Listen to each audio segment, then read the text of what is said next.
call the board meeting into session. Let's start with the roll call, please. Either here.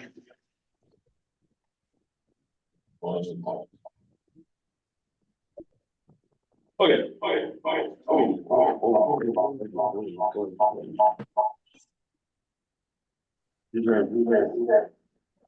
I'll get that back online. Just a second. We're good for figure out that Good morning, how are you? feedback. You over in Wiser? Wiser, good just.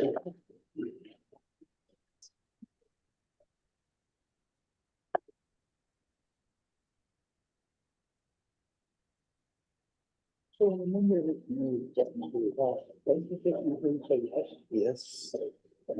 Sure. That's the first thing I ever thought.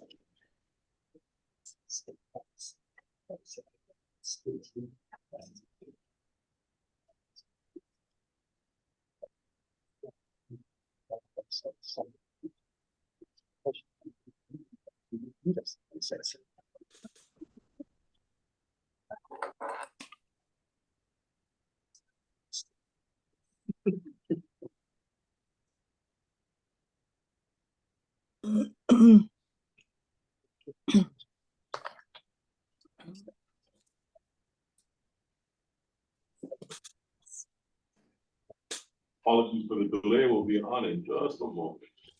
Hello. So we can get that TV going. So could I ask, how well is this at picking up our whispering? Very well. Pretty well. Just want to check. You can tell the face starts showing up on Yeah. the screen. I feel like I'm in the defendant's seat over here. Yeah. Well, it's actually better than when, you know how it used to be like this, all we were on this side. Only one person on that. He's gonna be on. putting himself out of harm's way.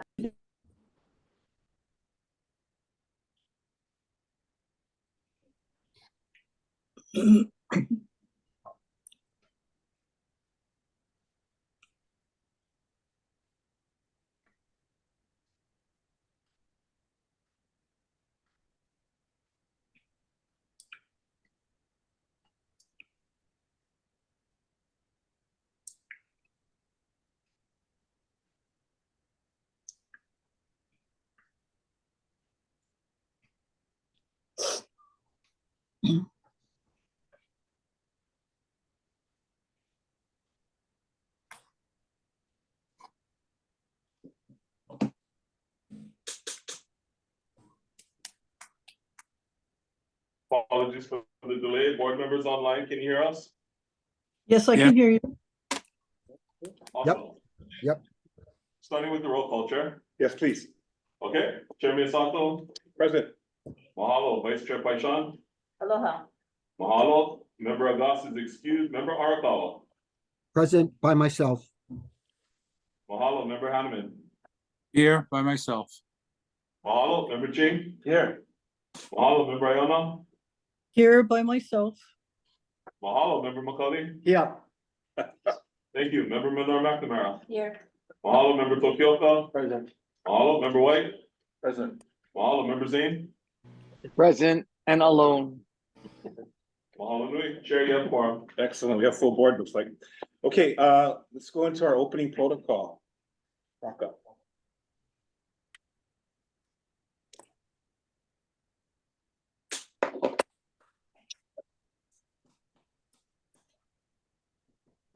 Aloha kakaya kakako. Aloha. Aloha. Chair, for this opportunity. Mahalo, board members, for your joining us in person and board members online. Hopefully you can see, hear me all together. Eano kamuena lauhala no koka aqua ko anamai. For the usual, here's our virtual moena, our lauhala map for our gathering this morning. So mahalo for being with us and allowing me to share a little bit of mana'o.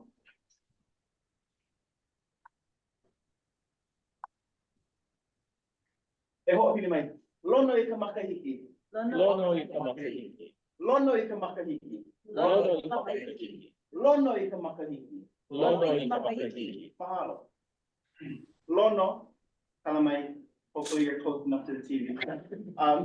Lono, the news or reporting or remembrance of. To ho'olono, similar to ho'olohe, to hear, to observe, to witness.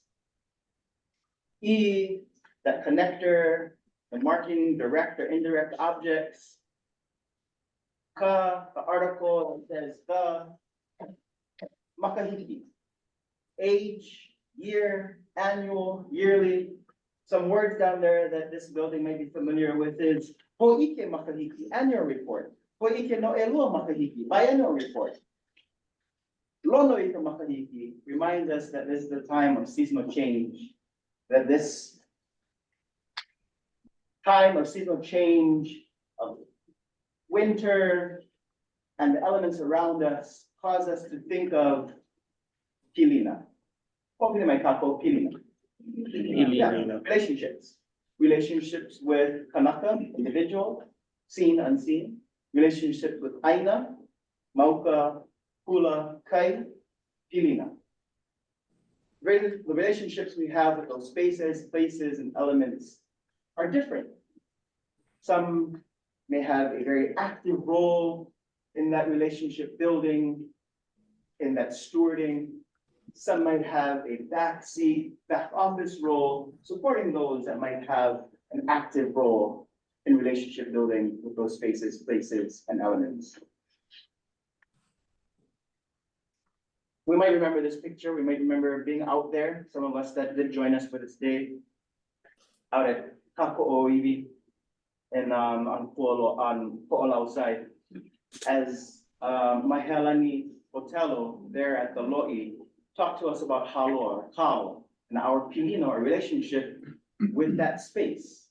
And the kuleana or responsibility that we have to malama, that pilina, that relationship. And some of us took an active role in cleaning off the a'a or the roots. Some of us took an active role in picking off the lau, the leaves. And some of us were oko'a, different, and sat idly or sat independently on the side and worked independently on the side. Oko'a, oko'a. Different, separate, unrelated, another, but also entirely or whole. No ke kokua ole ia mai, hana oko'a I hola no wau. Because of not being helped, I worked independently. That's not necessarily a bad thing. Oko'a can be a good thing. This past Saturday, our nation celebrated La'ku Oko'a. Our Hawaiʻi celebrated the memorial of this Independence Day. What is La'ku Oko'a?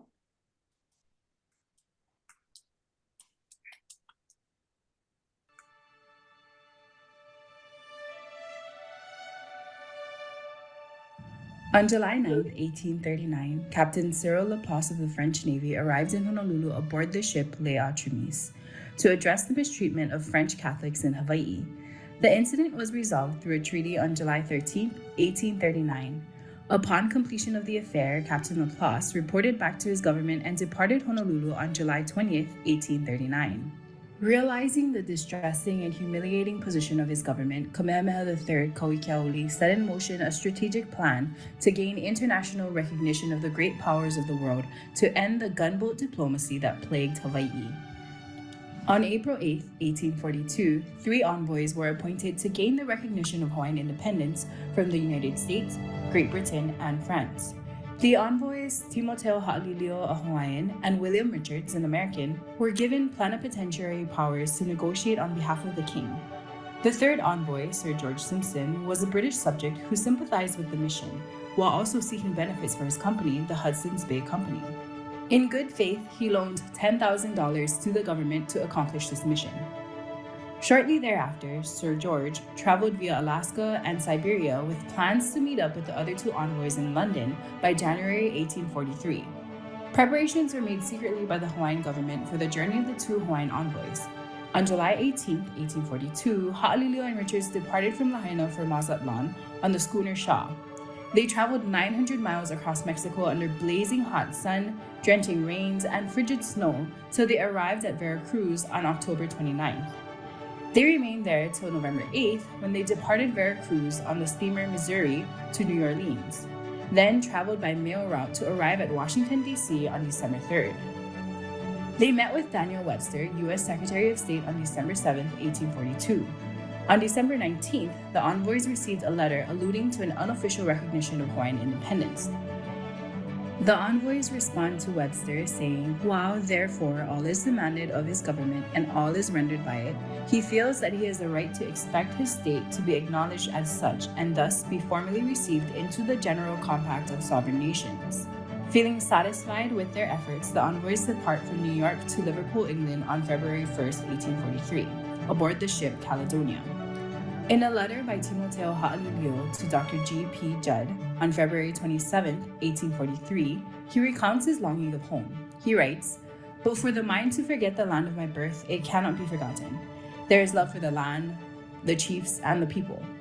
Say, these countries which I have seen are great, but I do not want to stay here, not at all, because the love and desire is not more than what I have for my birthplace." Having focused their efforts on numerous meetings with diplomats and traveling back and forth between the countries, the envoys receive assurance from Great Britain, France, and Belgium of their country's willingness to acknowledge Hawaiian independence. In June of 1843, news of Paulet's occupation of Hawaii reached Europe, and the envoys pivot to address the crisis with British diplomats. They quickly depart France to return to London and meet with J.F.B. Marshall, the envoy appointed by Kamehameha III in response to Paulet's occupation of Hawaii. Marshall delivers letters from the chiefs informing them of what transpired, and the three men immediately strategize a plan of action.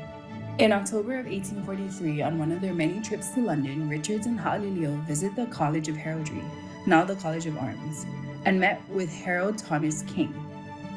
They proposed to commission the College of Heraldry to create a seal for the Hawaiian Kingdom. From the verbal descriptions given by Richards and Ha'alilio, Mr. King would create intricate sketches that resemble what would become the final seal.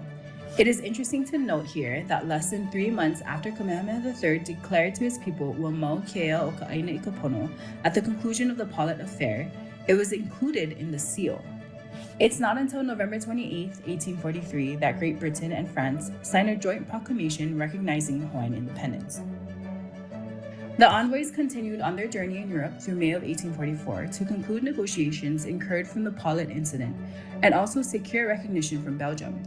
They returned to America to conclude negotiations with the U.S. Secretary of State Calhoun and receive formal recognition of independence in July of 1844. The envoys spent the summer traveling throughout the U.S., where Ha'alilio visited many institutions, government offices, and museums.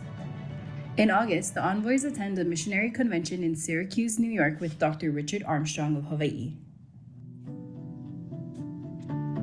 By October of 1844, American papers are reporting that Ha'alilio is sick, while Hawaii papers were lacking any information on the whereabouts of the envoys. On March 23, 1845, the ship Montreal arrived in Honolulu, and Richards went directly to inform the king that Ha'alilio had died at sea on December 3, 1844. On March 29, 1845, an account of their journey and a tribute to Ha'alilio is printed in the Polynesian newspaper, written by his companion and friend, William Richards. Timoteo Ha'alilio was laid to rest at Pohukaina Oahu on the grounds of Iolani Palace, yet the only record of him is on 2 incorrect plaques, one on the inside of Kawaiahao Church and one in a plot located behind the Lunalilo Crypt bearing the name of Richard Ha'alilio, 1808 to 1844.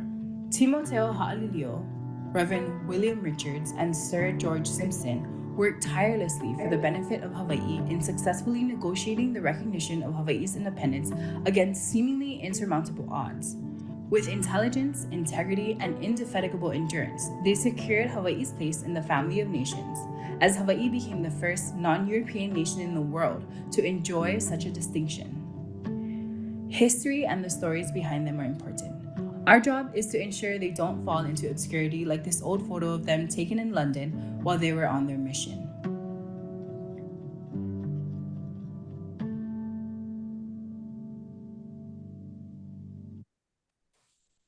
Ele mahalo yala ko ko Hawaiʻi HTA and our Olola Hawaiʻi program has supported Hawaiʻi Mission Museum in their continued efforts to preserve history that is written in our Nupepo people. We have also supported Hawaiʻi in the Kipapa database that they make these types of lessons and stories available to our general public. So mahalo HTA, mahalo to our community. Just sharing again that the coat of arms that we see was commissioned by that school by the 3 envoys that went across, Timoteo Ha'alilio. And on November 28th, in that year, 1843, was our Laku'opo'a, Mahalo Yalako, Name'e, our heroes. As mentioned, this makahiki or lomika makahiki or this time, we can recall and think about our pilina relationships with those that have maybe passed on, with those currently with us, with our aina.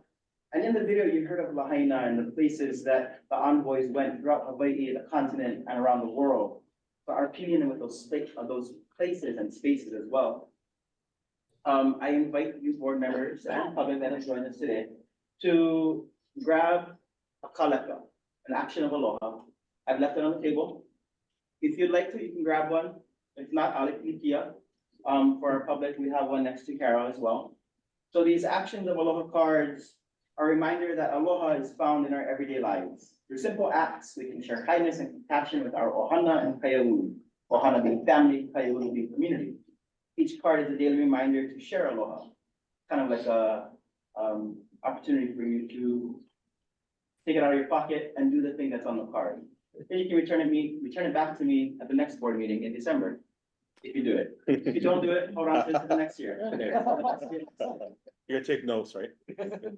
No notes, no grades, just an opportunity to build pilina and share aloha. So with this, I mahalo you, mahalo chair, aloha. Aloha, mahalo maka. Thank you for helping set the tone for our meeting today. We have actually a guest here, Chair Quinlan. Would you like to come over and say a few words? Good. You sure? Yeah, got it. Thanks. Thank you. Sure. Yes. Oh, yes. Rep Sayama, would you like to say a few words? No. You sure? No, come on, Jackson. He's gonna grab it alone. Welcome, thank you for being here, appreciate it. Okay, let's now get into agenda item number 4, report of permitted interactions at informational meetings or presentations not organized by the board under HRS section 92-2.5E. Do you have any discussion on that? Okay, hearing none, I'm gonna move on to agenda item number 5, the approval of meeting minutes of the October 26, 2023 regular board meeting. Motion to approve. Someone, thank you. Any discussion? Okay, we have a second, we'll take the vote. Chairman Sato, Aye. Vice Chair Paishan, Aye. Member Goss is excused, Member Arakawa, Aye. Member Hanneman, Aye. Member Ching, Aye. Member Ayana, Aye. Member McCauley, Aye. Member Menor McNamara, Member Tokioka, Member White, Aye. Member Zane. Aye. Motion carries. Okay, excellent. Moving on to agenda item number 6, CEO report. Daniel. Mahalo. Aloha, Daniel Naho OPE, interim CEO of the Hawaii Tourism Authority. And I wanted to start with, you have your agenda items number 6 are all the details of the actions we've done in October and some in November. I wanted to point out, to put this in context, the 3 main focuses of HTA over the past couple of months and moving forward. 1 is improving our processes, 2 is regenerative tourism, and 3 is ensuring stability of our economic driver. So let me give you a little details and how they're illustrated in what we've been doing over the past month or so. So improving our processes, and you'll notice here, 1, Isaac has been very diligent in improving our policies and procedures relating to financial and contract management. And you'll see some changes, and he's in the past has introduced changes to our policies that you vote on. And once policies have been enacted or changes have been enacted, we have then followed up with detailed procedures and training on our staff. Also, we talked about, that includes procurement policies, straightening out the information in our contract folders, and you'll see that reflected in his report later about the audit report, or the state auditor's report on how well we've been doing. Also, part of this improving our processes is ensuring quality interactions with our government officials, both legislative and department level. And you've seen, for example, we're keeping the board and our legislators informed through our bi-weekly ku'i kolono. Also working with them in many of our projects here, in our advisory committees, having regularly scheduled meetings to understand where our legislators want to go, what's happening in the state as a whole, and our major stakeholders. And then also looking at the payment system, Isaac's been working very diligently on ensuring our processes are rolling smoothly. He presented before about how we revamped our payment procedures. I've also made changes in the contract management to ensure deliverables and payments are processed in a clear fashion, as well as in a timely manner. So we've changed the deadlines, and we have people in place now monitoring our processes. The second one is regenerative tourism. So we all know what we're trying. We have a visitor industry, but our efforts have been to shift so that we have a more regenerative tourism, which is less impactful, but we can't just immediately shift there. So there are many things that we've changed in order to become a visitor industry that actually contributes more than it's extracting out of the system. One, as a board, you've reported and approved our change in the way we're structured functionally. And that is separating the marketing branding from the other kind of resident interaction types of stewardship and management of the place. And to report that we're continuing to move the transition. One, officially in this month, Kalani will focus just on those resident interaction, destination management, understand impacts of tourism.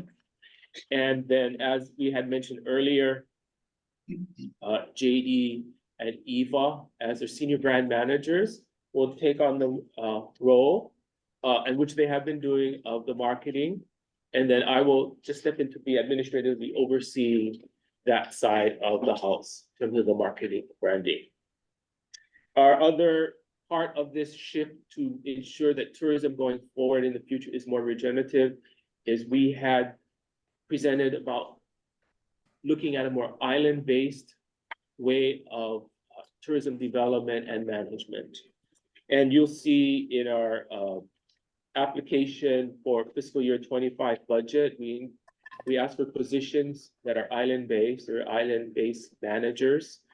And we're still moving towards that process, as well as increasing our role with Kalani in dealing specific island issues, because we know each island is slightly different, and they have different hotspots in the way they need to be managed. And so we need to have more focus on that. And then the last thing is ensuring stability of our economic driver. And I wanted to save the rest of the time, because the most critical part about this is reacting to the disasters from the Maui wildfires, to ensure our stability. Particularly, we've seen erosion within the visitors to Maui, which has affected our statewide visitor industry. And then the other side about developing our international as they come back out of COVID. So I'd like to save the rest of the time for Jay to present on the monies that you have already approved, 2.6 on the US US Marketing Disaster Recovery Plan. Maui and then Maui next, yeah. Thank you. Paula Daniel.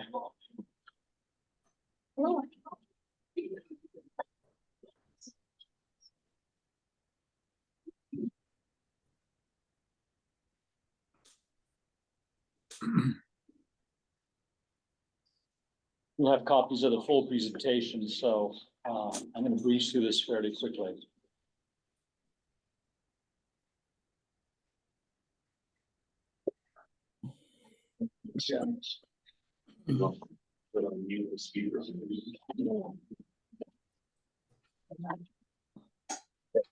That's better. Follow.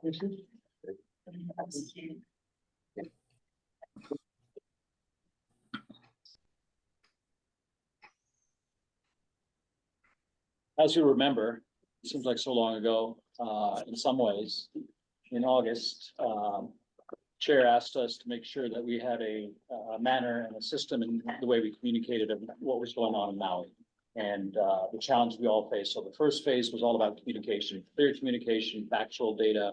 And so we got that information out, talking about the issues the residents of Lahaina and Maui were facing, the decisions visitors needed to make, just getting the facts out. Then we switched to, it's okay to visit Maui, just not West Maui.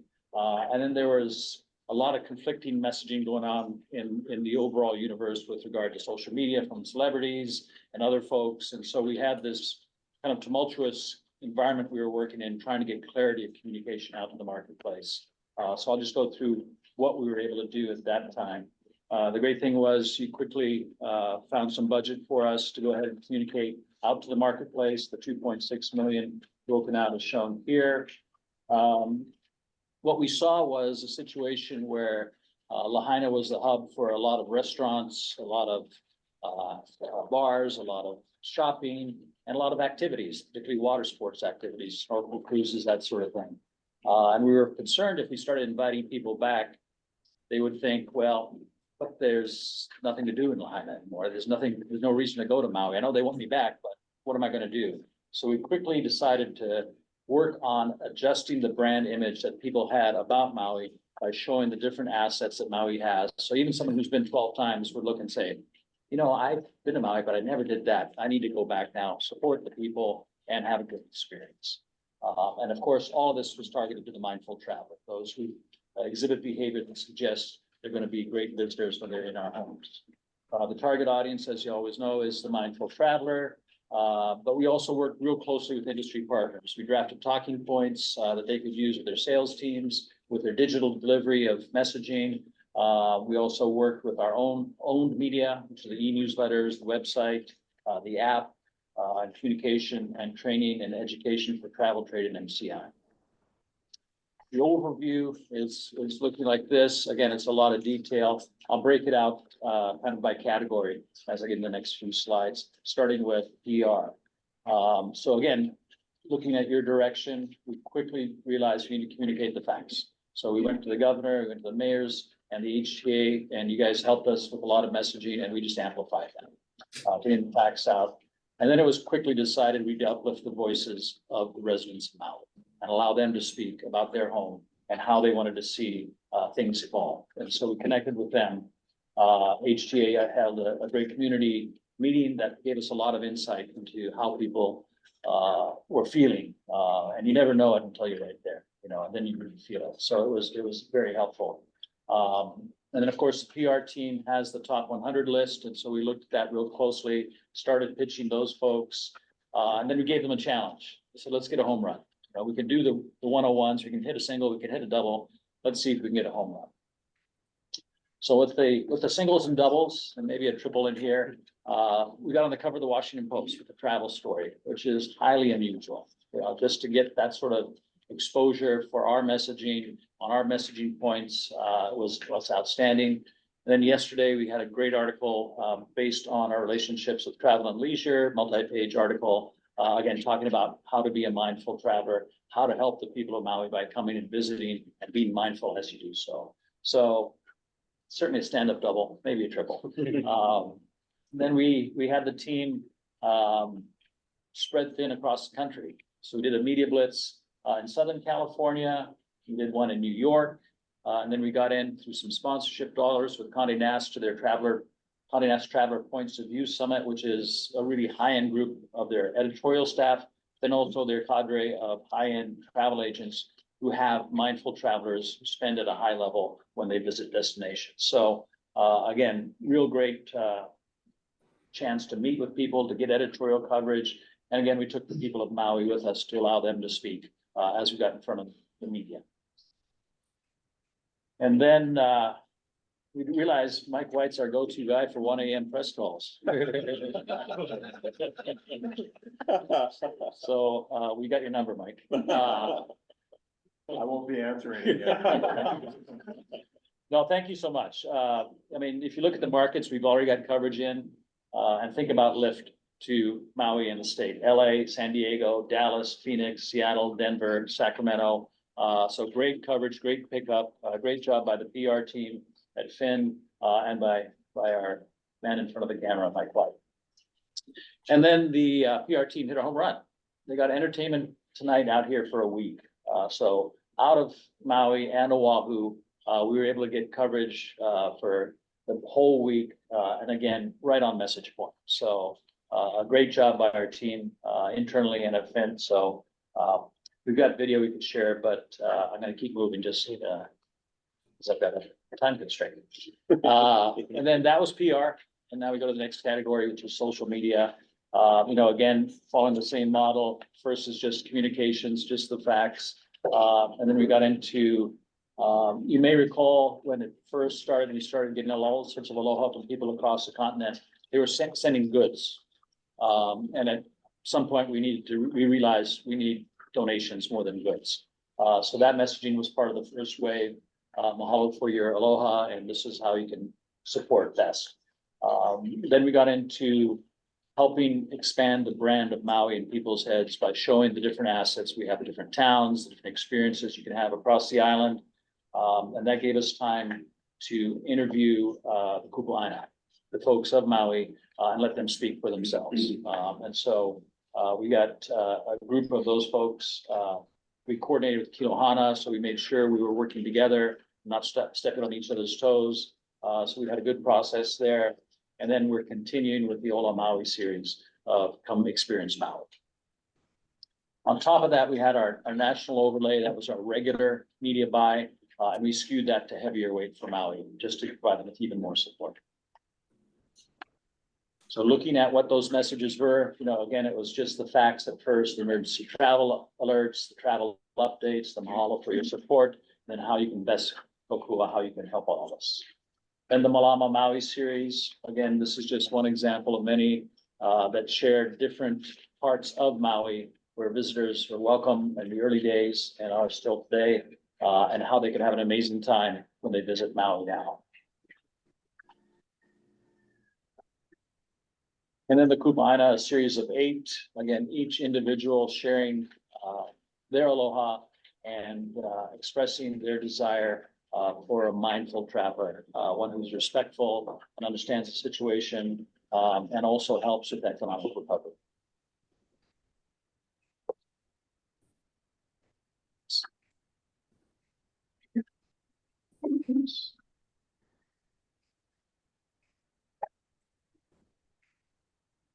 Aniolo, the Hawaiian Cowboys, the mom and pop shops, or just feeling that old-fashioned feeling of knowing everyone when I walk around.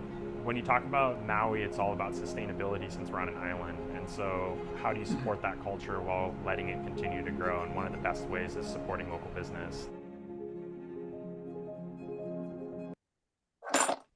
One of a series of messages. Then the Ola Maui series is again expanding the brand, talking about all the great things you can do in Kahului, in Wailuku, with Puku Olowalu, and just helping Lahaina and Maui recover by coming and visiting and being mindful. And just to remind everyone, you know, we have great relationships and great partners, the PGA Tour, the Champions Tour and LPGA, the Golf Channel and NBC, right away, they said, how can we help? How can we message? How can we get people to help donate funds for disaster relief on Maui? And so they got out there. We had Colin Morikawa, one of the superstars of PGA Tour, do a message for us. We're in conversation with him now to do another one, as he's out here for the Century tournament. So we're putting candy in front of him to bait him to have a great experience. So he loves cuisine. He loves kind of soft adventure. So we put together several itineraries, got them through to his agent, and are trying to see if he's engaged in conversation. So we're just trying to see if we can get that done. If not, we have other PGA Tour players lined up to help us with that. His grandparents are from Maui. Yes, yeah. So restaurateurs, right? So that's where his love for food came from, I think. Yeah, he's got a lot of aloha. He actually is donating part of his winnings to the Maui Disaster Relief Fund. And then our own media, GoHawaii.com and the Go Hawaii app. You've seen these in other presentations, but a lot of information about how we malama Maui during these times. Our newsletters, based on our database, got the right people.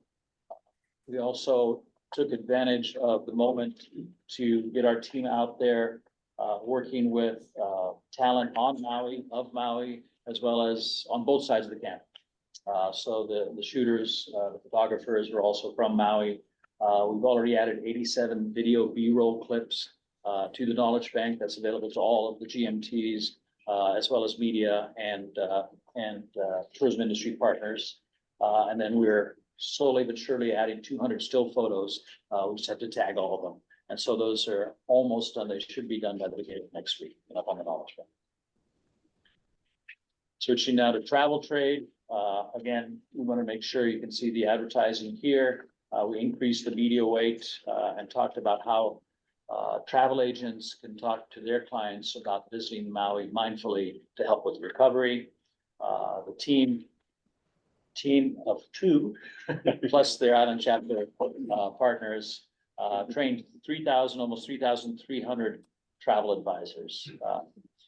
What's that, 3 months? I don't know how many that is a day, but a heck of a job. I mean, they really jumped in and did a lot of education and updating people to make sure that the message was correct out in the marketplace. We also worked with key partners on a matching fund basis.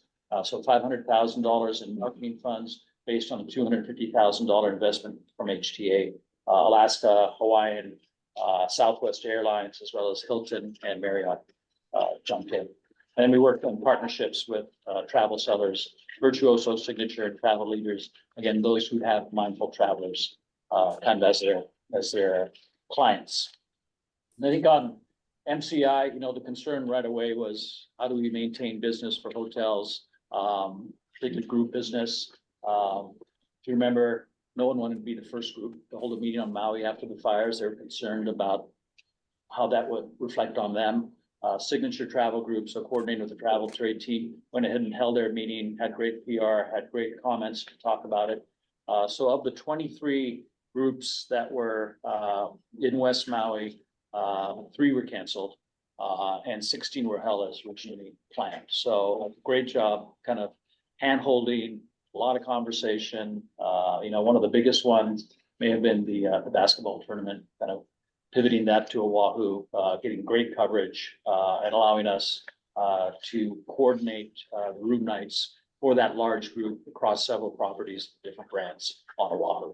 So they did a great job in dire circumstances. And then some of the funding also went to PR and direct sales support outreach.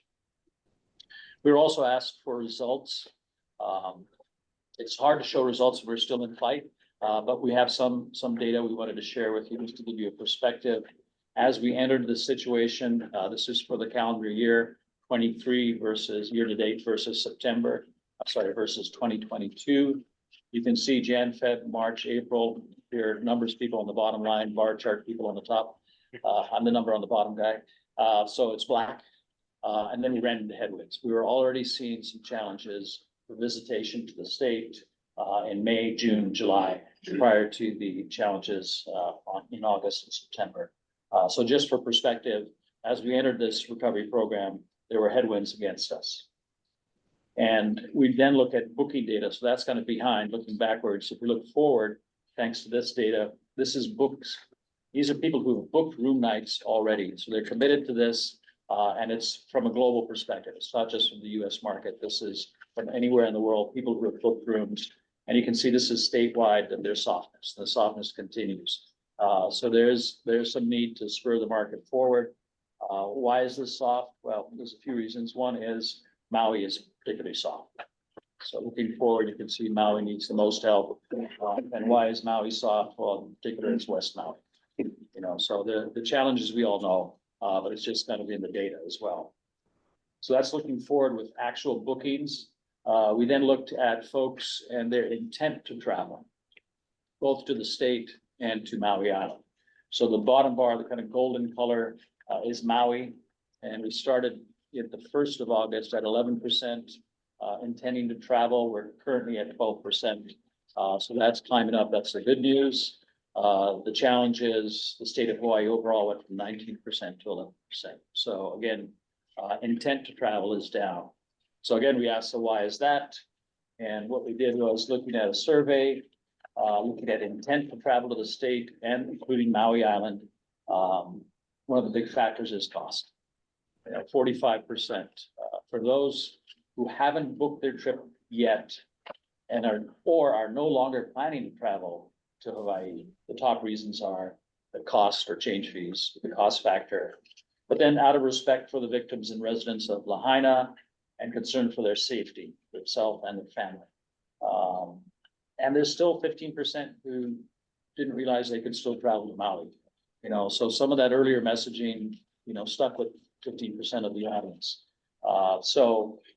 There's a challenge in place. You know, these are the reasons why the intent overall is dropping.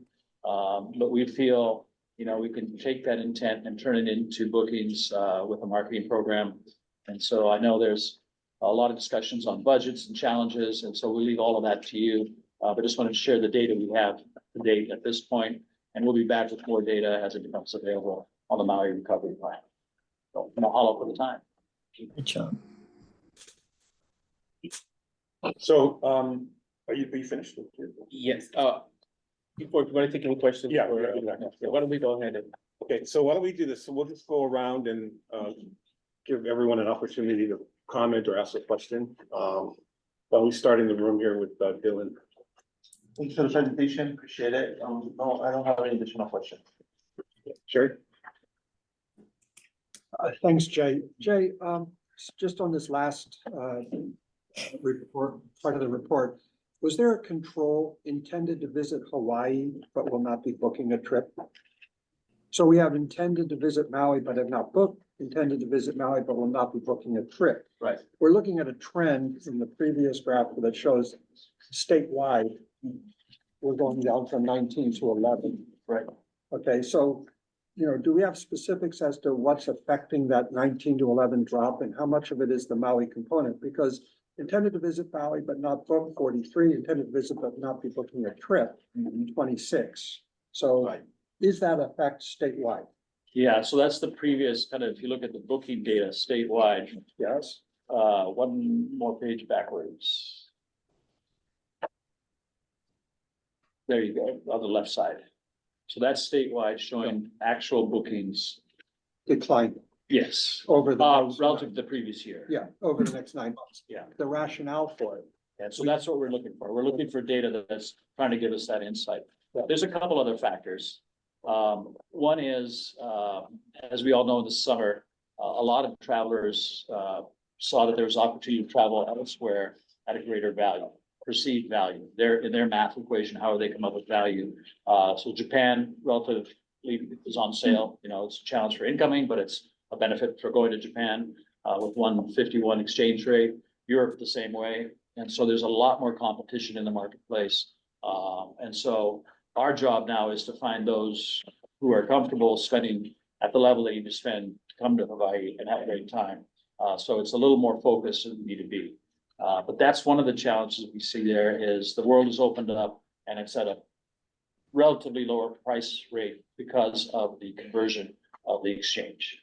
Yeah, what I wanted to find out if it's possible is what's the psychological element of the Maui catastrophe on that drop statewide? And that's a component, that would be the third box here. Intended to visit Hawaii, will not be visiting, why? Right. And is it cost, is it Maui, what is it, you know? So if that could be extracted, I think it could be useful to us. And then I know Jen has been working on some data sets. So, yes, so we do have a survey of people who had planned, who had a trip to Hawaii and specifically Maui. And we asked them if they rebooked another island, if they rebooked later, if they're not coming at all, like all these different reasons why. And that's gonna be a part of the report that Caroline and Faith are going to be, publishing for the disaster recovery. So we check that data for that disaster recovery. Thank you. And that's already in the field. It's already out of the field, that is completed. Great. Member Tokyo. Yeah, so that was one of the first things we talked about in the beginning of the fire, Jay. And thank you for bringing it up in your presentation. One of the things I also noticed in here, which we experienced, and so for a DBED, we wanted to, decrease the confusion, which was on the websites. And, I know a lot of people were trying to help the mayor and the government on Maui, but then there were too many websites, and then now it's down to kind of two. I think Maui Nui and Maui Recovers, I think, by the two. So we have listed those websites on the DBED website, so we try to make less confusion, because that Maui Recovers website is really good. They did a good job with that. But have you communicated this message to anybody from Maui County? I mean, I know we don't want to, but I think it's important for them to know that the feedback we get is what you're talking about here, right? Yeah. The cost is too high, out of respect for the residents, and that's what we got through, like the respect part.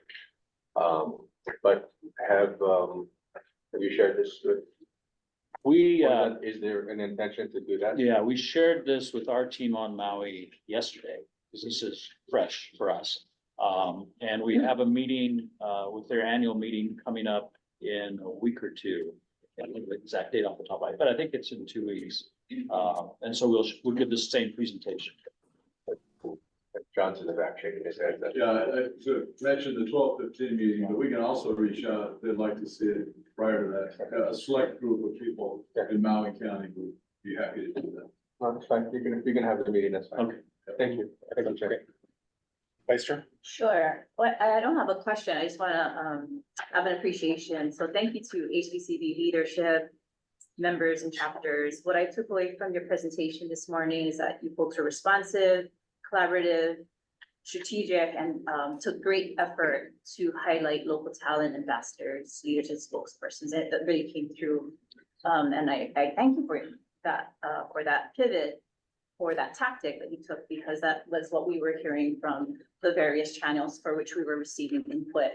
Also appreciated you folks leveraging what you learned from your ongoing Malama Hawaiʻi, our ongoing Malama Hawaiʻi campaign, and then dialing it and focusing it through Malama Maui initiatives, particularly Kupa'aina, the Ola Maui series, and then what you shared with us with the MCI Maui messaging as well. So thank you for all of your work and your leadership in this time. And thanks, following your direction. So thank you. Excellent. Member White? Thank you, Chair. I want to say that I think you guys have done a great job, and really appreciate all the efforts, and have any further comments. Well done. Thank you. Excellent. Member Iona? It was beautiful. I worked on Maui for over 20 years in the hotel industry, and it was really, I really commend you for what you've done. I echo everything that everyone has said so far. I'm interested to hear what Mr. Hanneman will add to the hotel information. But one of the things that I caught was when you ended with saying that the budget. So I think it would be important to continue this type of effort if there is a budget concerns that we need to address to keep this going. Whether it's with other resources that our companies can assist with, whether it's an agricultural issue that we can guide us on what we can do by working with people like our Farm Bureau. So I want to ask you to please continue what you're doing and shout loud and clear to all of us if there is a budget consideration that we need to address to keep this good work going. It's a statewide concern, right? Not only Maui concern. But thank you so much. You did a great job. Excellent. Member Arkall, No questions. Thank you, Chair. Member Hammond. Thank you, Chair. I've seen and I've been part of many of these recovery campaigns through the years, and I really like what we've laid out as a solid foundation of going forward. And I want to really emphasize that no way is our work completed. All the positive reports and results that we're hearing today, this is just the beginning. There has to be a phase 2 because despite what we're seeing sometimes in the media that tourism seems to be rebounding, the numbers are up, Oahu, Maui to some extent, we know that that's not sustainable and that there are reasons why that is happening. But as we've seen through the surveys that are coming up, intent to travel is down, bookings are down, so we still have a long way to go. I want to, however, make a special plea to Daniel and Ilahia. We need to get the word out about what has been done, especially with HTA in this whole aspect of what are we doing to stimulate our key market, which is the USA market. I think this follows on the lines of what Director Tokioka was saying, of passing on some of that information on the web and social media aspect to Maui. I really want to get this out. I get irritated when I read and I hear people in my industry criticize HTA for not being proactive, for not being out there, for not being aggressive. We are addressing it. And so we need to get this out, Daniel. We need to share it with as many folks as possible, government folks, industry people, the community, because we are off to a good start. And I think that's a real credit to this board, but also to HVCB, standing front and center, working with the brand marketing committee and all of us here. So I'm very pleased. Again, this is just the beginning. More is going to come. And I just think that we're off to a good start. So kudos to HVCB. Excellent. Thank you. Member Zane. Thanks, guys. Thanks, Jay. That was a great presentation. Appreciate all that you're doing. Mahalo nui. That's all. Thank you. So I want to echo what everyone else is saying. It's really great to sit here and not just hear sort of the I don't know what the intention of our programs are meant to do, but to see the flip side of it, where you see results to it, and having data and really hard facts for us to make solid decisions as a board. I agree with Member Hanneman that if you look at the timeline from when the the tourism emergency was declared, and the decisive action of the board and through your team to get messaging out there, and that the results of that messaging are starting to show. I have a question on this graph. Yes. So if I'm reading this correctly, in 10, Maui actually is there's an uptick. Yes. So that would suggest that the messaging specific to Maui is working. Could be, yeah. Could be. Yeah. It's, yeah. I mean, if I was a marketing guy, I'd say absolutely.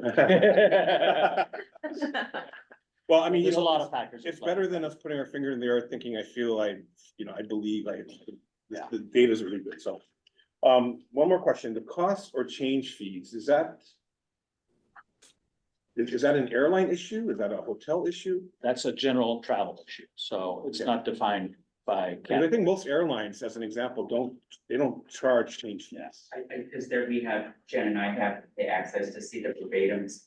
it was more about on the short-term rental side, Airbnb and VRBO not allowing people to make adjustments to their programs. And again, that's the data point that's helpful to us, I think, in terms of, you know, It's not the airlines. okay, and I'm not trying to make it about the airlines, I just wanted to be clear about what those fees are. And then one last question. 90% by Thanksgiving of the short-term rentals or the timeshare was gonna be filled according to a report. Has that come to pass? Is that what we're No, I seeing? haven't seen that data for timeshare. I have not seen a forward-looking timeshare report. Okay. So if you have it, look. You know, I read Allison Schaefer. Oh.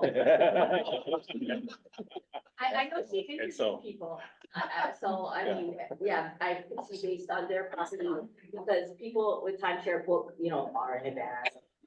So, yeah. And to me, it speaks to the inventory nuances as an example, so, okay.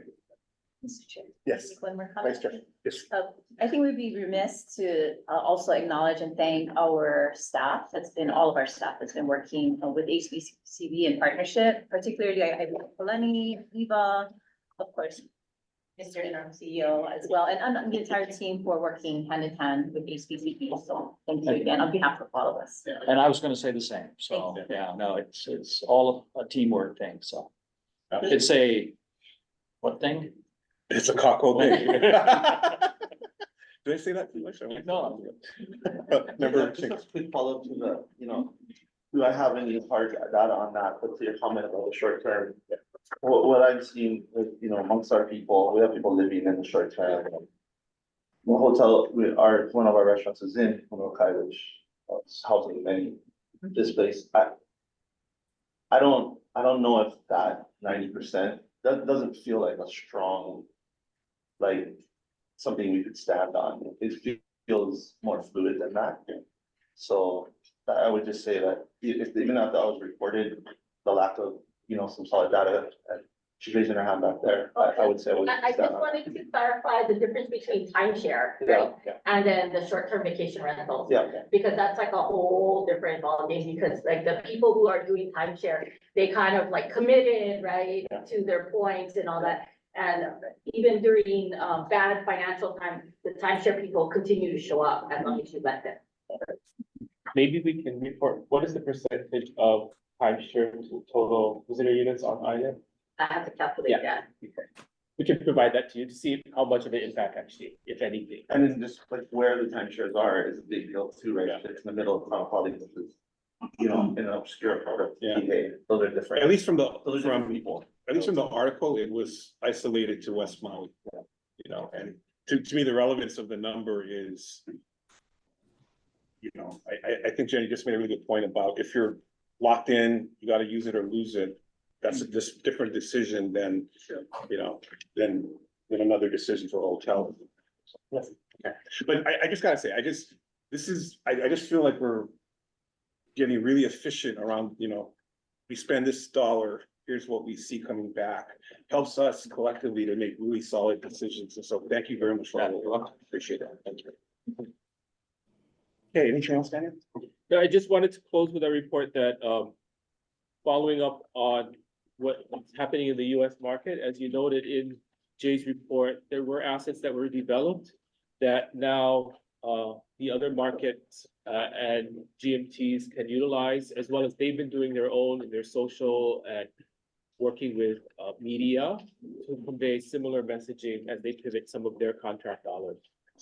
Mahalo. Thank you for the report. The details on specific activities that we've done are all in our printed report available, so you can ask for details and always contact me following up on any of those activities. Okay, thank you. Okay, we're gonna move into item number 7, board chair report. I'm not gonna do anything formal this time, except to underscore continued focus, at least from my perspective. And so number 1 remains rules of engagement for us as a board, understanding what our swim lanes are.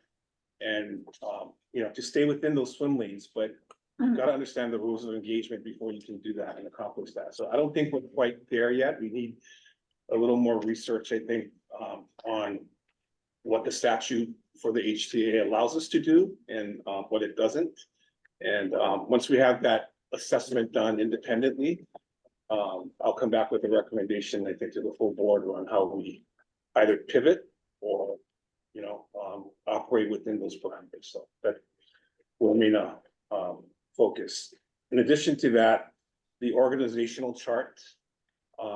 I know we're gonna have some conversations later in the board meeting today, but you know, we're operating with two key positions as a deficit.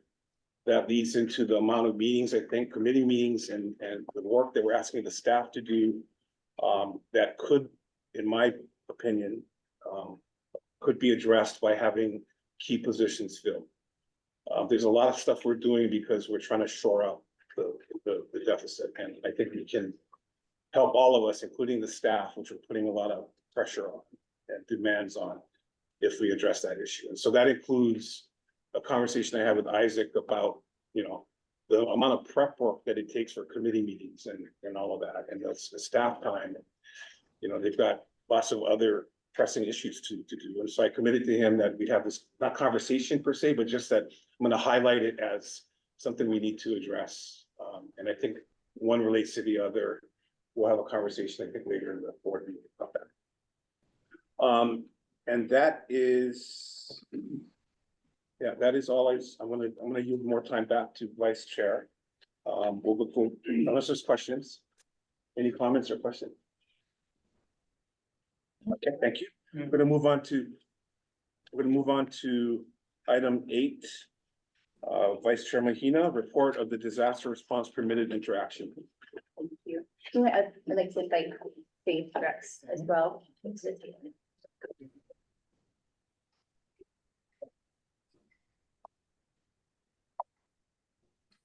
Thank you, Chair. Thank you, members of the board. Thank you to our HTA staff and all of our collaborators, partners here, and members of the public. It's been a great privilege to chair this committee. And I first want to acknowledge and thank our committee members. First off, Vice Chair Mike White, Member Arakawa, Member Hanneman, Member Iona, Member Lenore McNamara, and myself.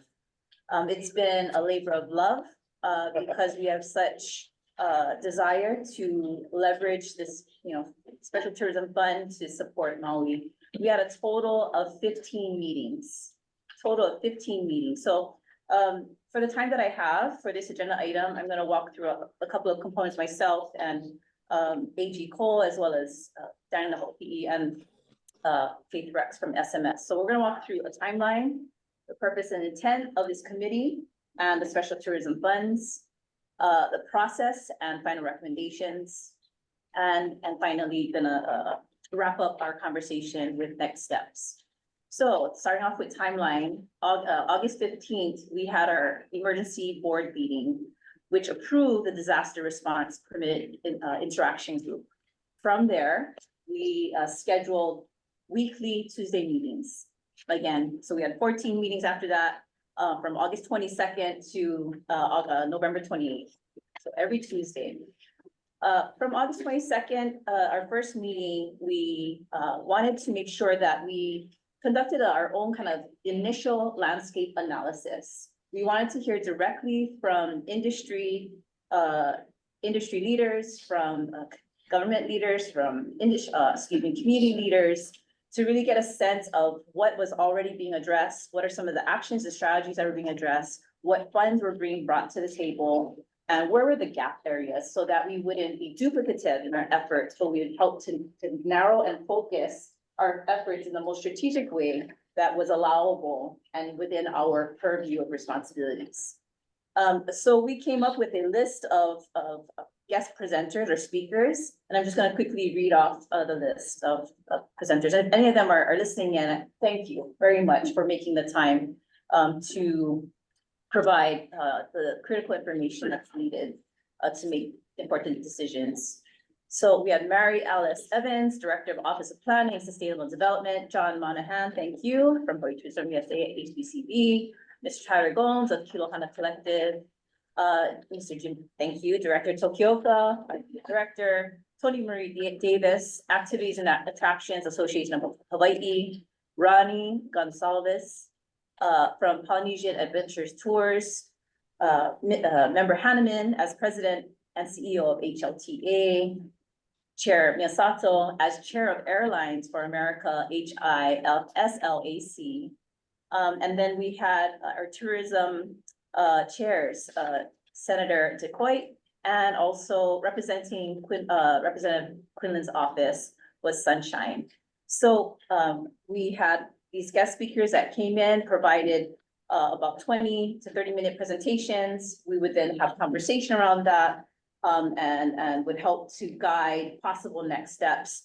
The next big step for our committee was on September 12th. We issued an invitation for bid for planning services for a messaging strategy and tourism recovery plan. Very quickly, perhaps in record time, thank you again to our staff, Caroline and everyone that supported her.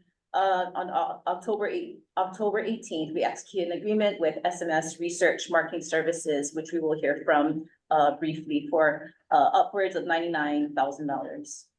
And I just want to say, before I hand it over to Interim CEO Naho'opi'i and to our AG,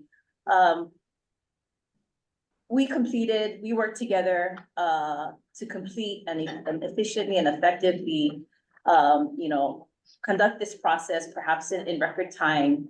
And there's, there's a lot of desire and somewhat of pressure to expend this money quickly. And I think that we can all agree that it was important for us to go through diligent process to collect the information that was available to us as the landscape was changing, the needs were changing, pretty significantly from the month of August till even present. And because we had the support of SMS, we're very happy that they're going to present our final recommendations that really underscores that we are prioritizing our actions. We are narrowing our focus in a way that we feel is in alignment with the designated purpose of these funds. So at this time, I'd like to turn it over to Daniel and to AD. Okay, thank you. I was just asked to remind everybody how the permitted interaction group process works visa the board. This would be the second meeting. A PIG and its investigation or permitted interaction group, and its investigation follows a 3-meeting process. The first was when it was formed and they were kind of given their assignment and powers and duties. The second one is this meeting where they report out and give their recommendations. So there shouldn't be any board deliberation or talking toward a decision or making any decisions at this meeting. That should happen at a future meeting, which would probably be next month's. And after this meeting, the PIG is officially dissolved, so that interaction group is gone, but any actions and deliberations will take place for the board at the next board meeting. My understanding is also that the staff intends to hold a public meeting where they inform, they get some input on the report, which can then be reported to the board at its next meeting. And I assume there would also might be public input at the board meeting itself. And at that point, the board can deliberate and make any necessary decisions, as recommended by the interaction. And I am covering the area of the Tourism Emergency Special Fund itself. So we've gone over this, that the board declared there's a tourism emergency, and the governor also approved that, or has supported that declaration, which allows us access to the Tourism Emergency Special Fund. Now, the fund itself should be utilized for the purposes that are stated in our statutes, which are for use or relief of visitors. We talked about that, such as, that we have already determined that the shelter costs, the transportation costs, we set back all of the luggage that the visitors had left behind. Those are all issues that are valid. Now going forward, determination of within the use and intent is economic disaster. It's part of our determination of a tourism disaster. So some of the things such as ensuring stability of visitor demand to Maui. And also very clear that it's a tourism emergency tourism fund. So that means there's clear nexus of how it improves either the economic recovery, tourism economic recovery, or welfare of visitors in that. And so that was taken into consideration as the PIG deliberated some of their recommendations. Thank you. Before we ask Faith to present the final plan, I just wanted to note that at our most recent meeting, November 28th meeting, 2 days ago, unfortunately, members Minora McNamara and member Hanneman was unavailable. And so they didn't get to actually chime in some elements of the final revision of the plans. I just wanted to state that as well. So at this time, I'd like to thank Faith Rex, Executive Vice President, SMS Research Marketing Services, and ask her to please report on tourism support for Maui economic recovery. Thank you. Appreciate being here today. Thank you. Caroline tells me she's manning the slides, in case you were wondering. So thank you. I think the timeline has already been spread out, and now we're going to share today just some key aspects of the plan. Not the whole plan, because they told me I only have 10 or 15 minutes. So just some key elements, focusing more on the recommendations. Please take up to 15 minutes. Oh, thank you. Yeah. Slow down. I think actually John and Daniel already went through kind of the intent of the plan. You know, that HTA actually received multiple directives from different parties that actually led to this plan. And it was all very tourism oriented. One thing that we talked about also is that this is not really a freestanding plan per se. It's meant to complement the strategic plan, recovery plan, the DMAPs. All those are considered ongoing. This one will actually, and I'm not sure what the right word is, overlay, but it's not meant to be encompass everything. And it's definitely doesn't even touch the Lahaina, what Lahaina should look like or any, that wasn't part of this plan. Just like to get that out. As the vice chair mentioned, we'll go to the next slide. The planning process really was designed, first was secondary data. We looked at other locations, tourism locations that had natural disasters and how they recovered. And some of the three, and there's a white paper on that. Some of the three major aspects of that was you need to start promoting what areas around the disaster area are available and open for visitors. And the parts of that are primarily people, I don't know if it's just Americans or everyone, are terrible at geography. They don't know what, when we say Lahaina, they don't understand it's just a part. Just like the lava flow a while ago, you know, we had relatives calling us and telling us, you know, we should leave the island and stuff. So we understand. So that's always an issue. So the sooner you start promoting promoting the areas around the disaster area, the faster the economic recovery. The second, now it slips my mind, and the third is there's always a housing issue. There's always a housing issue, but the challenge is on the continent, people can move to a nearby town. For us, it's a bigger issue because people can't move as easily to a nearby town, nor come back necessarily. So they understand that that's a big issue. We then went out and did a series of interviews and discussions and meetings on Maui, here on Oahu, and at the state level to get people's input about what do they consider the biggest challenges, where are their opportunities, what do they see as, what would they take as a measure of success for this plan, and what do they recommend? No doubt we gathered a broad range of input, some of it relevant to what we're doing, some of it not necessarily, but it was all very important. And so for example, we'll share the challenges, housing availability. You know, that came up consistently as a primary concern for Lahaina residents. And it's not just housing availability, it's also related issues like childcare, jobs available, and accessible, because some people might be living in Wailuku and working in West Maui. There's different kind of issues.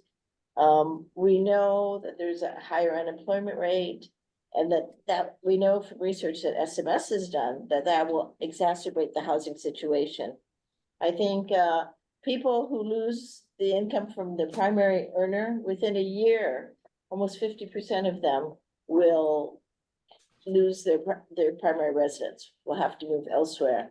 And thank goodness, many will move, 20% will move to family and friends, but that means 17% said they move to mainland, to the continent, and some over that said homeless, live on the beach.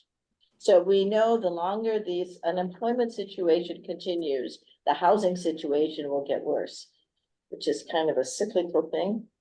So housing is, we call it a housing issue, but it's really much broader than that. As Jay mentioned in his presentation, forecast for visitor arrivals to Maui is down. Overall airline seats and intent to travel. Overall visitor count to the state is looking a little lower, and the forecast is lower. The big concern about that is Maui will be relying on the state for assistance, and we want to get state economy able to support them. And then small business, which are so important to all of us, are seeing lower sales because of fewer visitors, loss of stores. The other challenges are, and I think it was mentioned earlier, is that there's confusion in message.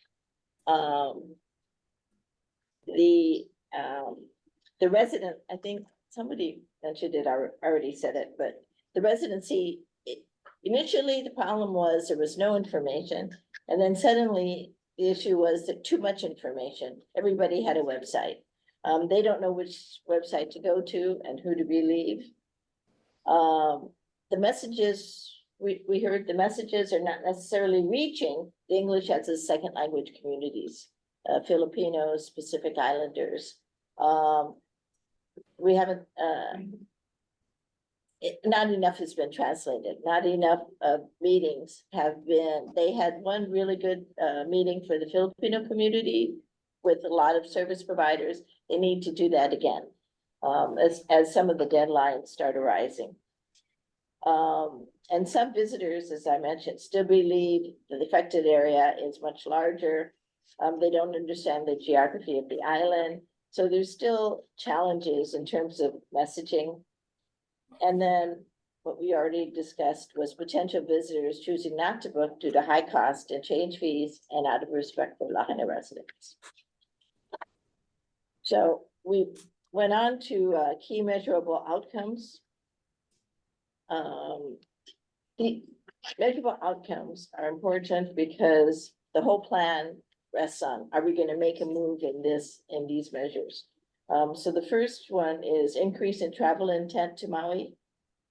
You know, number of visitors would say they plan to visit Maui, 24 or 25 on the west side and the south side. Growth in the tourism economy throughout the state, because you saw the decline earlier. And really we need to boost state revenue overall so we can support Maui better. And we want to make sure that Maui residents continue to feel included in the discussion. That was important to them, that we hear them, that we understand where they're coming from, and we are having a community, I take on the role of my clients. HTA is having a community meeting on Monday at the MAC. So we're hoping that will be well attended. And the next major outcome is more visitor industry jobs filled, thereby increasing employment on the island. And with that, of course, we'll collaborate with other departments and agencies. We're not the only ones worried about this issue. But what we're going to try to do is focus on those visitor industry jobs that drop significantly since the fire. Now I'm going to share with you some actions, the recommendations for action. Usually you don't see it in a matrix, but we wanted to share it in a way. So the second column is what we propose, the proposed strategy and related actions. The column next to that are actions that are underway, but may require additional resources. The columns after that is actions that need startup resources. And the last column are really actions that are being addressed by other groups already. That makes it clearer when you look at the funding, kind of where we're going. So the first one is in early 2024, increase the visibility of Hawaii travel to high potential markets. I think Jay actually made a case better than I will for that, but we still need to encourage it. One thing Jay had in fact told me through the process is that January is a very big, important month for making a decision to travel to Hawaii. And so to make sure we have enough visibility during that time is important. When I spoke with the Canada folks, they said we're a little slow on appealing to the snowbirds, but there's still time. And the snowbirds love Maui. So those are areas that we are recommending. We're not HBCB, but those are the Malama messaging seems to be working on the island. They like the messages overall, but they said what's missing is a call to action. We're not ending with, please come and visit us, or please come to Hawaii, or please. So that's what they're asking us to, if we could put in more, is that, and it's not necessarily out of sympathy or support. Just come to visit. The next one, Caroline, please. We also want to support businesses to reinforce that consistent message that Maui is open for visitors. So reinforce gohawaii.com as a central source for visitor related information. Here again, trying to minimize confusion and establishing one central site for travel agents, MCI, to all go to. Provide consistent messaging that the state and Maui welcome visitors. Provide marketing technical support by HTA's team. You know, this can come to product or to promote sites. Support Maui visitor industry businesses through more funding for marketing co-ops in exchange for special rates or promotions. I think Jay mentioned the special, the high cost, but if we can do some things to encourage special promotions during this period, that might be beneficial. Also, HTA can assist by providing free booth space or reduced participation fees for Maui businesses to attend trade shows. To have them there and talking directly with the trade industry would be very important. As Jay mentioned, and is underway, much of these actions are already going on. They just need continued assistance, and we need to support Maui businesses in attending them. For item 2, we want to Okay, so when we spoke with people on Maui, they said there's a lot of confusion about what is happening, what is occurring. And they said, they referred to social media a lot, as to where they're getting their information, and then TV says one thing, and remember, as Vice Chair said, we started this real detailed process in October where things were still not as clear as they are today. So one of our strategies is really to encourage consistent messaging. And the thought was to sponsor a PIO, Public Information Officer meeting, to learn how to better deliver consistent messaging, using FEMA as kind of the expert who managed many of these processes. And then consider that messages have to be translated so that they can be better understood within the Filipino communities and Pacific Islanders. The Maui Office of Recovery is in the process of developing these communications efforts, so it really would be supporting what they're doing and assisting them. I'm sure they're drastically understaffed, and in fact, we're just beefing up on staffing. But the idea is to try to get a consistent message so people feel more secure. The more secure they feel, more likely they'll be to return to work. The next is support community outreach events to residents. Many are already going on and working very well in terms of providing services across the board to Maui residents. But we encourage maybe a Filipino meeting or two, or a Pacific Islander meeting, so that they will feel comfortable and they'll have people speaking the language, or at least translating at the time to the individuals, therefore reinforcing and making them feel and helping them to recover faster. It's also a very good social thing to bring them together with family and friends at that time. In this case, we could work with the nonprofits on Maui to do this. We just need to remember that they are very volunteer staffed.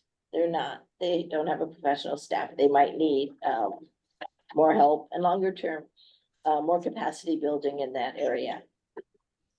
3, I think my 15 minutes are almost over. 3, we're encouraging supporting Maui small businesses that they're experiencing significant reductions in sales because of lower number of visitors. Already going on, there was Maui made shows on each of the islands supported by the counties. Similar activities should be considered. And in all those cases also, those events were not well promoted. They could have been better promoted, and that is an expertise that HTA, poor Evie, he is not gonna listen to me, but that HTA has in promotions. And also promotion of websites that Maui made products are done. It might need some technical assistance to get that out, and also HTA can assist by putting more events on the Go Hawaii events calendar.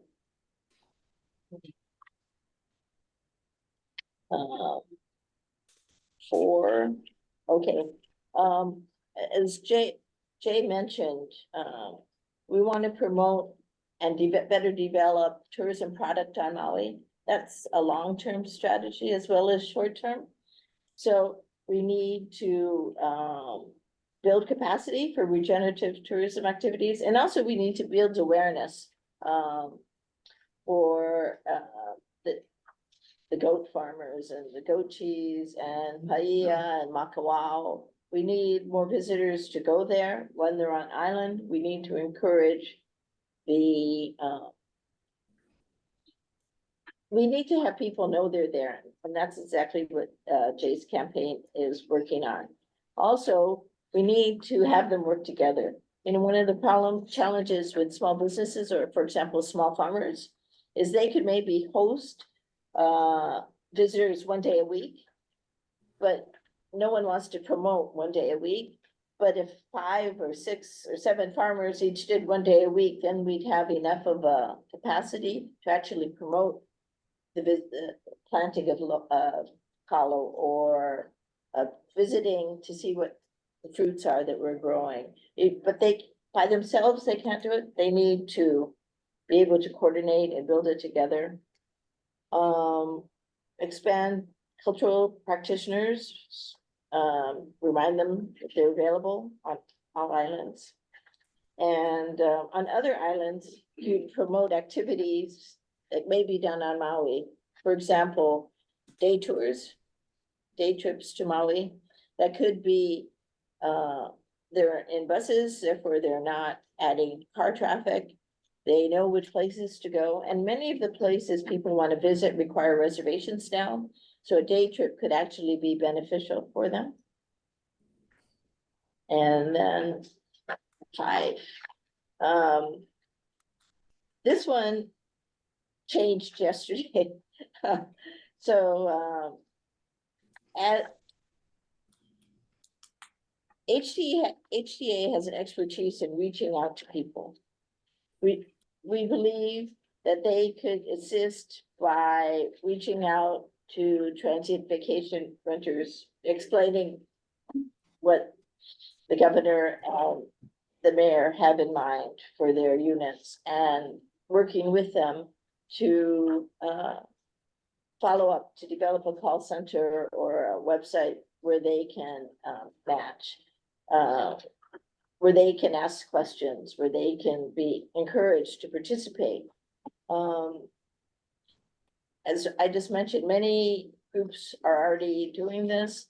And in fact, HHSBC within DBED has an excellent website that is sharing listings, and people can choose and talk to people who are listed.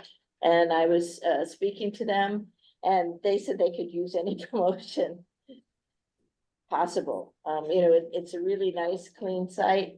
So what we're not talking here about reinventing the wheel. What we're talking about is sharing with people more about what's available and encouraging more TBR owners to apply, and encouraging people to look at this and participate.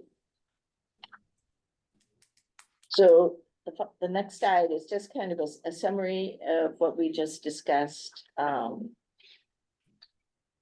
It's in order of priority in the sense that the highest ones are the ones that are most visitor oriented, but each of these are visitor related to some aspect, even housing, because, well, on the news this morning, people were having to move out of hotels, and limited housing availability is causing a lot of disruption. So there's a direct tie, and also TBRs. We don't want them necessarily to be really ticked off at Hawaii overall, or maybe we do, but I think we have to address it in a mutually respectful manner. And that would be appropriate communications. Any questions? I know. Can I also put, we still have one other section, Yes. but before I answer, so, what Faith proposed today are all various, activities that can be done. She presented this at the last big meeting. There was further discussion actually to very specific actions that we think should be the tourism emergency special fund should be used to fund just a couple of these actions. So it's actually, we have another spreadsheet you see at the very end, and then I'll go over that, and then we can have questions, I think.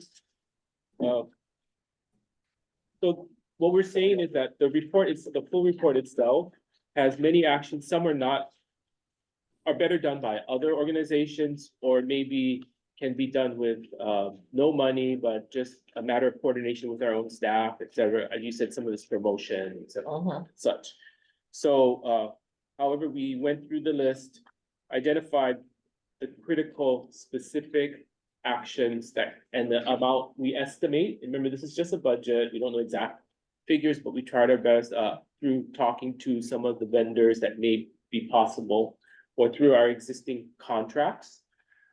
Since it's emergency, we can pivot some of that, do things. So I'll go over the list and, sorry, it's very tiny. How to read it. So as you see on the side, 1A, 1B, 2, 3, 4, that matches Faith's matrix that she just presented. And the little, when you see the descriptions, it has the specific program that we pulled out, and we thought these can be done first with the money that we want to use for the emergency fund. There's 2 columns of money. So the first column is, okay, the total cost that we think that program would take. And then we knew we only had 2.15 million in, well, I shouldn't say that. We had to only use a portion of the funds. We also recommend these,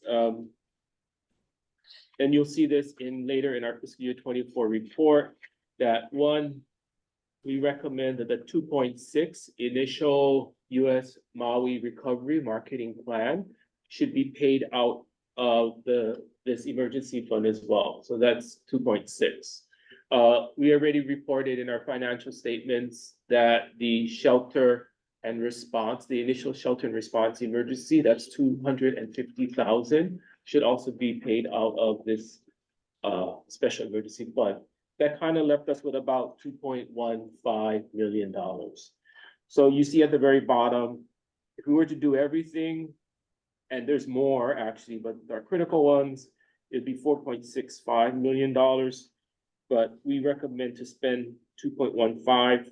The rest of the money to pay some of these costs would come out of us either having to adjust our own fiscal year 24 budget and utilize some of that money to pay for the rest. So I'll go down the list. So the first was, as mentioned, was US Maui Marketing Recovery Program number 2.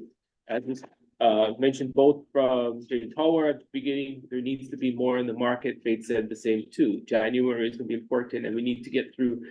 We've done mainly B2B. We haven't done direct consumer and more saturation programs as was done back in 2009. So funding that. The staff has recommended to take 900,000 out of the tourism emergency fund to apply to that, and the rest would have to come out of our budget cuts and adjustments. Canada Maui Marketing Recovery Program, it would take another 900. We don't recommend it come out of the tourism emergency fund because we feel other activities are more priority, but we do have it as it should be done, and we would have to discuss that when we do the fiscal year 24 balancing of the budget. 1B, enhancement of Go Hawaii site and Go Hawaii app are similar to feature more Maui, what's open, what's happening, those kinds of things. As Faith has mentioned, that's still problematic in the market. They want to know what's going, and that would drive them to come here. So we estimated to take about 250,000. And as you see, we listed who are current vendors that could take on these tasks. HTA subsidized booth space, reduced participation fees at certain domestic roadshows and travel trade events. As mentioned in the Maui Recovery Marketing Program number 2, there'll be activations in major markets. And we could pay for especially Maui businesses that are having hardship, but should be there at those activation shows that we pay to get them over there, so we can really show what's happening on Maui and what's good, and encourage more people to come to Maui. Number 2, support and encourage consistent messaging and outreach to Maui residents and visitors. We talked about that. This is we thought out of all of the recommendations that were listed that Faith had, the one about developing and air local messaging that share that many Maui residents want to return to work full-time and its path to economic recovery was the most critical. So we're saying to take maybe about 350,000 to develop a program like that. Utilize TV, social, and radio programs, talking about workers that want to go back, and in doing so, encouraging their other workers and others who support them encourage other residents on island or in the state to come to Maui to support them as well. 3, support small business. So support Maui-made products.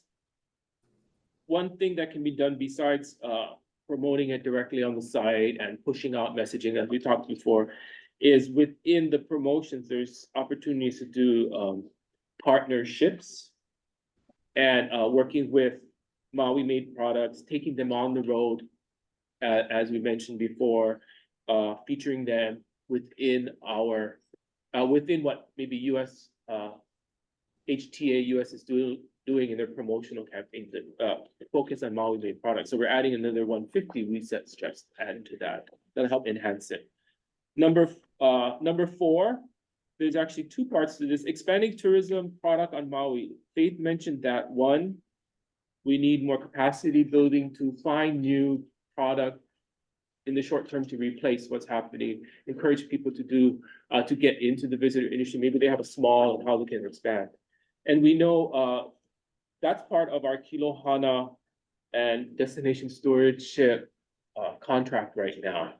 So we're saying that part will be covered about technical assistance. And then we'll put more emphasis on really looking at Maui. And they had mentioned before that there's a pivot to really enhance and select Maui businesses and feature them and get them stronger so they can be a part of the industry.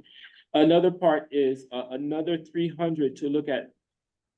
One of the things that came back is a lot of people are more visual in the visitor industry, and we'll leave this, it's very general statement, and it has to be fine-tuned. Is there a need for more video to show what's open, what's available, so there's more for those who are more visual in aspect, touch and feel, that they can understand what's open, where it is, enhance the maps, etc., those kinds of things. 300, and then the last one, 5, which is working with the county and state, as Faith mentioned, and recently the mayor and the governor are working on changing some of the tax regulations and such. How can we then reach out to our own visitor industry partners, working directly with the owners?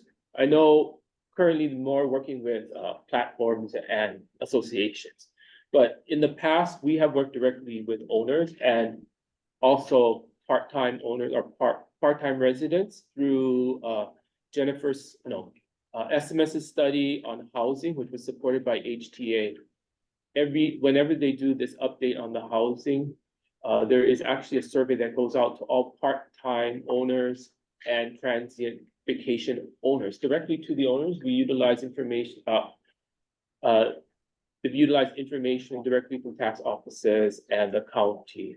So we can, once it just reintegrate, take that on, or at least encourage that through staff time to encourage that, and whoever's doing it now, help facilitate the process if possible. If it needs to do outreach to our industry partners that we have contact with to enhance whoever's doing the final. Once all of the tax law changes have changed, we would then push out the messaging to them, encourage them to participate as they mentioned. But right now we have it at 0 because it's still to determine, and most likely it would just be our staff time and let the other people who are doing it actually conduct the implementation. So that ends up with 2.15, and you'll see when we get back to the fiscal year 24 reallocation, how that shows up. Thank you very much. Chair, I know that we're over time. May I have up until just before 11:30? Is that okay to finalize this? Yeah, I don't want, that's not done. This is a lot of hard work, 15 meetings worth, and blood, sweat, tears, so take all the time you need. Thank you very much. So I'm, members of our committee, I'm gonna hand it over to you to just like briefly provide any final comments that you might have. And then we'll open up for any questions that we may have for either Daniel or for Faith here. But prior to that, very quickly, Daniel, if I could please ask you to just, there was a lot of encouragement for us to look at the possibility of replenishing, that there might be an opportunity to replenish the 5 million. Can you please clarify whether that is where we're at with that? Okay, so many of the board members had asked about that. So Isaac had done the research, and also with John Cole, if the fund may be replenished once used. This could mean that HTA uses the emergency fund Can it be refilled for another 5 million? When that would happen, and can it be dispersed for the wildfire emergencies? So we contacted Budget and Finance, and their statement is that Budget and Finance, a position of 237D 6.5 is that 5 million would be made available each fiscal year. The replenishment provision that TAT revenues and maintaining a balances for the start of each fiscal year. The governor, however, has ultimate authority on the amount HTA can spend from the emergency fund, and he can manage that through the allotment process up to the 5 million each year. So that's what we found from Budget and Finance. That answer, maybe Isaac wants to No, put. that's exactly right. Basically, the bottom line is, DNF is gonna allow us to spend 5 million, not a dollar more. So, but the This fiscal year. Yeah, this fiscal year. But the ultimate, if you read the emergency proclamation, it does say that we can use the emergency fund in coordination with the Budget and Finance Director. So I think that coordination with presumes that cooperation and he has the final authority on how much we can refill the fund for. And I also want to put in context that, remember, this is an emergency fund that has to be spent during an emergency. At some point, it doesn't become an emergency, but it becomes, this is the new normal. And it becomes a point where our own GMTs, et cetera, will have to work with what exists and utilize their funding and our work to build back, as though we had maybe a slump in any other year or something. It has to be used immediately while the emergency declaration is in effect. Okay, so even if it gets replenished way down the line, it may be too late already at that point. Which actually squares with the fiscal, every fiscal year component. Right, and as the date moves on, it's pretty hard to say we're using the funds for an emergency, right? As we get further away from the incident, it gets very, very difficult to start. Well, as long as the emergency is declared by the governor, then it's within the framework. Right. Right? Okay. But I'm not real sure how the emergency proclamation goes to. January 5. Okay, January 5.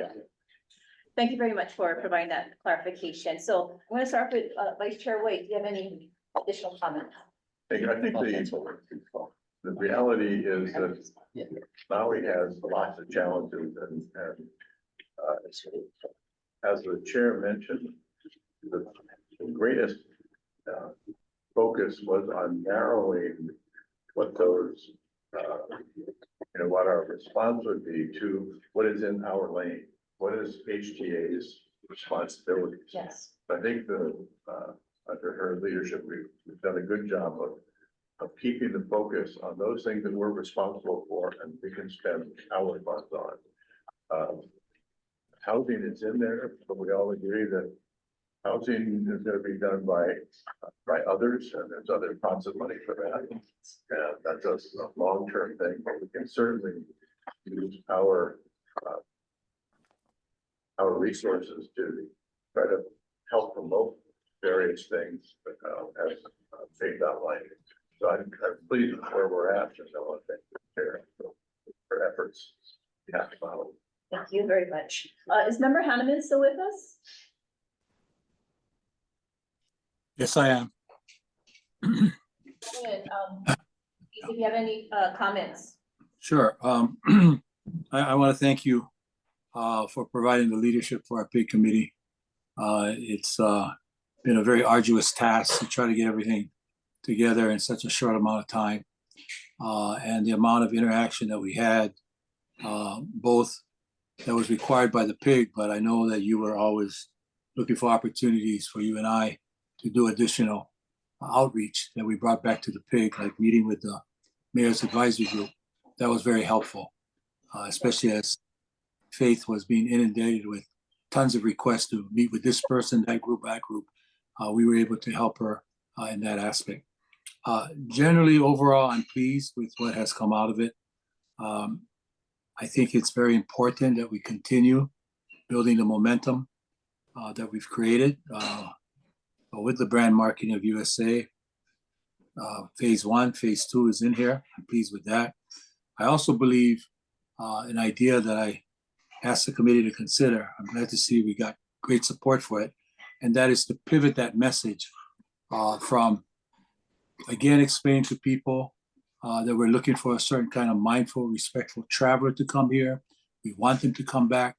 But equally as important, I feel at this time, the timing is right to pivot to people who can say, I need to go back to work. Not I want to go back to work. I need to go back to work for a lot of reasons. For a sense of normalcy, restoring dignity in their lives. The fact of the matter is we have a labor shortage. We need to bring people back to work. We're expecting more robust numbers, especially if our campaigns really start to click on and the like. So I'm very, very pleased that that's part of our program that's very different. I don't see anybody really doing that right now because they've been so focused on the fact that we had to have the respectful, mindful traveler, be careful of Lahaina, but we want you back. I think now this committee, through the HTA, can own that issue, work collaboratively. I see this being a partnership. I see us reaching out to many of those businesses that are feeling the same urgency to partner with us with the money that we're putting in here. So that's a big plus. I'd like to see us do more with the Filipino community. No disrespect, but we do a lot with the Native Hawaiian community, and rightfully so. But the Filipino workers and residents are a major part of our industry. And so the things that this committee talked about, I thought was really good because I think in many ways they're often not as highlighted as they should be. For that matter, the Pacific Islander community. Maui has a lot of Tongans, a lot of Samoans. They're going through changes. Oftentimes language is a barrier. Oftentimes not being able to fully comprehend the complexity of what government is asking. So I think this committee made a good start in that regard. I'd like to see more. My last comment, I'll be very brief. I cannot leave this housing issue alone. I really believe we heard that everywhere, that housing is important. So I'm not arguing to put it in this big recommendations. I think we want to complete it, but it has to be part of the way we look at the new normal in 2025 and even as we close out 2024. Every discussion that we had, it always comes up. How, and I think it's too easy and convenient to say it's not in our wheelhouse. We can make a nexus to tourism. Why? Because if we are able to move workers that are on the resort and the hotels and move them to some kind of housing situation, and there's a program there that adopts them, what does that do? Number one, you get them off the hotels, which is where they don't want to stay long term. Number two, you free up those rooms so that the guests that are coming in have a place to go and stay. Number three, you also create job opportunities for those people now that are off that. So I'm okay with not doing it at this stage, but I'm glad we raised it enough, and it comes up every single time, whether you're a resident of Maui or you're not a resident of Maui. And we at HTA cannot afford to let this issue slide and say, well, someone else is going to do it, because there is a nexus to tourism. And I can make that argument very, very strongly, I believe, and I think there's support for it. So I'm just saying, let's look to that in the next phase as we go through the 25 budget or what have you, but let's not leave that issue alone. That is too important an issue, that and childcare and all these other things. We need to be part of the solution and not just standing on the sideline saying that's someone else's problem to take care of. Thank you, Madam Chair. Well said, Member Hanneman, thank you. Is Member Arakawa still in line? I know that he is not. Okay, Member Ayona. You're on mute. Please unmute yourself. Thank you. There we go. I'm sorry. So first of all, Chair and Vice Chair, thank you for your leadership. This has been quite a journey. To be brief, I agree with the need for the direction that Daniel and the staff have put together with regard to the funding. Our partners are amazing. HVCB, CUNA, and of course, HLTA and everyone in the state and county who have been involved in the direction that we need to take. HTA has a compassion, I feel, for the residents in the fact that we are the ones that are trying to put this message together in a very sensitive, I want to use that word, sensitive manner in respect to all the needs that have been addressed by the research group as well as our own staff. I have family who lost their homes and are in the industry and are happy to be working and have said their concerns for those who are still challenged with not feeling right to come back to work yet. So when I hear the messages of what was provided by the research, it mirrors everything that I've been hearing from my families and from my people that I worked with and had the privilege of respecting through this process that we've all gone through.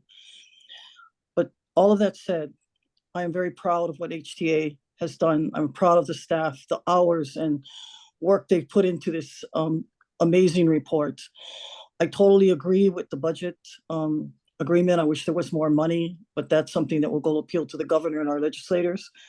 But thank you, everyone. I think we need to move quickly in giving our staff the opportunity to take this forward. And I do want to make a special shout out to Isaac. Isaac, thank you for the guidance on the financial area.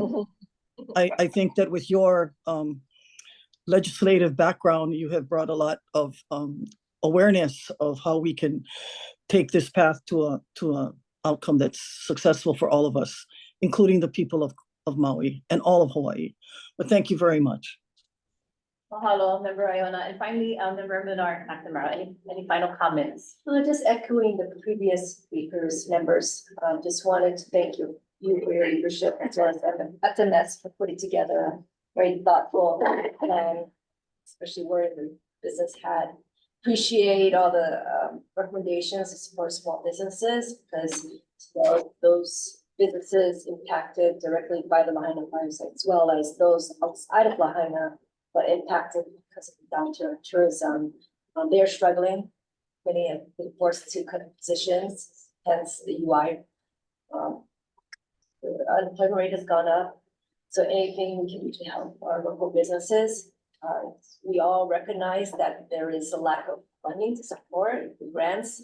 So many of them can't get loans. So whatever we can do from a promotional standpoint, as well as community supporting our local businesses, very helpful. So Thank you. So I just would like to again thank Faith for her presentation. Especially want to thank our staff, specifically Daniel, AP Choi, Caroline, Kalani, Ilihia, and all the other staff members that participated in all 15. Carol as well, participated in all 15 PIG meetings. I just want to reiterate, there's no board discussion allowable at this time. However, tomorrow, I believe that the plan will be posted on the DDET website? On our website. On our website, okay. And I'm sure there's gonna be a press release or communication to let the general public know. So board members, please send in your comments as well and your feedback on the proposed strategies and actions. And we will have up to 2 weeks to provide general public, please. Those who are, and those in the industry, please encourage folks to take a look at the proposed strategies and actions and to comment by its deadline within 2 weeks or so. Finally, we will be hosting a meeting next week, Monday, December 4th at the Maui Arts and Cultural Center at 5:30 p.m. Refreshments will be available from 4:30 p.m. on. Public, please, again, residents, business owners, industry leaders, please help to spread the word and please attend so that we can also receive any additional questions and comments. And then finally, again, mahalo again to everyone in this collective effort. We took time because we wanted to make sure that we had data available so that we could reduce any possibility for duplication. We wanted to take measured action so that would allow us to have all the information needed to focus and to prioritize. We got very early on and consistently guidance from various leaders to not waste our resources on duplication and to, to make sure that we would spend our resources as allowable to HTA. And with that, give any final comments? Yes, so following up next steps from today, Chair has already, or Mahina has already talked about the community meeting and the input that you as board members can provide directly to Faye. Also, while we are on Maui, we will do presentations to stakeholders there, including the mayor and the county, providing them with this information directly, which would cover, I think, what Jimmy had asked earlier about presenting some of the findings and our first round of disaster recovery monies. And then when we have our next board meeting, it could be a special board meeting or it could be our regularly scheduled board meeting, that would come to, we could have the final discussions. And then SMS will close out doing a final plan, incorporating all of that information. And then that will be published, as well as we can start moving forward on implementation at that time. So relative, because I think we have a question on Zoom that I don't know if we get to or not. I want to ask a sort of protocol question, which is, Vice Chair just said, okay, here it is. We're just presenting our findings, including a budget of how to use the funds. Are we allowed to ask questions about it now, or is it a situation where let's defer to a later time? No, at the next board meeting. That's where you ask your Yeah. questions. And the public meeting can gather input and whatever from the, the public. Yeah. And be reported to the staff. So relative to the Zoom question, do we allow the question and answer the question, or is that? Well, board members should not be deliberating or asking questions that will help them make a decision at this point. That's for the next board meeting. So for the participant on Zoom that wanted to ask a question, you heard sort of the protocol, how this particular discussion is not designed to have public commentary or board commentary. Right, particularly board. Okay. At the next meeting. At the next Possible. Okay. We can. But that implies that this is a presentation and there'll be opportunity to comment and weigh in. Yeah, correct. Okay, Thank you. thank you. Any additional? That concludes our report. Thank you to our date. Awesome, thank you. I do want to add that, it truly is record time. When you consider 15 minutes, 15 meetings and all of the work that went into that, including getting a report back out that, gives us data to make quick decisions. So thank you for all that hard work. Thank you. SMS. Chair, if I may, Yes. on the subject matter, not on the report. So when August catastrophe happened, we have discussed since then that we perhaps could use an emergency response protocol or mechanism within our authority. It's envisioned in 201B9 and 10.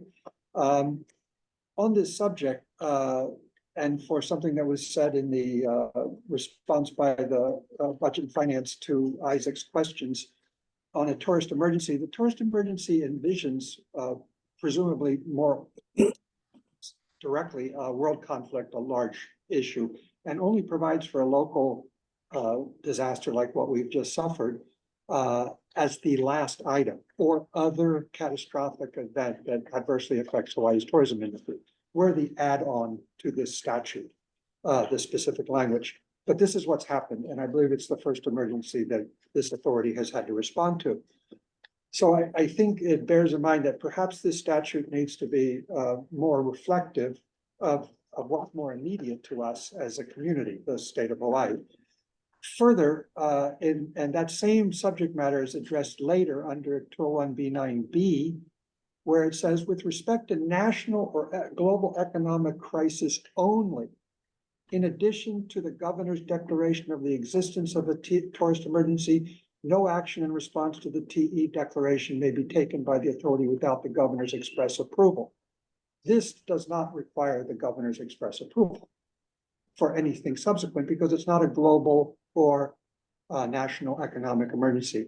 Does that need to get corrected to allow the governor more prerogative? That's something that we should probably consider, because here he's expressly not.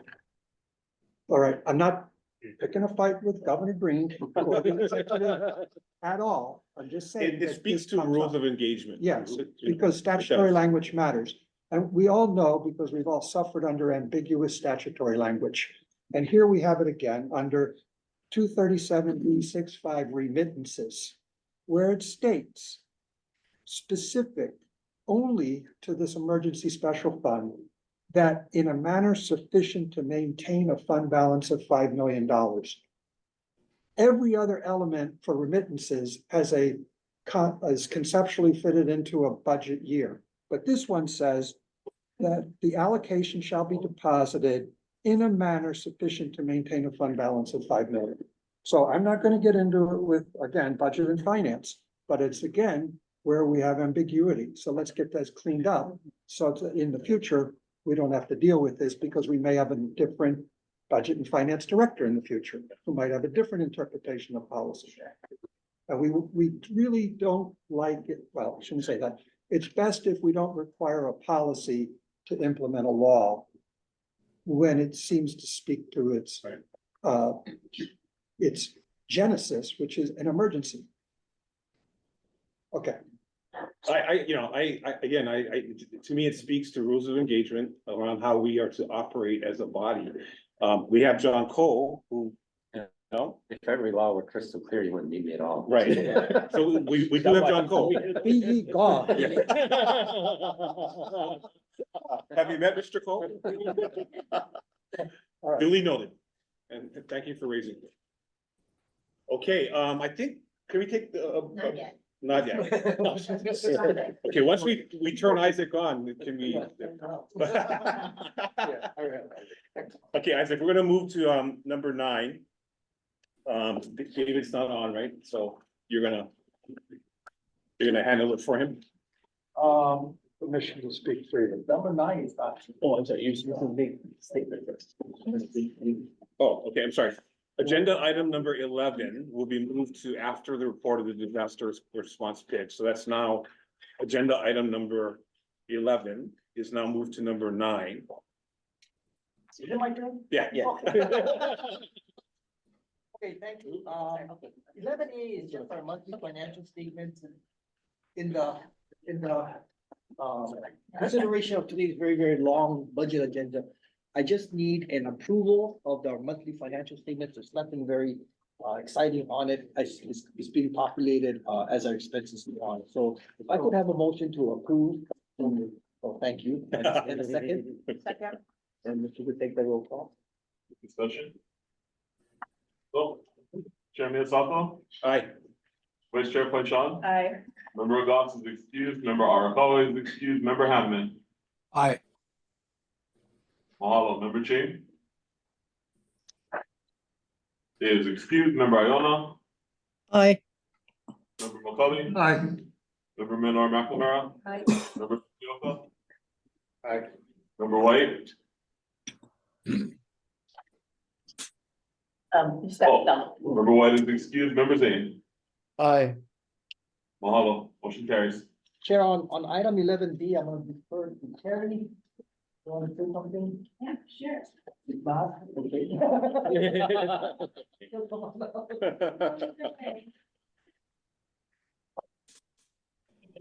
Board members, for the month of October, we had an extremely good month. I'm just gonna give you high level. We hosted 35 license events during the month, which was 10 more than we had budgeted. Nice. Revenue wise, in total, we are going gangbusters. I mean, we are ahead of budget. Right now, roughly, we're about $3 million under budget to our fiscal year, and we're 3-4 months in now. Our goal is hopefully we can get to break even. It's our bottom line. That's Isaac pushing me and grinding me to get to break even. I think just in general, financially, we're doing really well. Thanks to the Bureau, I start to see more and more tentative bookings coming through, leads coming through. We're doing a lot of site inspections at the convention center. So We are getting traction. 26 onward still looks really soft for us, so I know that John Reyes and Lynn Whitehead and Monahan is also working on, you know, potentially trying to fill that short-term sales position, because that's definitely needed, just looking at our pace report. And getting our staffing back up to what it was pre-pandemic level, so that we can start filling the calendar from 26 onward. That is my biggest concern right now. 23, 24, and 25, we look really good. Financially, we're just wrapping up our budgets for fiscal year 25, and we look like we're gonna probably mirror another fiscal year 24, which is a good year. You know, the elephant in the room is leaks. I hope that, you know, we end up getting funding through another source for next year.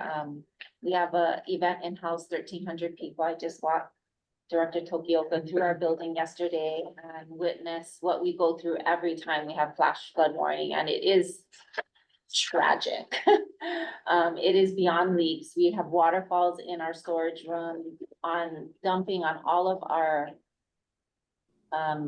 volleyball and basketball equipment, which we move around as leaks pop up, but now there's nowhere to move them because it's just leaking everywhere back of house. I mean, our entire. But Terry, isn't that a new tourism product? The leak tour? No, the leak tour, no, I don't want to do that tour. But I mean, I just want to put it out there that when we have flash flooding like this, it is bad.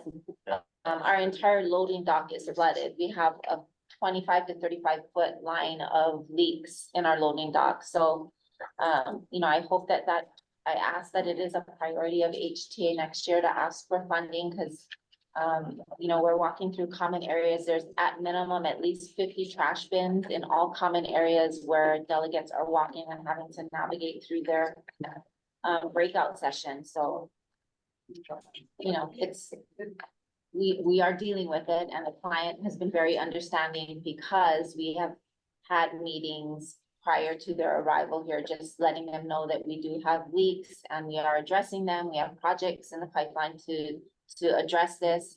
Unfortunately, your conference is falling within our rainy season, so it kind of helped us with our customer understanding when we have to move them in and out of rooms. It really has helped. They're very understanding, considering the amount of trash bins that we have in the convention center. But these are ongoing discussions that we're having with citywide meeting planners as we navigate through our rainy season, probably through April or May. But outside of that, business is good, business is strong. And things we are busy at the convention center, not just with citywides, but with also local events. We just finished a tournament, helped with Maui Invitational with our courts, moving them to and from our center. So good stuff. The convention center's doing very well right now. Thank you. Excuse me, Terry, is there a Yelp category for conferences and conventions? Yelp? Yeah, in other words, is No. there a place where the people give feedback independent of their? Oh, so we do send out surveys. We Yeah, I'm send just out, curious if there's a popular. platform. not a social media platform, just internal. We send out surveys to meeting planners, and we're moving to a new software where we're actually gonna start to survey attendees. So, thank you. Yeah, just to inform the board members, Terry and I did do a site visit to the fish pond outside here. And we determined that the construction method for our roof is probably gonna be very, very similar to what they're doing at the fish pond here. And you guys all know about that big flood that's happening during the construction phase and everything. So Terry's gonna assure me that it's not gonna happen for our roof project. And then if not, we're gonna have to dig or pay. Okay. Not the same vendor, right? I just wanna say for the record. Very good. All right, Chair, can I ask Isaac a question? Yes. As our hotel managers know, that when we are not providing the service that our guests expect, there are some type of refunds required. And is there anything that Terry has been faced with on the atmosphere that maybe a client had expected that didn't happen? Is there refund requests coming from the clients? I don't know specifically for this one, but I know Terry has spoken, yeah, compensated clients before in the past, Stephanie, so they have done it in the past. No, because I really think that, you know, it to, Terry's, I should say, great skills, you know, those are things that you, as a planner, when you're planning something and you're embarrassed over the fact of the condition, you know, comes the fact of the quality and what they need to experience, correct? That they were paying to experience. So I think if there was a realization of what she had to, aside from sharing it with us, what it cost to, if there was any refunds provided, would be an awareness of the board knowing that it's not only Terry sitting there telling us all of the water, but what did it do financially to the bottom line because of the dissatisfaction of the guests? That's all I wanted to bring up. Terry, you do a great job. Okay, thank you. Thank you. That's a good segue into our budget discussion on 11C. The Form A is of course our ask. Form B is what the BNF director and governor has approved. It's good to know for the board members that the $64 million CIP for the roof repair is in the governor's request. There was advertisement in the paper, editorial yesterday about how the roof should be fixed. I believe that the legislators in this building fully understand the implications of the leak that's happening. It's been happening for a long time now. And I'm very, very confident that the money chairs are listening to me and they will give us the $64 million to, you know, fix it. You know, the convention center is just one of the jewels of Hawaii. We need to keep it up. And Terry's doing such a wonderful job making sure that it's full because I'm there every day. So I know how full it is. So, you know, I think we were a good team in that particular aspect of our relationship with HTA is doing really, really well. Excellent. Okay, on item 11C, that is Chair Arakawa's discussion points. Perhaps we should just defer that particular item. If he would like to speak on that later, and we do have time, we can bring that up. And that's all I have, Chair. Thank you. Thank you very much. Item D. Isaac? D is in David. I think that's what he meant. Is that one? D when he said C. HJ budget issues, comments, suggestions raised by legislators. Yeah, that's David R. Collins. Sure.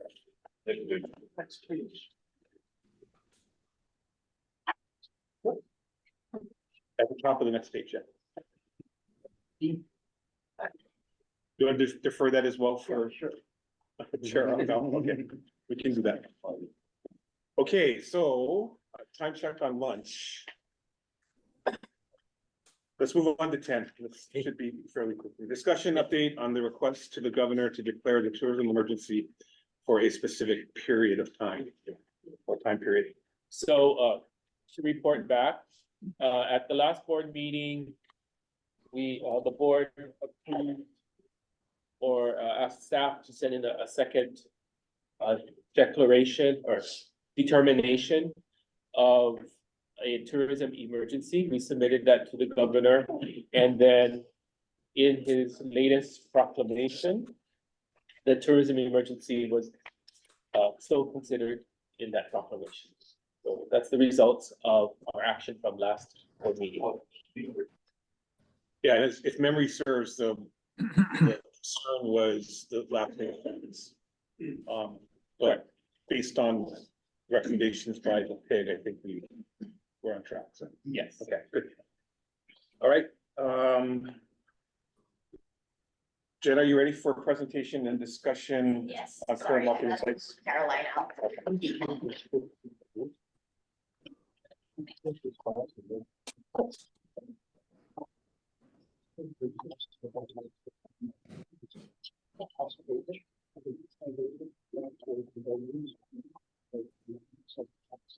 Okay, so as I get my Zoom set up, I wanted to say that the handouts here are in the green packet.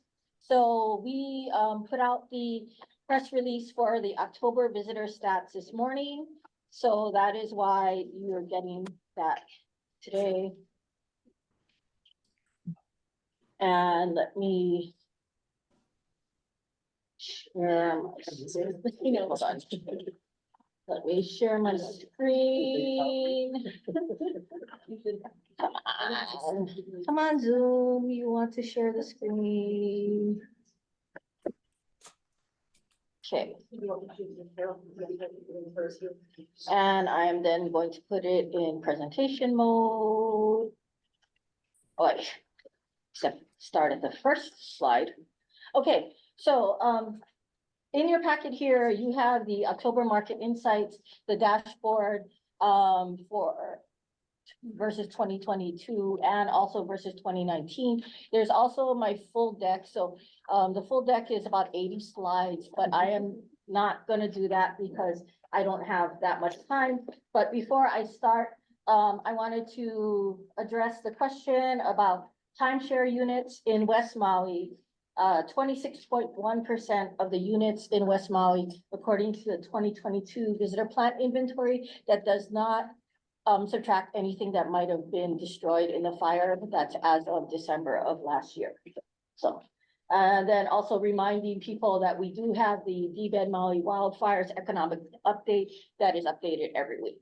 Okay, so going to October, what we see here is that through July, we had a trend that the expenditures exceeded prior year in 2019, but starting in August, because of the impact from Maui, we do see that total expenditures, which is a HTA KPI, is lower for what you see there, 2022 compared to August, September, and October. So the dark blue is 2019, lighter blue is 2022, and green is 2023. And the trend for monthly visitor arrivals is a lag in visitor arrivals compared to 2019, and that hasn't changed. So looking at the different markets, we continue to see that the majority of the expenditures and visitation is from the US West. We do note that there has been an increase in visitors from Japan. So there's a 44% recovery for the Japan market, which is encouraging, and it's the highest it's been since the pandemic. And also we see that except for Japan, everybody has higher per person per day spending than they did in 2019. And again, that's another HTA KPI.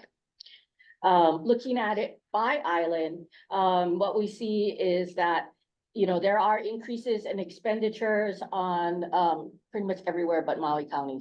And that is kind of to be expected with what's been happening there.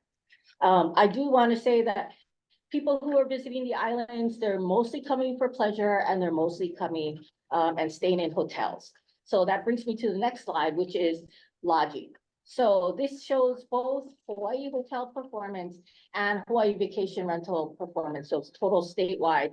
So for the month of October, the hotels were 74.5% occupied, which is higher than 2022, but still lower than 2019. The rate was 347 on average for the state, which is significantly higher than both 2022 and 2019, and RevPAR was higher.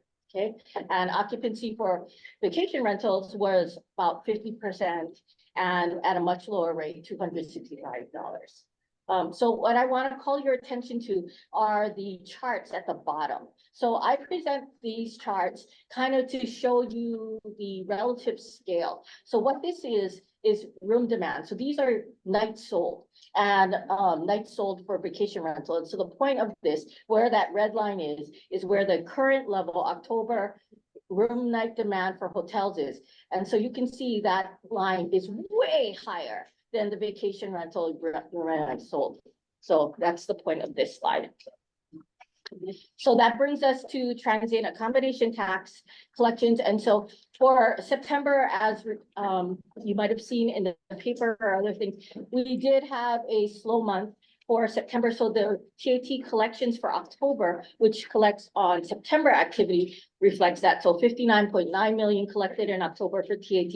And again, this is only state TAT, not the county TAT. I was looking for updates for county TAT, but they did not post that yet.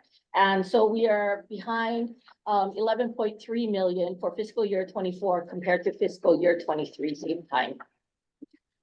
Okay, and now this is the schedule of nonstop seats. So we had more scheduled nonstop seats in October 2023 than we did in October 22. However, you do see that it's not equal, like different airports had different levels of seats. So, and of course, Kahului had a big decrease as expected from what's happening. And if we go into November, we're not really seeing that increase in service necessarily for Kahului as we come back through December and January. So this brings us to the booking pace for air seats. So this is all markets. So anyone coming from anywhere in the world, what their pace of booking air tickets were compared to the same time pre-pandemic. And as you can see, I mean, we're on the last day of November, but this data is as of last week, Monday, because there's always a lag. So, November is falling behind, December is falling behind, but as we get out towards the spring, the booking pace looks slightly better. And there are differences for the other markets. I'm only going to show you the major markets. So United States, here we see that the booking pace overall for November and December was better than the total all markets. And then going into the spring, it's not quite so bad. Japan is not great to the end of the year, as we know, but looking at the booking pace for January, February, March, that's actually not doing that badly. So we will see this as it updates every week. And I'm hoping that eventually, like December, booking pace will increase as people are booking for maybe marathon or other things. But as we've talked about, and Eric has said time and again, that booking window is really short. So we're not seeing it long-term on the books. Here's Canada. Canada is closer, especially for November, December, to the pre-pandemic booking pace for air tickets. And then Korea, Korea is actually doing pretty well if you look in the spring, and actually February is ahead of pace. So that's good with Korea. And we do have also slides for Australia, New Zealand, and China, and they're in your packet. So I wanted to talk really quickly about the visitor satisfaction and activity survey. So the Q3 report is published today. So by the time you leave, it should be on the website. So for the most part, all of our markets were pretty satisfied with their trip from that July to September time. And it's really high. So if you do excellent, which is the gray area, and the red, which is above average, I mean, there's hardly anybody who was not happy with their trip during that time. Also, meeting expectations is really high, and expectations is always weird because people have really high expectations for Hawaii in the first place. So if you meet or exceed those expectations, that is good too. And pretty much all markets meeting or exceeding expectations, whether or not they tell their friends and family, like it's a good place to visit, very, very high across the board. There's a little bit in Oceania where some of the people said they wouldn't really tell people that to visit Hawaii, but they're kind of the outliers in this quarter. And then likelihood to visit again in the next 5 years. One of the things about this is that 5 years is kind of quick for some of the people who live farther away. So as you get farther away from Hawaii, the intent to visit again in the next 5 years is lower. And again, there's some disgruntlement with some people from Oceania. And then we did a special Maui section in this report because we could, because it's July through September, we basically said, okay, how do people before the fire that visited Maui feel versus how do people after the fire feel? And we concentrated on the US West and US East because those are primary visitors to Maui. So there are more slides in the full report and there are more slides actually in my packet, but I just wanted to show you that while people were not quite as happy post-fire, so there's still a relatively high satisfaction with their Maui trip. And that is it for me. There's many more slides for you to look at later. That's excellent. Jen. Yeah. Instead of going around, anybody have a question, comments, observations? Just thank you for adding additional slide at the end. That was helpful. Thank you, Jen. Okay. Member Hanneman? No question. Okay, actually, then I have one quick question, Sure. so. Just relative to Japan, there is definitely, you can see that it's improving. And as you said, Eric always quotes the 3-month booking window, right? It's relatively short, but also not as, not like it used to be, which is much longer. Right. So within the 3-month window, the graph seems to suggest that there's a curve there, like it's. Yeah, so definitely a much shorter time. And, you know, one of the things, especially for Japan, is that, you know, these are air tickets booked, right? And that is regardless of the amount of air service available, right? So this is still, so that supply side is not even a factor in this graph. Yeah. This is just people booking tickets. Yeah. So we know that those planes are gonna be fuller because there's less service right now, right? So there are different things that could be driving some of those out months, even though, you know, like we said, that it's that shorter booking window. We did hear from Eric about issues, trying to book the front of the plane. And, you know, there might be people who want specific seats, specific, schedules that maybe it might be booking earlier. That's might be why we see some of that for the spring. Comment on that. So my interpretation of that graph as well shows, if you look at that last bar, April is down, right? So,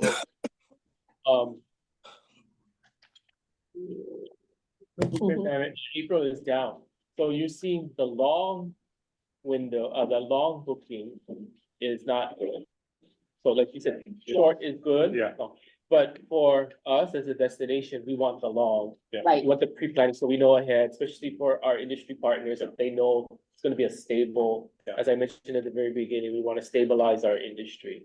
It's So just there's a lot interesting. of work. Yeah, it's just interesting from the perspective that it used to be long Yes, it used to be long. traditionally, and now it's shorter. And so at least we know that, you know, it's booking within that 3-month. Right, and that makes the we could booking make- channel, which is in the packet, you know, that has changed. Like, we see a lot more direct booking for Japan right now. I'm still waiting for, you know, all of those books to be published and see what those packages are. I haven't personally seen them. And I've been on the lookout for them. So when that gets published and they get the marketing in gear, I hope to see that long-term booking, increase. So Jen, if you ever wondered how much we need to hear from you, we need to hear from you. This is very helpful. Thank you, Chair. Very, very helpful. Seriously. Yeah. Okay. Okay, with that, we're gonna take a 10-minute break to grab lunch. Okay, let's go.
Where's that?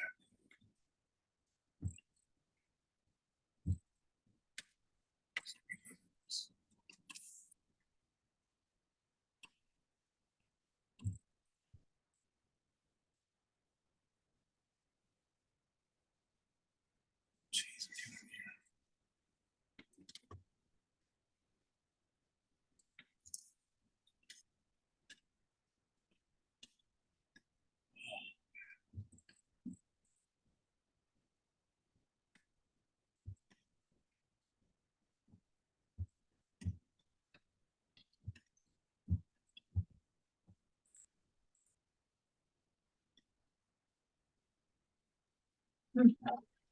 All yours, Chair. Okay, we're gonna come back into session. We're now at number 11, I'm sorry, number 12.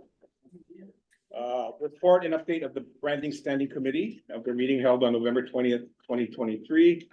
Member Hanneman, Chair Hanneman. Yes. Thank you, Mr. Chair. Just very briefly, the recap of the branding meeting on November 20. I won't go into great detail, the incremental funding requests. Kalani did a very good job of walking us through the pros and cons of if we kept it as is, as was recommended, or if we propose to make cuts, what the ramifications would be and the like. And I think a lot of that turned out to the consensus pick that U.S. marketing contract had to be preserved.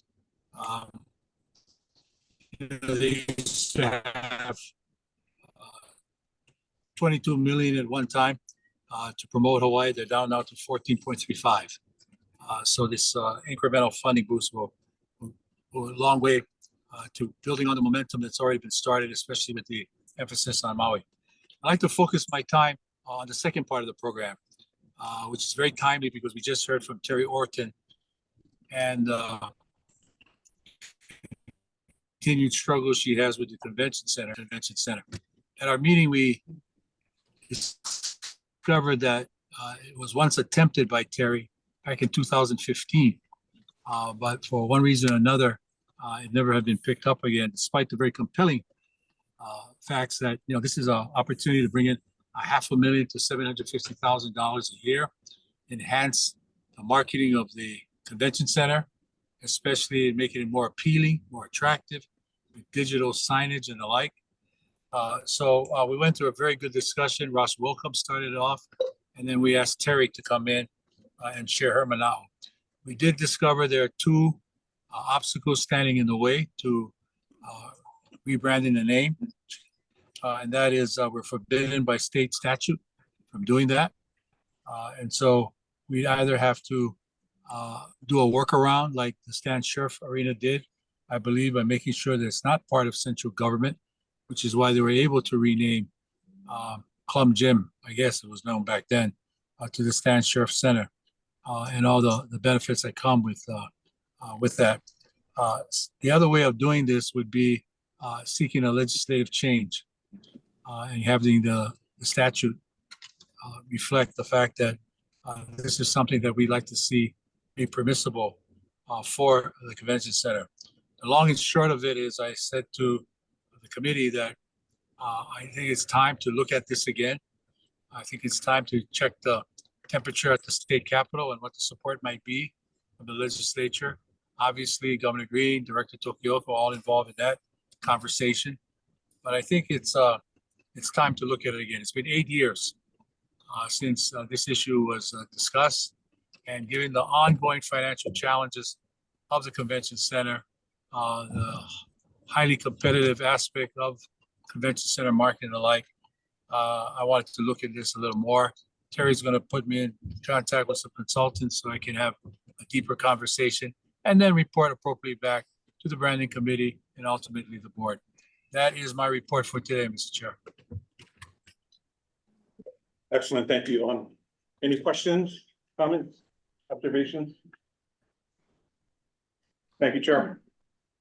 Okay, we're now moving to item number 13, report and update by the Ho'okahua Hawaii Standing Committee of the meeting held on November 21st, 2023. Thank you, Chair. First, I'd like to thank Budget, Finance, and Convention Center Standing Committee, Chair Arakawa, and our executive leadership for affording Ho'okaupua Committee and all of the committees to review their proposal. Our committee discussed the staff recommendations at length and have offered our proposal as well. And I believe we will be taking that up in a later discussion later today. The second item I want to report on is that our committee discussed the possibility, and we agree, that we will be hosting weekly meetings up until the opening of the 2024 legislative session via our Ho'okaupua committee. There's two purposes for these weekly meetings, and it's gonna add up to about 4 meetings from now until the opening of legislative session, absent of our, vacation times, holiday times between. One is as CEO Naho'opi'i shared in his CEO report this morning, one of the priorities that we as an authority are focusing on is regenerative tourism. So one of the purposes is to provide yet an additional channel for the general public, whether it be business owners, industry leaders, residents, and so forth, to provide 2 things: feedback on, one, who are the existing models of success, highlighting regenerative strategies and models that we can learn from. So who across our Hawaiʻi camp that we want to celebrate and that we want to learn from, perhaps replicate or expand, help to support their expansion. The second purpose is, and I said it at a recent panel at the CNHA convention a few weeks ago in Maui. We are all, I think this is where we're in alignment, where this is a point of alignment, whether it be government leaders, business leaders, community leaders, where we are trying to refocus and strengthen our tourism industry through a pivot towards a model that is more regenerative. And so I am asking, the reason for this weekly meeting is I'm asking we as a committee are asking for the public to offer their new ideas. If there are new ideas, strategies, approaches that can help to incrementally move the dial on regenerative tourism, we would like the community to start to share their ideas. This will work hand in hand with we're doing that through the PMAP process. We do that through our strategic planning efforts and other efforts. So this is to work in a complementary fashion and to yet again, provide another channel for our general community to provide their best ideas of, one, what models are working and what can we learn from them. Number 2, what are some of the new ideas that folks have, and start to really think about what that might mean come 2025 and beyond. That concludes our committee report. So, any questions, comments? Daniel, let me make a comment. I think the HCA staff supports receiving more information is always helpful and useful, particularly when we're trying to develop these new models.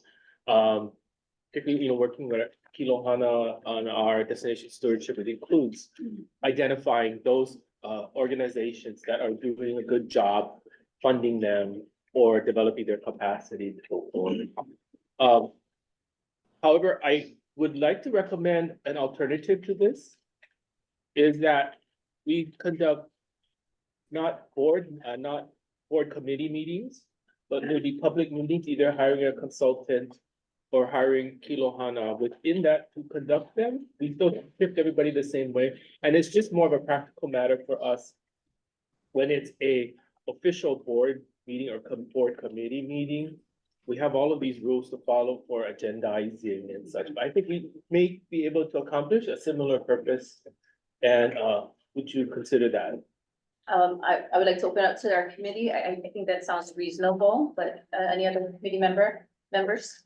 I mean, I would, it's well documented how much you guys are doing and how hard it is to get the logistics together for all of our meetings and make sure we're in compliance. So I would definitely support that, as long as it includes our objective and goal and we get participation so that it can be heard. And we can get the true essence of what people are trying to put out there. I support that. And you know, want to support the chair if that's your wish as well. Yes, thank you. Any other board members?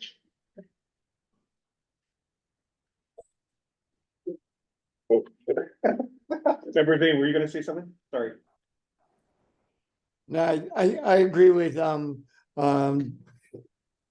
Ching, Dylan, that's the best way to do it. I think that would, best for an orderly, result. Thank you, Member Zane. If I could get some clarification. Sure.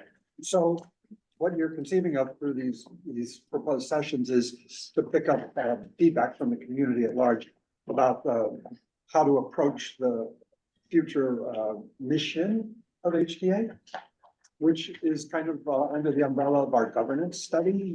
There's, you know, has a focus on redefining HTA for the next 20 years or whatever we want to propose it to be. So to me, I'm not suggesting that it's a redundant process. I think it's an additive process, but I think it should be taken within that context, which is the governance study, which you are a chair of, is the driver of this conversation. And there's a variety of elements that are going to want to be involved in that development. And your other chair is clearly, you know, a component of that.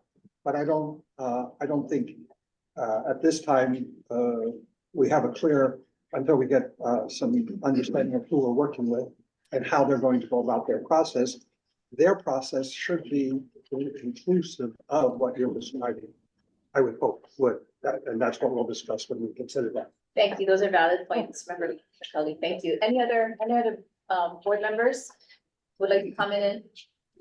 So there's also another purpose for however we move forward, because I like both your ideas, Member Macaulay as well as Daniel, is also to help educate members of the public that are not aware of all of the efforts and initiatives and activities and good thinking and resources that are actually going towards this pivot. Because I do think that there's an idea that we're doing very little, and that is not true.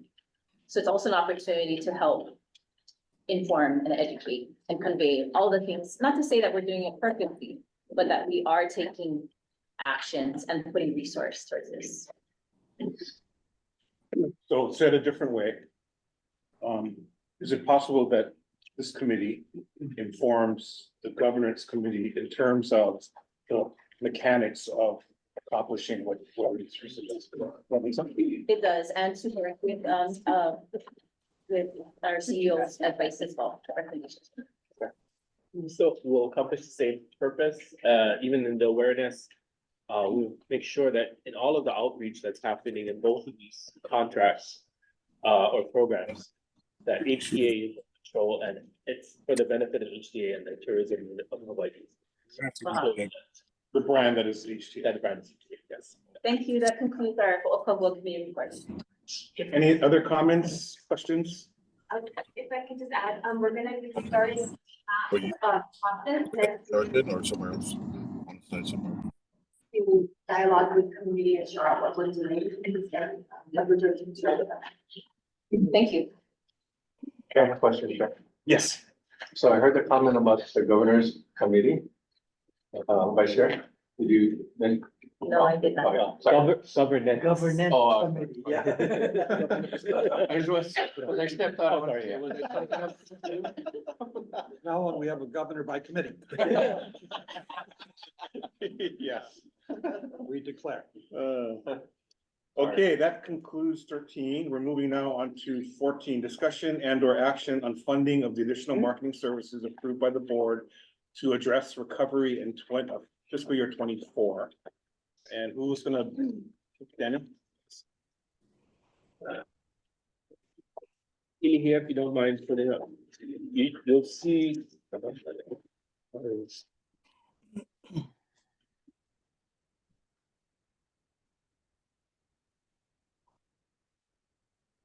One of these, okay, this one. For those in the room that have handouts, it looks like this.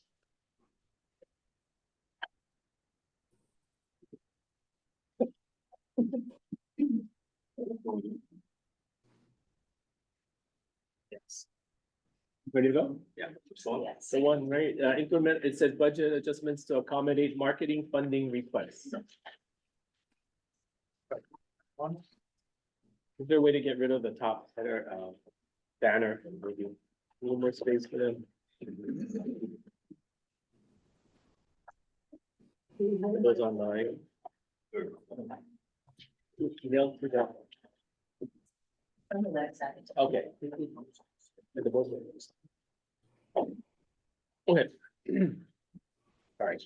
Wanted to check to make sure that those board members on Zoom have a copy as well. Okay, Yeah. thank I you. didn't know that. So if you should have received these attachments in your email as well. So budget adjustments to accommodate marketing funding requests. As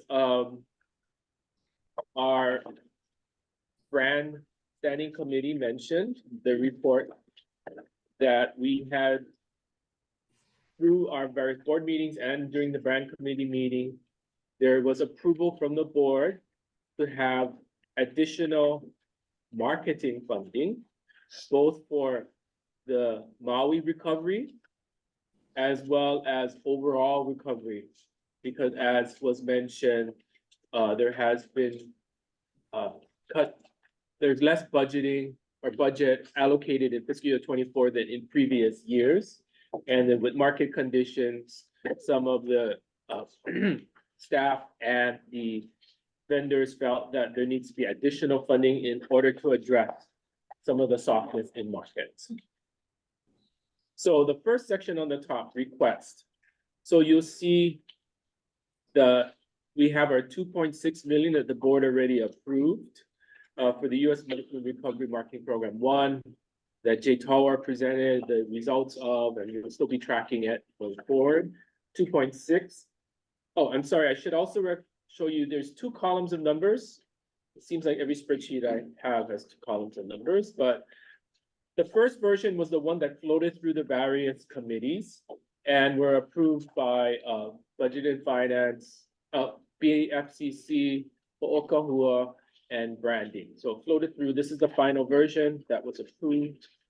And then the staff went back because in the final approval, if you look at the bottom, it was negative $444,000. So the staff listened to the recommendations from each committee about what they should keep, why the importance of, and then went back and jiggled around the numbers, mainly to identify what we felt was in the best interest of where we want to see going, taking into consideration what the board had mentioned in each of these committees. Okay. So that's the second column, final staff recommendation. And if you look at the very bottom of that, we came to actually a positive $3,000. However, today's discussion is for the board can make any adjustments that they feel appropriate if they don't fully agree with the staff's recommendations. Okay, so now I'll go on to the list. But just to level set, Yeah. Both relevant committees have vetted this, right? So you. 3 committees, in fact, 3 committees, yeah, embedded this, the first column. And then we came back with the second column for this meeting. Please say which committees? Again, BFCC, Budget, Finance, and Convention Center, 1, Ho'okahua, Yes. and then Brand Standing Committee. Thank you. Yeah. Okay, the first section is requests. So these are the money we need to increase in order to address some of our budget for fiscal year 24, both for increase for marketing as well as there is some adjustments to budget that we need to work on. 2.6 for US marketing recovery, first program that's already been completed. The staff recommends that the funding comes from the Tourism Emergency Special Fund.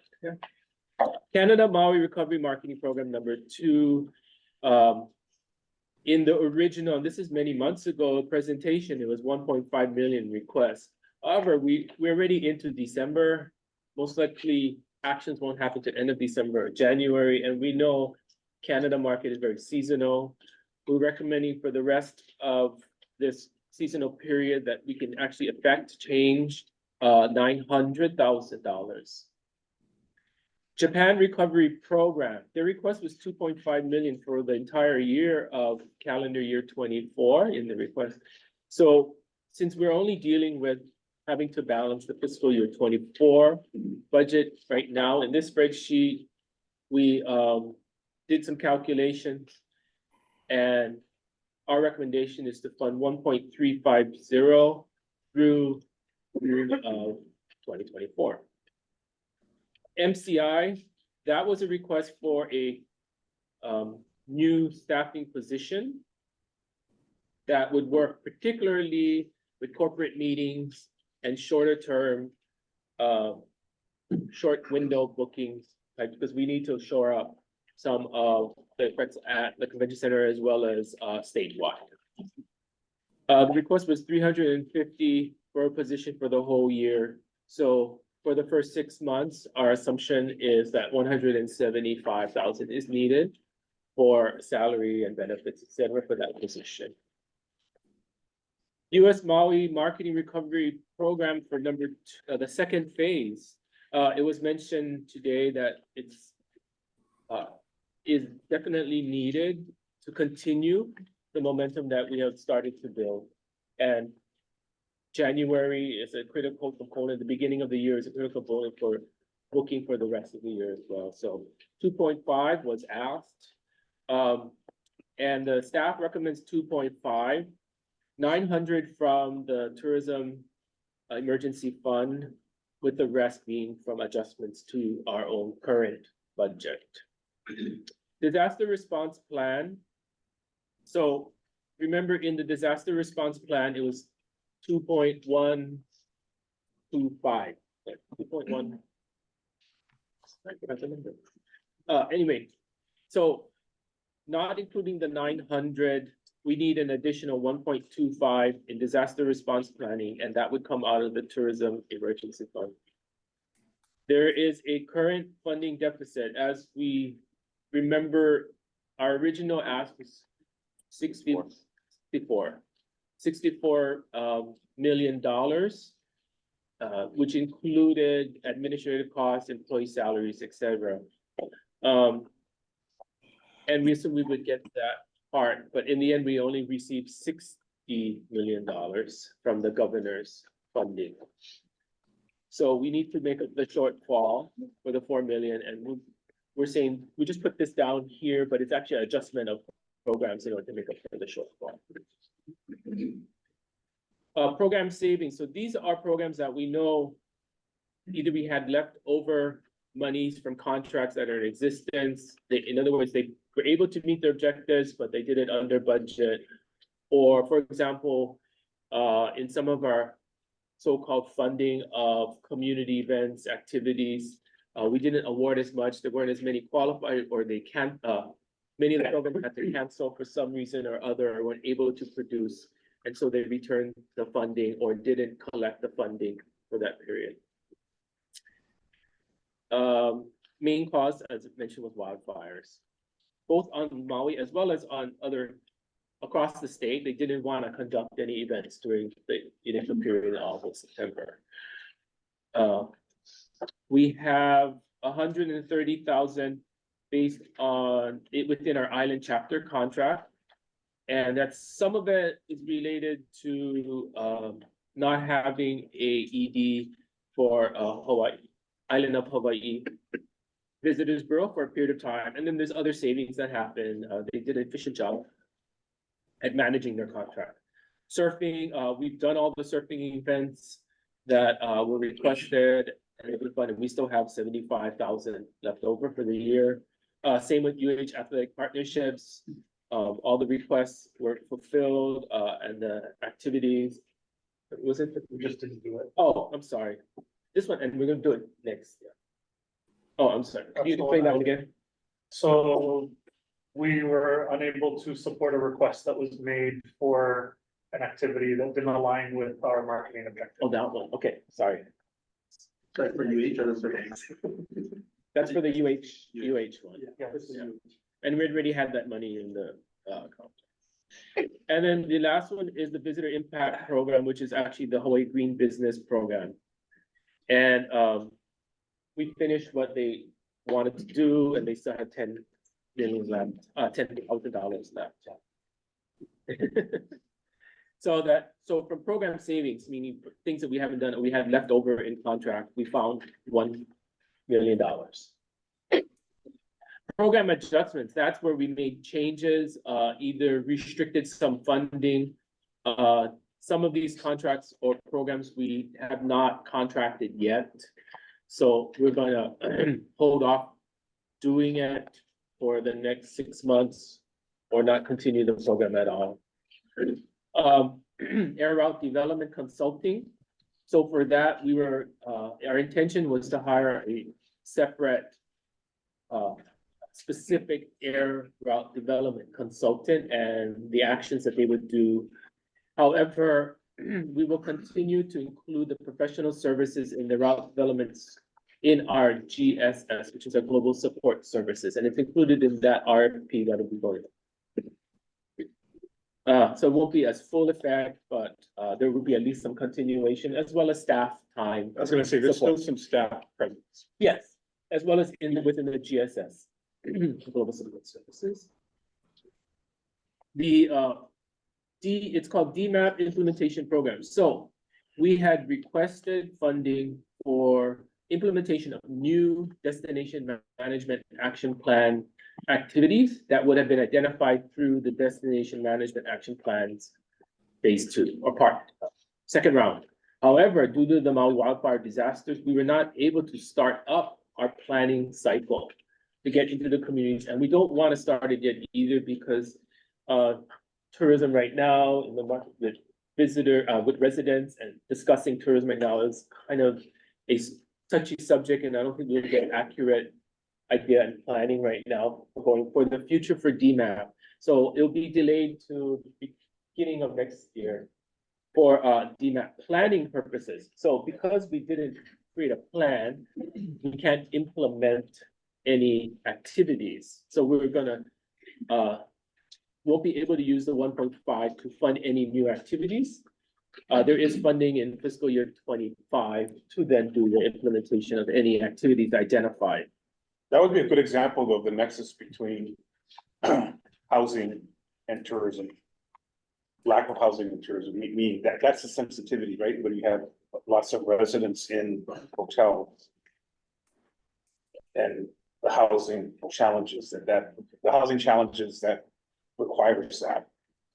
Right, yeah, that would be part of the issue. Also, you know, just in general, if we're DMAP addresses a lot of hotspots and impact areas, but because tourism itself right now is especially attenuated on Maui, right? We don't have particularly specifically the hotspot currently. So the discussion would be kind of tainted at this point. Let's stabilize the visitor industry and then work with the residents to identify what are some of the problem areas and such. Yeah, the part of it is housing because it's not stabilized either, right? Yeah. Thank you. Olelo Hawaiʻi, this is continuing the project. We had budgeted $500,000. We're recommending only to $125,000 and then saving $375,000. Global Support Services. We originally budgeted for a much larger number. We feel we will trim $525,000, losing enhancements to the GoHawaii.com, which needs a refresh. And then some other services that were in the original GSS contract. And but then we did mention today that for some of the enhancements to GoHawaii.com may come out of the emergency special fund for a portion, particularly looking at Maui and enhancing the Maui section. Campaign effectiveness and evaluation contracts. So typically we do evaluation of our special events, large signature events and sporting events. We feel we can skip 1 year because we've been doing this for a while. We have ROI on the main events that we always fund. So we can skip a year on that. On the campaign effectiveness, we have the first year through those campaigns, and we've already done the program for a year. There's a small tag that we won't continue for a period, and then we'll pick it up again in fiscal year 25.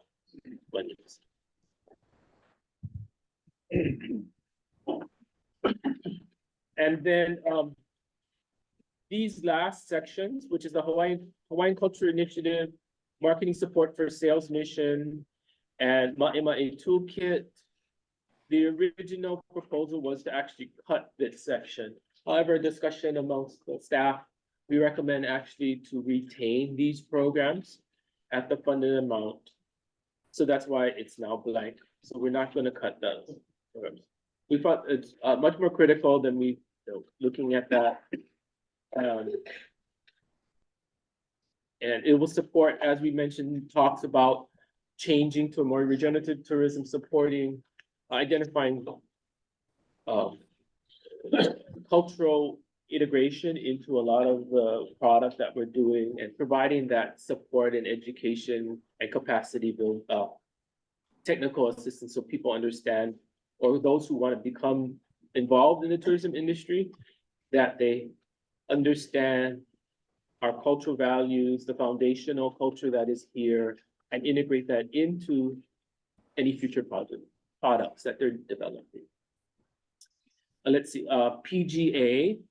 So for PGA, there's an additional 52,500 that we thought we could cut, but we'd rather not at this point, but include that as to look at what may be happening going forward, to ensure we have a little bit more. We could utilize it for additional promotion, as for example, that was shown in the recommendation for the US Maui Market Recovery, etc. We can enhance that for some of the reasons that were stated in the results today's presentation by Jay. Yes. So we'll keep that in. And the last one, the LPGA, since we brought on this worksheet, we found that the event, the Lotte, has moved to August of 24. So it puts it outside of our window. So there's a savings right there. So we were able to find a savings of 3 million from that. And other funding sources, as mentioned here, 100,000 from Marketing Opportunity Fund. So these are things, but if any other programs or activities come up during our entire fiscal year, we would have some money set aside in a pot to apply to that. And we felt we have 6 months left.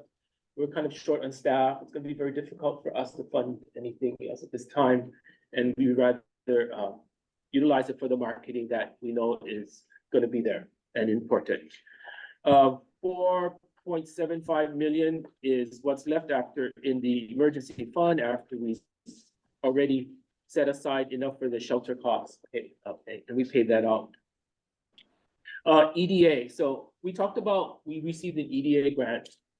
And what we've done is we pivoted. It was, when you first received the EDA grant, it was supposed to be supplemental to our existing budget. However, many of the programs are similar, and so we will pivot and redescribe slightly. So utilize the money that's in the EDA grant to pay, particularly in the US marketing programs, such as co-op, etc., that were described there. But we know it's more important to work with the existing programs that we have at this point. The last one is payroll salaries. I think that's extra, right? Yeah, so we found out that, well, of course, we're short staff. So we have savings in our payroll. The positions are frozen down. Yeah, so we estimate another 500,000 in terms of our payroll stuff, and we actually had budgeted for actually more staff anyway, so.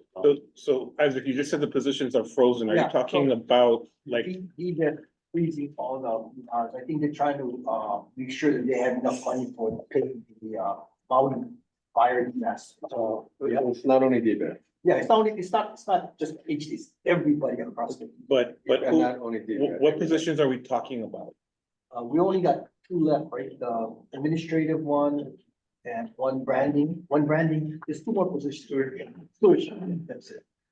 Everything else is frozen, so we can't do it. I'm sorry, two positions equal 500,000? Oh, no, and then the savings from the other ship. Okay. Oh, no, the Savings from the 500,000 is the savings. Yeah. Oh, and fringe too, yeah. So 60%. Includes. Like, for example, in John, well, I shouldn't say that, the past CEO's salary has not been paid out, et cetera, yeah. But it's not an HTA, it's a statewide thing. So we need to. Well, work on I think that. it is an HTA thing from the perspective of the independent agency that is the HTA. And when you say branding or stewardship, is that the position that we approved unanimously as the board? No, it's for our vacancy from when one of our former staff left. Okay. To fill the vacancy. So it's not like the chief executive officer, it's not the chief branding officer, it's not those positions. We still need to work on that and get approval, it's still within We're not gonna get process. approval of those. Yeah. Yeah, no. I'm sorry? We're not gonna get approval on those between now and 6:30, right? Because they took away the funding for those positions, or they froze the positions for now. Right? That I don't We know. only got two positions That we feel. that we're filling. We only have two. Yeah, the administrative assistant position and the branding manager position. Well, they'll allow us. But the to fill chief those. steward officer, the chief branding officer, the vacant chief executive officer positions are still in the budget and Frozen. Oh, why didn't that? Well, we have all those meetings we were in, so, and I have to be honest, I have not heard a specific directive at this time. So, It's a blanket directive. Yeah. It wasn't those positions, it was all the positions. So, there was no specific, we're not gonna hire those three positions at HDA. And it's all of the departments. And if you want to, if a department wants to make the case to talk to the governor or the budget and finance director, then you can. But I don't know that anybody's been successful yet How long has this been in effect? since about a month and a half ago. Because we're, but budget and finance is calculating how much revenue the state's gonna be short. So the spending has been restricted. It's to be the record. It came out on October 30th, it's not a month and a half. Yeah. It was current information. Right? just recently. Yeah, just recently, yeah. One month, yeah, a month. Today's only December 1st a month. Oh, yeah, that's right, yeah. So what- I don't know, I was trying to figure out if I met. It wasn't like the notice came 6 months ago. No, it's not, No, it's It's a fire. and it's It's under just a fire. Yeah. so can I? You can tell by the reaction, it's a surprise to most of us on the board. But So that's number one. Number two, what is Kalani's role? What role is Kalani filling right now? Multiple. No, I want to know from a payroll and a organizational perspective. Officially, he's still in the same position, which includes his position description includes both brand stewardship, destination stewardship kind of activities and brand activities. In this pivot, I've restricted his work to just the stewardship portion of his position description. So the position still exists if you're talking about an org chart or what we would call a position. Description.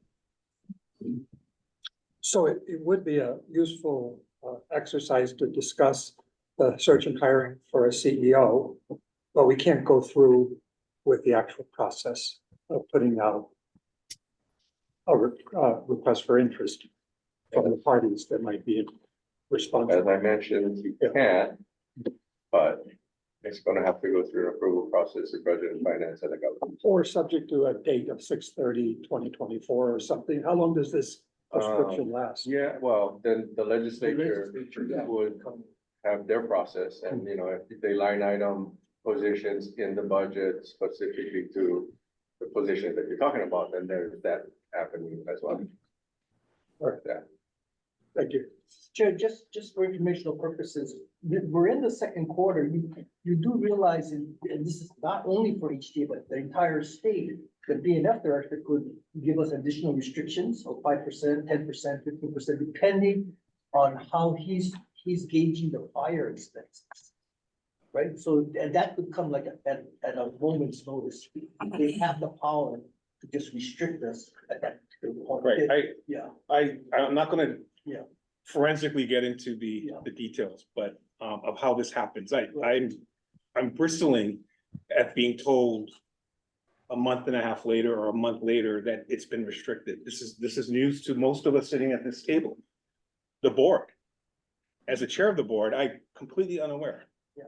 You know, it just, it was just a blanket notice. I mean, I got the notice the same time as. Yeah. I'm assuming everybody else. got the Everybody else, notice. No, yet again, no, that's not true. We didn't get it. John Cole, can I ask you I'm gonna go back to my opening remarks as the chair. The rules of engagement for this independent agency. Can we get like an actual review of it? And Chair, when this was going on, I opened up my binder to the Administrative Supervision of Boards and Commissions statute and looked at it again, and the HTA is under some of this and not others, and the one that may affect this is that the financial requirements from any state board or commission shall be submitted through the head of the department and included in the budget. So the budget stuff needs reviewed by the department head and the governor.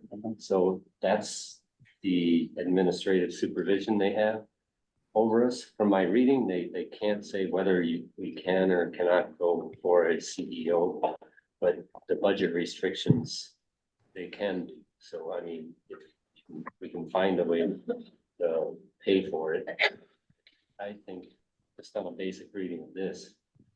Well, every time we've asked about this, I've asked, is there a budget? Yes, there's budget. In fact, I've seen it. You showed it. There's budget. There's budget. Okay. There's budget. But it's a restriction and allotment process that we're going. Yeah. Very nice to know about that. Yeah. So, and just to be honest, we received the restriction, how it's interpreted. And I'll be clear, I did not understand that it also affects our positions going forward, because we have the budget already in here. I mean, we have funding for it. So this 500 is actually the extra. We still have the positions. It's not cutting everything. We're not cutting positions. They just took away the money, that's all. Yeah. No, but a freeze is pretty straightforward. And I think all of us can understand the freeze. Right, the hiring freeze, right? Right. But none of us were notified of that I'm aware of. Yeah, I'm gonna say, well, it's from memory, but it wasn't far away. It was pretty recently. I don't think it was a month and a half. Well, we just had all I have the to- meetings last week, Yeah. and basically every meeting for like the whole meeting, we were talking about it. Yeah.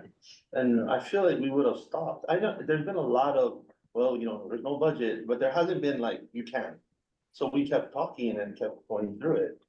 So that's the difficult part. And I mean, the great thing about sunshine law is we can go back and review the public meeting discussions in minutes. It's all there. So, Well. But Mr. Chair, may I say something? yes, Chair? Yeah, I think this speaks to how information is being transmitted. the board. And let's be serious. Let's be real. You have made this a priority since you've taken over as chairmanship. The goal is to hire a CEO. The goal is to have a brand marketing manager.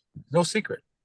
So to me, it behooves the staff, whenever they get that information, they need to bring it to you immediately. You shouldn't be waiting for a board meeting to be this would be put out in the open. I'm just as confused and, bewildered. I know about hiring freezes. I've gone through that and so forth, but this was a priority of yours. You made it clear. And we as a board supported your position. So when you say you were surprised, you're not aware to this meeting, I think it speaks to the way that we disseminate information from the staff to the board and so forth. I think it's got to be clear now. We want it in real time. And we want it as soon as possible, especially when you deem it a priority for this authority. So I just wanted to put that on the record. If it means, having a meeting with the budget director or the governor, I think by all means, that's what you got to do. Because this is something that you feel very strongly about. I think you have the support of the majority of this board. And, I hear what John Cole is saying.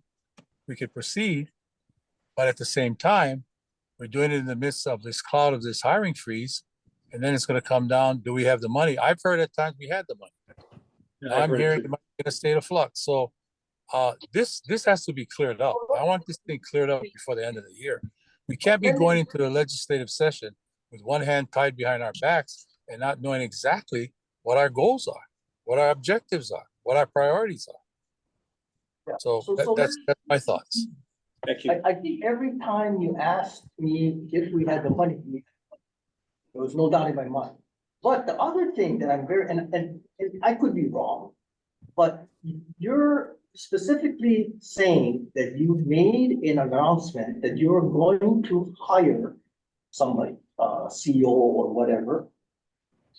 Chair, I don't remember ever getting that particular memo or directive saying that we're gonna hire these people. I don't remember that at all. I've been using the chair's message 4 times now to Oh, it was 3.5. Chair's Well, message. that's the whole reason why I level setted goals and how we were going to, the focus that we would have here. Okay, so. Deficit of 2 key positions. Yeah, so let me apologize for that. I didn't, because you're saying there was a meeting and then we said, we're gonna hire these people. And I'm thinking, I just don't remember coming to that meeting and having that. So it was mentioned in the chair's report that you're gonna hire 2 positions? No, what I said was, we are operating at a deficit. We have 2 key positions that are missing. You've been quoted as saying, you guys are short-staffed. Right. The board is asking so much of your staff, Right. Absolutely, yeah. right? With all these meetings. Right. Part of that is because we're shoring up the deficit. Right. The board is, having to micromanage because we're down 2 key positions. So I've made that clear. We have an administrative committee that's been talking about it. And you guys went into executive session on any kind of hiring. I just don't, I'm sorry, Chair, I could be wrong. I just don't remember somebody saying that you're gonna hire these positions. Now, I hear your remarks about the 2, like that I hear. I never heard anybody say, we're gonna hire these 2 positions, get ready for it. May I make a statement? Yeah. So, my understanding, continue talking with the finance, VP of finance, is that we have the money. Right. So when we got the budget restriction memo, Yeah. he said, we have the money. We have the money. And in my CEO reports, I say we continue to do our transition plan, which includes full staffing of our positions. Right. So it has been very clear, and I do support our board in understanding that this interpretation today, I know that we've been having difficulties going through the process of fulfilling the positions. This is the first time, and I'll be honest, and I'm sorry, Jimmy, if I misinterpreted what we had been told before, that the main reason is because of the hold on the money and the restricted budget, the restriction of state spending. It's My not interpretation restriction on state spending. it's a restriction on hiring. I don't The remember, money is. I don't remember that memo having hiring. I know it's a restriction on spending. But we had already been allocated our amount. Yeah, so we have the money. So that's, we have to be very clear. Maybe my interpretation is wrong. I do agree with Jimmy. If it's important enough for all of us, we need to pursue a request directly to where there is a path of. There is that option. Well, I don't know, are you finished? Yeah, go ahead. So I'd just like to say that I did hear the chair's message about the positions. I have my own opinion on that, and I made that clear from the first board meeting that I came on. So I know that what I said was on the record with that, but that was prior to the restrictions. And again, it's not only HTA, it's everybody. So I understand the concerns that chair has and other members may have.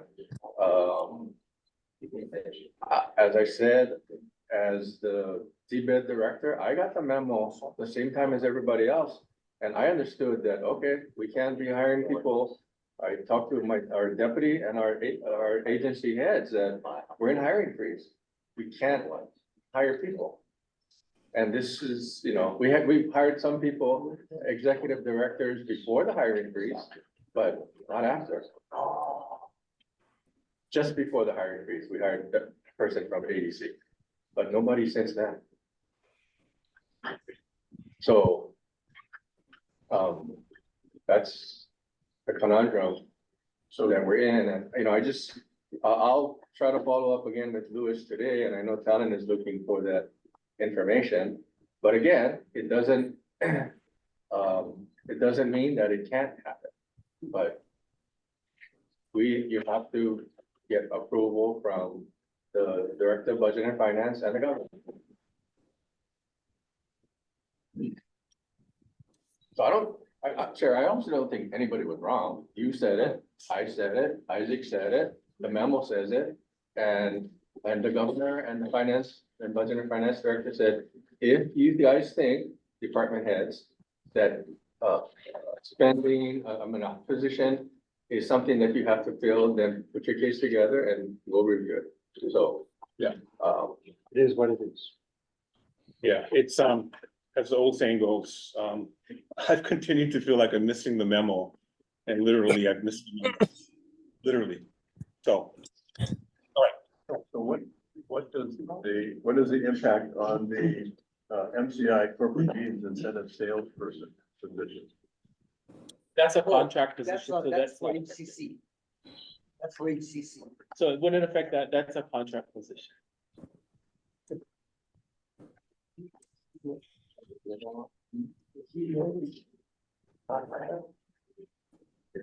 Has been in the past.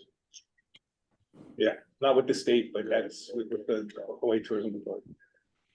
Again, going back to the rules of engagement, I don't know what the rules are. Yeah.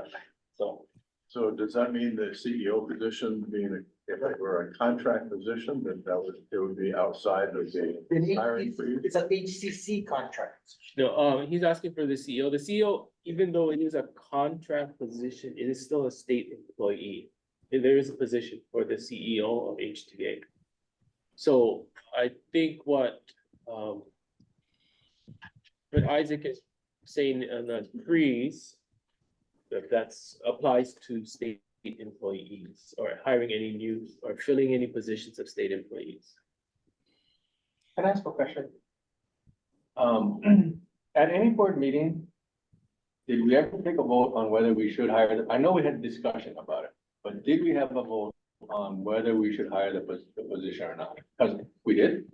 No, we didn't. Not that I remember. Because if we did, I totally missed that. it's on our agenda for today. It's on our agenda for today. The administrative committee. Around.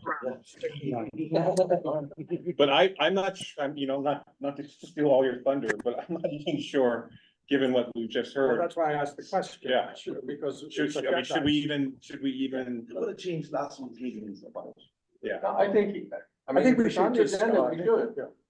Because then everybody knows what, and in the spirit of sunshine, then everybody knows where everybody is at with the hiring of the CEO and president. Yeah, it's on the public agenda. Alright. Okay, any other tidbits? Can I get clarification from Talon? The 500 does not include any position freezes at this time. That's just over budgeting in the No. So this is just savings. For example, I budgeted for like fringe, but then since we're in the general fund, BNF covers fringe, so there's savings there, that type of thing. But that doesn't contemplate no CEO, no chief brand officer, that number. all the current positions are still funded in this budget. Wait, let me check. Sure, I want to say one thing for the record, please. Because I don't want it to appear too that this just came up today, that we're talking about it. It's the first public discussion of it. Your administrative audit committee has been discussing this at length. So it's not something that is just popping up. Yeah, we haven't reported on it because some of that has been an executive session, but there has been major discussion in moving towards this situation of CEO as well as a brand marketing person. So I just want to put that on the record. And it's in the appropriate, committee, standing committee. Yeah. I think it really comes down to a question of process. If there's a process for us to go forward and recommend a position, a couple of positions. So I think that the way you've been talking about and others is that we're in a really tough situation. Dire situation. Everybody on the staff is working way more hours than should be expected of them. And we're in a situation where we need to have a really good team all working in the same direction.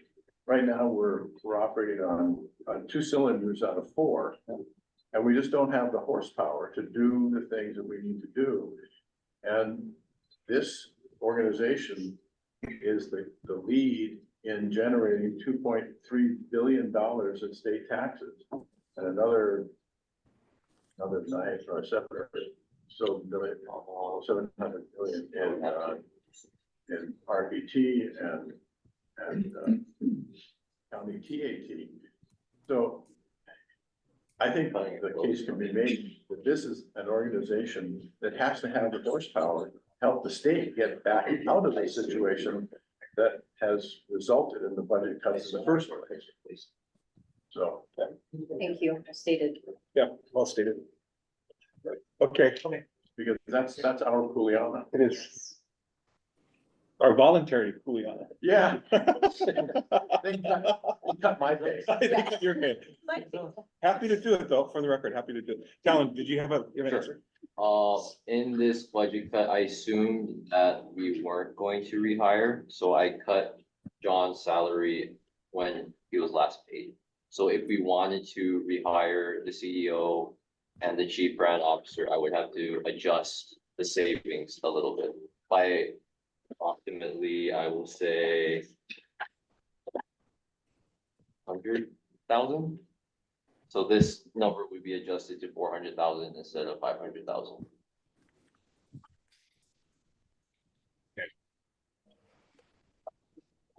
Okay. Daniel, back over to you. Okay, so showing at the very bottom, our funding deficit or surplus. In the original, we had a deficit of $444,000. Now we have a surplus. Well, is that a live document? Yep. I'm gonna recommend that we change that 500 to 400.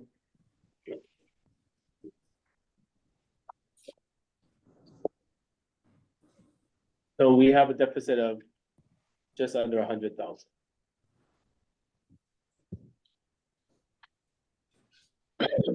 So it's Benini, but just a question about the shelter costs. I thought FEMA will pay 75% of that. No, that's true.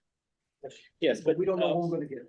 Yeah. I think last Talon heard may be very close to the end of the fiscal year, so it won't be able to be utilized in this fiscal year. And actually, that also goes for the 2.62. Yeah, we're gonna try to get that back. But even later for that, because we haven't even applied it, asked for it yet. Thank you. So at this point, we can go back to determining if the board is good with the balance that we came out with. We can adjust the last.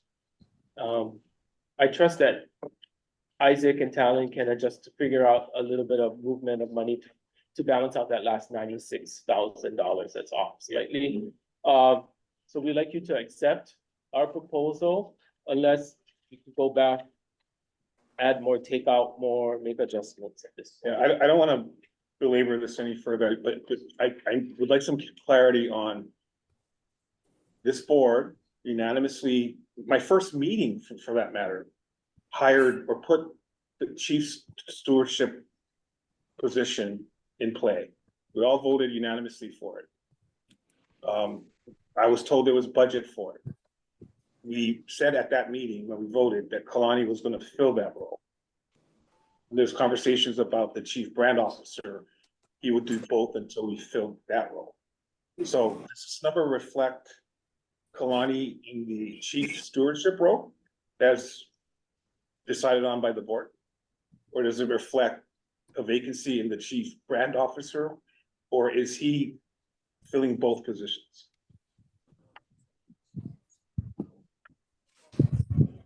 Okay, the way it's structured right now without our approvals, as I mentioned, we are trying to submit approval to create 2 chief officer positions, brand and stewardship.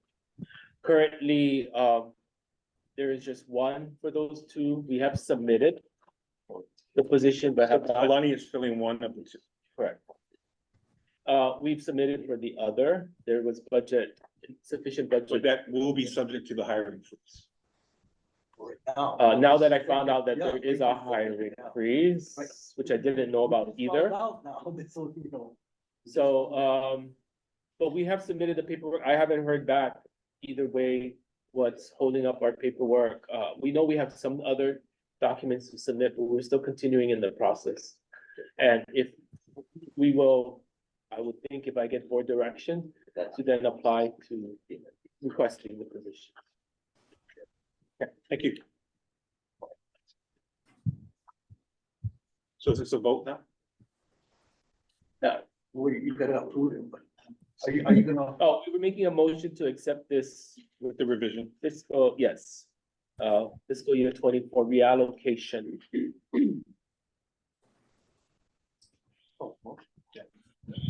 Motion, sure. I second. You take a vote. Any more discussion? Yeah, I just want to say, go ahead. No, you go first. Thank you for all the work, because we put the time in on this, and this is not how it looked, and you guys went to the drawing board and came out with something that is, I just want to thank you for the work you put in, because you guys did put a lot of work in to get to this point, so I don't want that to go without said. Thank you. Thank you. I also have a comment and a question. I echo what Member Ching has said. I thank you to all of the staff for helping to rework this budget time and time again. Thank you to VP Troy's leadership in this, as well as CEO Hawaiʻi. So my question is, can you please walk through what are the next steps? So I heard from you, Daniel, that Talon and Isaac will be reworking this, right? So that we can at least zero out, right? Break even.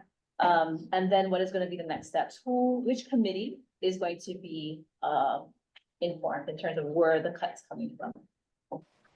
The cuts are actually documented right here. We don't have to take it to another committee. Those are actually contracts or existing programs. So when we're looking at the Excel spreadsheet and we're looking at the $96,865 column. Oh, that last That adjustment, last adjustment. administrative cost, we will deal with it. Well, yeah, because we're already looking at 74,000 in case you pay outside we may not have. Yeah, there's some cushion in our budget. We will make adjustments if you really want to know what we'll do at the end of the year, maybe we'll delay a payment of something. Okay, so you're gonna notify the full board or is it gonna? go Okay, there's back to actually two the things that's BFC? gonna happen. Okay. We had a request from budget and BFCC Chair Arakawa that we will then, since we've done this and we've made so many changes and played around with the fiscal year 24 contracts and programs, we're gonna bring back at another BFCC meeting what the current funding in all of our budget line items for fiscal year 24, just to show you where everything got kind of adjusted, so you can see it one more time. Thank you very much. And then we'll show with a little bit of wiggle room we'll have. Oh, sorry. Wait. Yeah, okay, wait. If. Let me ask you this, are you guys gonna ask the BNF director and the governor to fund the CEO position? That's not on the agenda. Oh, that's way out of. No, because if you're not gonna ask, this paper is perfect, you don't have to make any adjustments. Right? I already made the adjustment to add back the 100,000.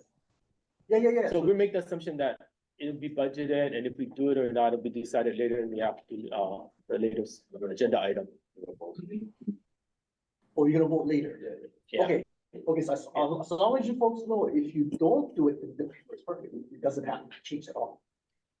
If you don't. Yeah, to balance it. Okay, to balance, yeah, okay, that's all. But I'll just Yeah. let you know, we never do anything to make the accountant's job easier.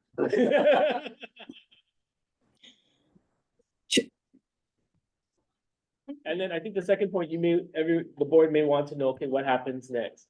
So now that if the board approves this budget, we can go ahead and start to contract some of these programs, because it's been approved. There will be some of the things that are specifically identified in the disaster recovery, disaster response PIG program, that was in there may not be done right now. We'll wait till the final plan comes out. But for other large ones that have been identified, we can go ahead and start doing that. Okay, Thank you. we had a motion. We had a motion on We had the a floor. second? Yes, it was second. Okay, Gilly Hill. Chair Miyasato. Aye. Vice Chair Paishan. Aye. Member Agas is excused. Member Arakawa is excused. Member Hanneman. Unmute, sir. Aye. Mahalo. Member Ching. Aye. Member Iona. Aye. Member McCully. Aye. Member Menor McNamara. Aye. Member Tokioka. Aye. Member White. Aye. Member Zane.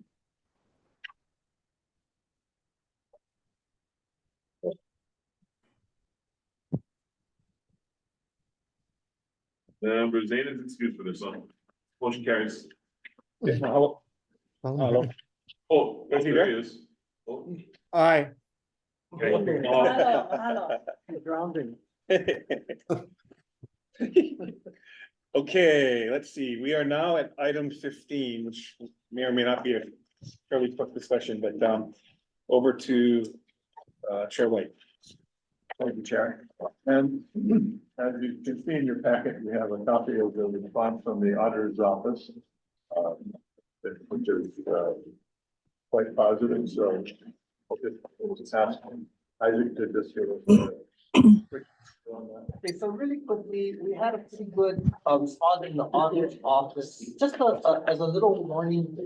Although to the chair's chagrin, I'd like to have a professional banter with the legislative officer. He was not, with the legislative auditor.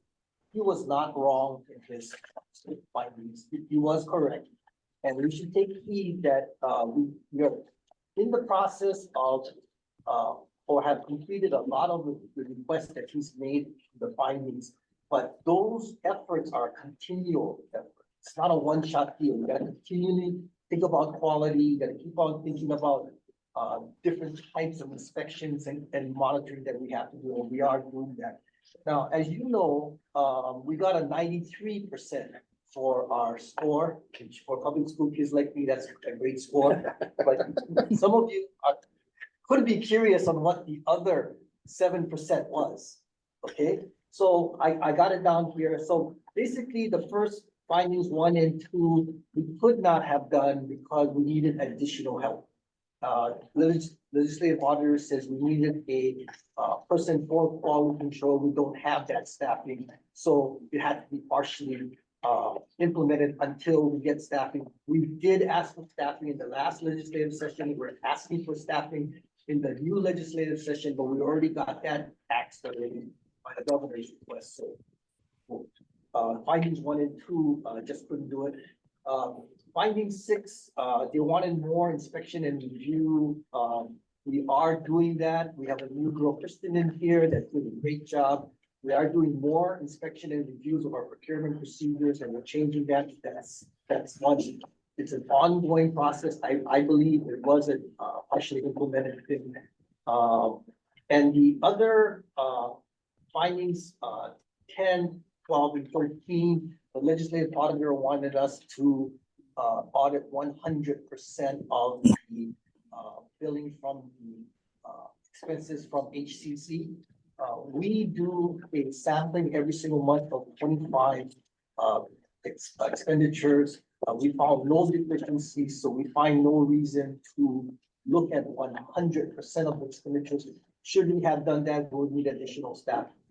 So that's the other 7%. At this particular point, I don't believe we can accomplish the other 7% from our score line. And that's my. Okay, thank you, Isaac. And while this discussion may be a little moot at this point, but I think it's important for us to at least go through the discussion process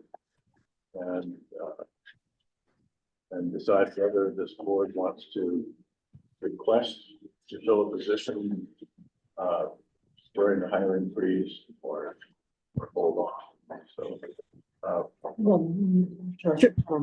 But there could be a third option, which is we tee Right. everything such that when, as soon as the freeze stops, we're ready to go. Chair, this is Steph. What about, we agreed to do an executive search under our, there's gotta be something we can do in marketing that we go out with the search for it. And, because it's not gonna, we're probably not gonna find, by the time we get through all the processes, somebody eligible till probably the end of the session with all the steps we have to take. But at least we make the decision to go out for a search or order a search. yeah, I don't think there's anything that would keep us from doing a search. Yeah. And see the temperature out there, because I know one of the things we were told at the meeting was with the situations we've gone through in the last 2 years of funding, what if they don't fund the position and who would take the job, right? But I think with all that we've done, and I want to say not to ourselves so much, but just to the staff, and I totally am sympathetic to the budget constraints. I'm sympathetic to all that has to be done with Maui. But if we want to do it effectively and be that effective leadership that we have to take to help the governor in tourism, the driver of our, I want to say our economy, a major driver, we need to move. We can't just sit back. So I'm sorry, I'm just gonna use this as an example. I was on the hospital board and we were going through these same challenges. And we did an executive search. It took us 6 months to find the right candidate after we did the applications, the oral interviews, then the board meetings. And it took us 6 months to find the gentleman that finally took the job. But I think we have to do something, even if it's the search. It shows that we are being proactive in making sure that our governance is done right. And that, we're not going to let Daniel and the staff be so overworked that we might be looking for positions for them because we are not understanding of the drama that they're having to deal with. So I think we need to move forward. I'm sorry, I'm trying to look at a way. Maybe it's the search we approve. I don't know. That's only in your jurisdiction, Director Tokioka, your position there, but could that be something as a search? Thank you, Member Allen. I think it's not a question just to me. I think it's a question to the entire board. If that's what the board wants to do, then the board can make that decision. So, as I said, if the board decides to hire the position and go through the process of making that request to the Budget and Finance Director and the Governor, then that's the board's prerogative, and you can do that. I'm not saying that you can't. I'm just understanding the directive that the Budget and Finance Director is in, and how he communicated that to all of the agencies, including the other 15 that DBED has. So it's, From a business standpoint, I think that if we were to handle this business correctly, we would be helping the Budget Finance Director fill all the other problems that he has. I think for me, Member Iona, I think I'd feel more comfortable if we're talking about this when the agenda item comes out and not right now. This is agenda. We're here? Yeah, Okay, we're in discussion. Okay, so I thought we were talking about that line item cuts and. No, we're at 15B. No, 15. Okay, so if we're in that budget item, then, I mean, that agenda item, then let's just have the discussion on how we think we should handle that, and then everybody can vote the way they feel we should. And that's fine. So if the board thinks that we should do a search, then that's the recommendation, then we vote that way. Or if they feel that we should make the hire, then everybody votes and have their comments that way. I think that's the democratic process, so. It's not just the DBED office is okay. I think to be clear, the vote today would not be to fill the position, because you have to have a search first and come up with a selection of candidates, and then that, so that the vote to fill the position would not come until the end of the search. So I think that the way we should proceed is focus on whether we initiate a search or not, and then the decision will come. Okay. In fact, you know what, the agenda item is initiating a search and the hiring process. Right, so it encapsulates sort of, the hiring process itself could take some time, just in terms of what that's gonna be, right? And anyway, so supports what you just said. Deb, did you have something you were gonna mention? No. Okay, I wanted to just go through the sheets that are in your packet under 15B. Because I think it puts it in somewhat of a perspective. We've been told that the legislative arena, the salaries need to be tied to a certain level.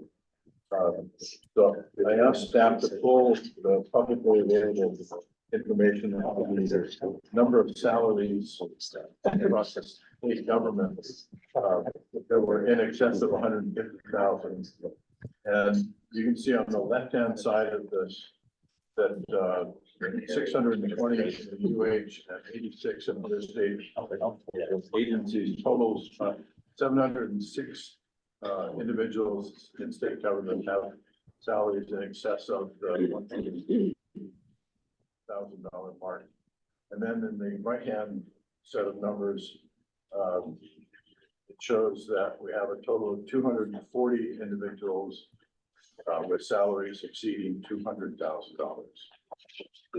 And I also want to put a more public perspective on this.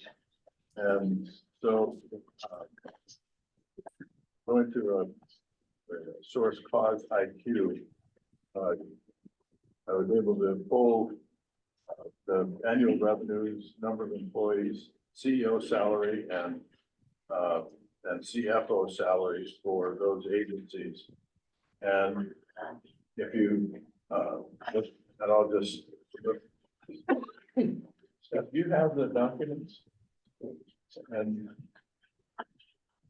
Luke is still with us, you guys still have you guys have access to these documents? Or do we have, pull it up on the screen? Oh. Yeah, you need to give a. Yeah, I gotta pull it back, I think, Oh, email. Okay, so that should be in your emails. But, for example, Aloha United Way, CEO salary is $240,000. The Hawaiian Humane Society, which I think we can make a case that HTA is a little more important than Humane Society. It's also. Those are fighting I've never seen the cat people. Well, the cat people, we ought to get them on our side to fight for salaries. Hawaii Employers Council, 269, 367 for Hawaii Community Foundation, 387 for the Castle Foundation, Museum of Art, 364, Blood Bank, 327, Goodwill of Hawaii, 229, Kahala Nui, 363, YMCA of 287, and Hawaii Public Radio at 217. So the average salary for the CEOs is in the neighborhood of 300,000. The average salary for CFOs is at 153. Then I thought it would be important to take a look at other CVBs. And what's interesting in this is that we have a number of other CVBs that are just for cities. These are not states. Orlando, as you can imagine, has a very large budget. I've heard that this year it's over $100,000. $100 million. Sorry. At the top, you can see our Hawaii CVB at 34.7 million in 2019, dropped to 221, and I'm sorry, got into 2021 to 27.4, drop of 21%, which is the largest reduction of any of these CVBs. Orlando had a reduction in that same time period of 19, but the remaining ones, except for Los Angeles, which got a basically flat budget, they all went up 25%, 57%, 23%. Greater Miami and Washington DC both went up by 82%. Palm Beach went up by 60%. So, and we have the CEO salaries, at the CMO and CFO salaries there as well. And for Hawaii, it's 429 for the CEO, 264 for the CMO, and they don't list, or the CFO wasn't listed.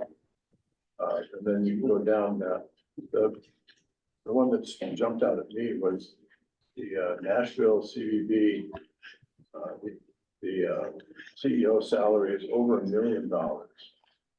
And you can see down below the average, without including Hawaii, average CEO salary, $534,000 a year. The average CMO is 241, and the average CFO is 219. So to put it in perspective, if we were looking at hiring somebody from another destination, whether it's a CMO or a CEO, these are the numbers that we're dealing with from a competitive standpoint. And so if you look at the average amount of, and these are just ones that I pulled because they have reasonably sizable budgets, but the average is was $30 million in 2019, went up to 35 million in 2021. So then I thought, okay, so what what are the results for some of the expenditures? And, in Hawaii, we have visitor count. These are 2022 numbers for the visitor count spending and the state and local taxes. So we had 9.2 million visitors. Palm Beaches was the lowest at 9.1. Orlando had 74 million, Nashville 14 and 14.8 million, Tampa Bay 27. I'm kind of skipping down the way. Greater Miami 26.5 million, Washington DC 21.9, Los Angeles 46. So then if you look at the spending, while we are the second lowest in the visitor count, we are in fourth place from the top for the spending. And from a spending per visitor perspective, we are significantly ahead. The average spending per visitor is $607, and we're at 2,133. And so on a per visitor basis, we're significantly higher than everyone else. With respect to the tax generation,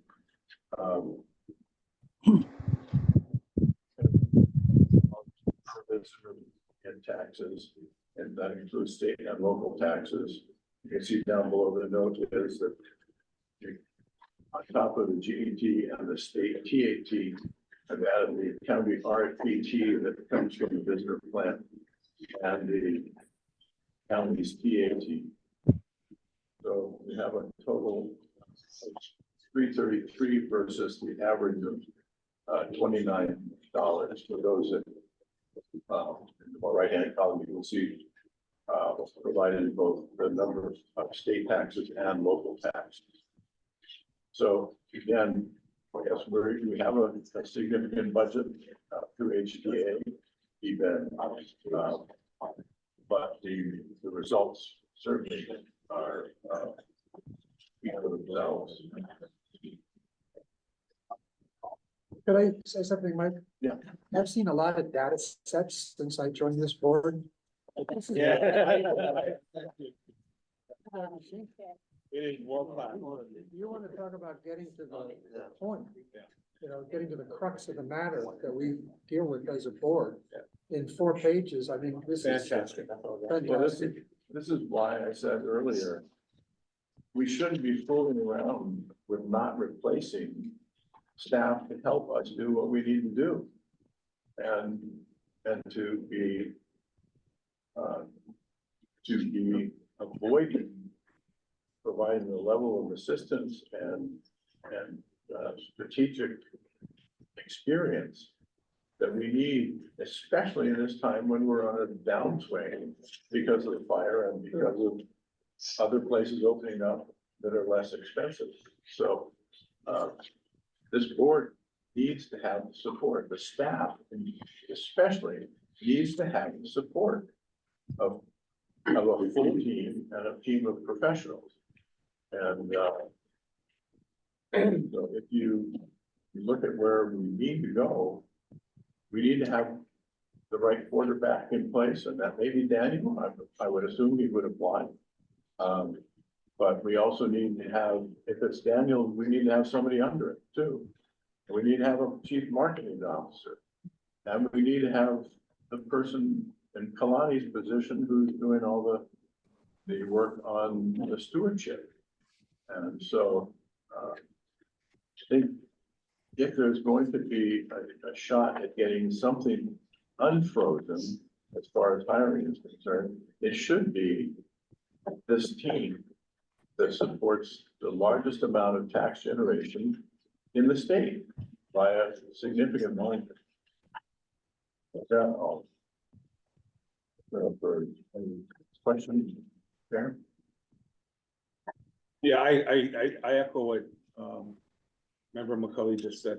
When I saw this, I was like, this is just world class. This is fantastic work. And I know you have a committee, you guys have been meeting, talking about this subject, but, this is, I mean, it's just amazing, meaningful data for us to make decisions. Well, that's all publicly available. But it, you know, took time to do it, and thank you. Thank you. I'd like to point out he is retired. Everybody else here works for a living.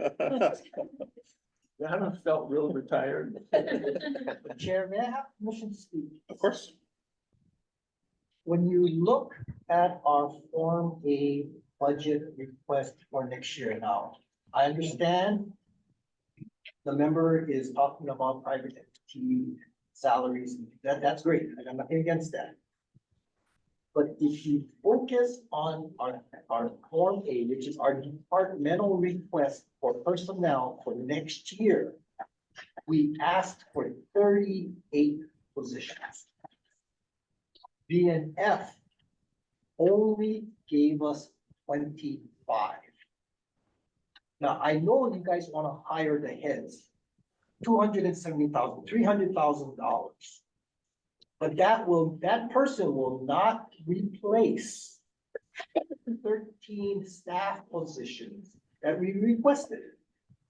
I would prefer, from looking at the operations on a daily basis and having experience in this particular area, that we start staffing our positions. It's good to have a boss, right? But if you don't have anybody on the bottom, so I think a holistic discussion has to be made, an analysis has to be made, right? Should we spend 300,000 to get one person? Or remember, should we get 3 cooks on the line here to actually put the food out? Because that's our problem right now. Our problem right now is the bottom position has been devastated. And if you go to our auditor's report, they are asking for inspection positions, monitoring positions, because we do $60 million in contracts. Is this $200,000 person going to take up 10 of our accounts and do all the monitoring? I'm sorry, Isaac, is this a binary, is this a choice? I mean, does one exclude the other? My feeling is Right we're now, fighting for both. Yeah, what? No, that's the whole thing. I know, I think don't the think this discussion is either or. the discussion seems to be a little unrealistic when the real life, this is real life. I'm trying to get you real life. That we asked for 38 positions and the powers that be, it's not me, gave us 20. So how is one $300,000 CEO My get the point work is, done? the staff needs the support too. But we should be fighting for both. We should be fighting for what we feel we need to do the job. Because the staff, as you pointed out many times, is strung out. They're overworked and they're undermanned. So I'm not, you know, I don't think this is an either or. I think we can say this is a both. But the subject matter of this agenda item refers specifically to this, what this data set is trying to speak to. And what you have is, I think, a legitimate agenda item for our December meeting about motivating our whomever is responsible within our authority to get those positions filled. Okay, I just want to go on the record. I would rather. Thank you for that that. staff Yeah. positions. Everybody, every subject matter needs an advocate. Well done. Thank you. Agreed? Agreed. So now, Mike? Any other comments? About your report or about the agenda? No, about the agenda item. I do. I will agree. Member White, great information. I think the information that's not included is how much our highest executives in state government make. So you got Timmy Chang making $600,000, and there's a steep drop off after that. And then you have associate justices that make 230, the governor who makes 165, the lieutenant governor who makes 162, and the superintendent of the DOE who makes 210. that's the reality of the state government. And I know, Chair Miyasato said that this board is, supposed to be autonomous. I also know for the last 2 years, there almost wasn't HTA. Because the bank, as some people referred to in a meeting that we attended, not happy. So, that's the hat that I'm, thinking about right now, because I think everything that everybody said and everything that Isaac said is absolutely true. But if, in the real world, you're not gonna be able to have it both ways, especially in a hiring freeze and the tax revenues from Maui being $9 million a day less than pre-fire. These are all of the things that as the DBED director and as the department head closest to the governor, who I sit in the meetings and I can hear Louis saying, guys, we gotta stop it. This has gotta be cut. I hear those things. So I think if we were talking about somebody's salary who was $500,000, and not to say that the CEO and president of the HTA is not worth that kind of money, but let's put it in the perspective of the entire picture, which is the state government. And when I look at it that way, I get what you're saying, Member White, but I can see on the other side of the coin that other people are not gonna agree with that type of salary range. So I just wanted to make.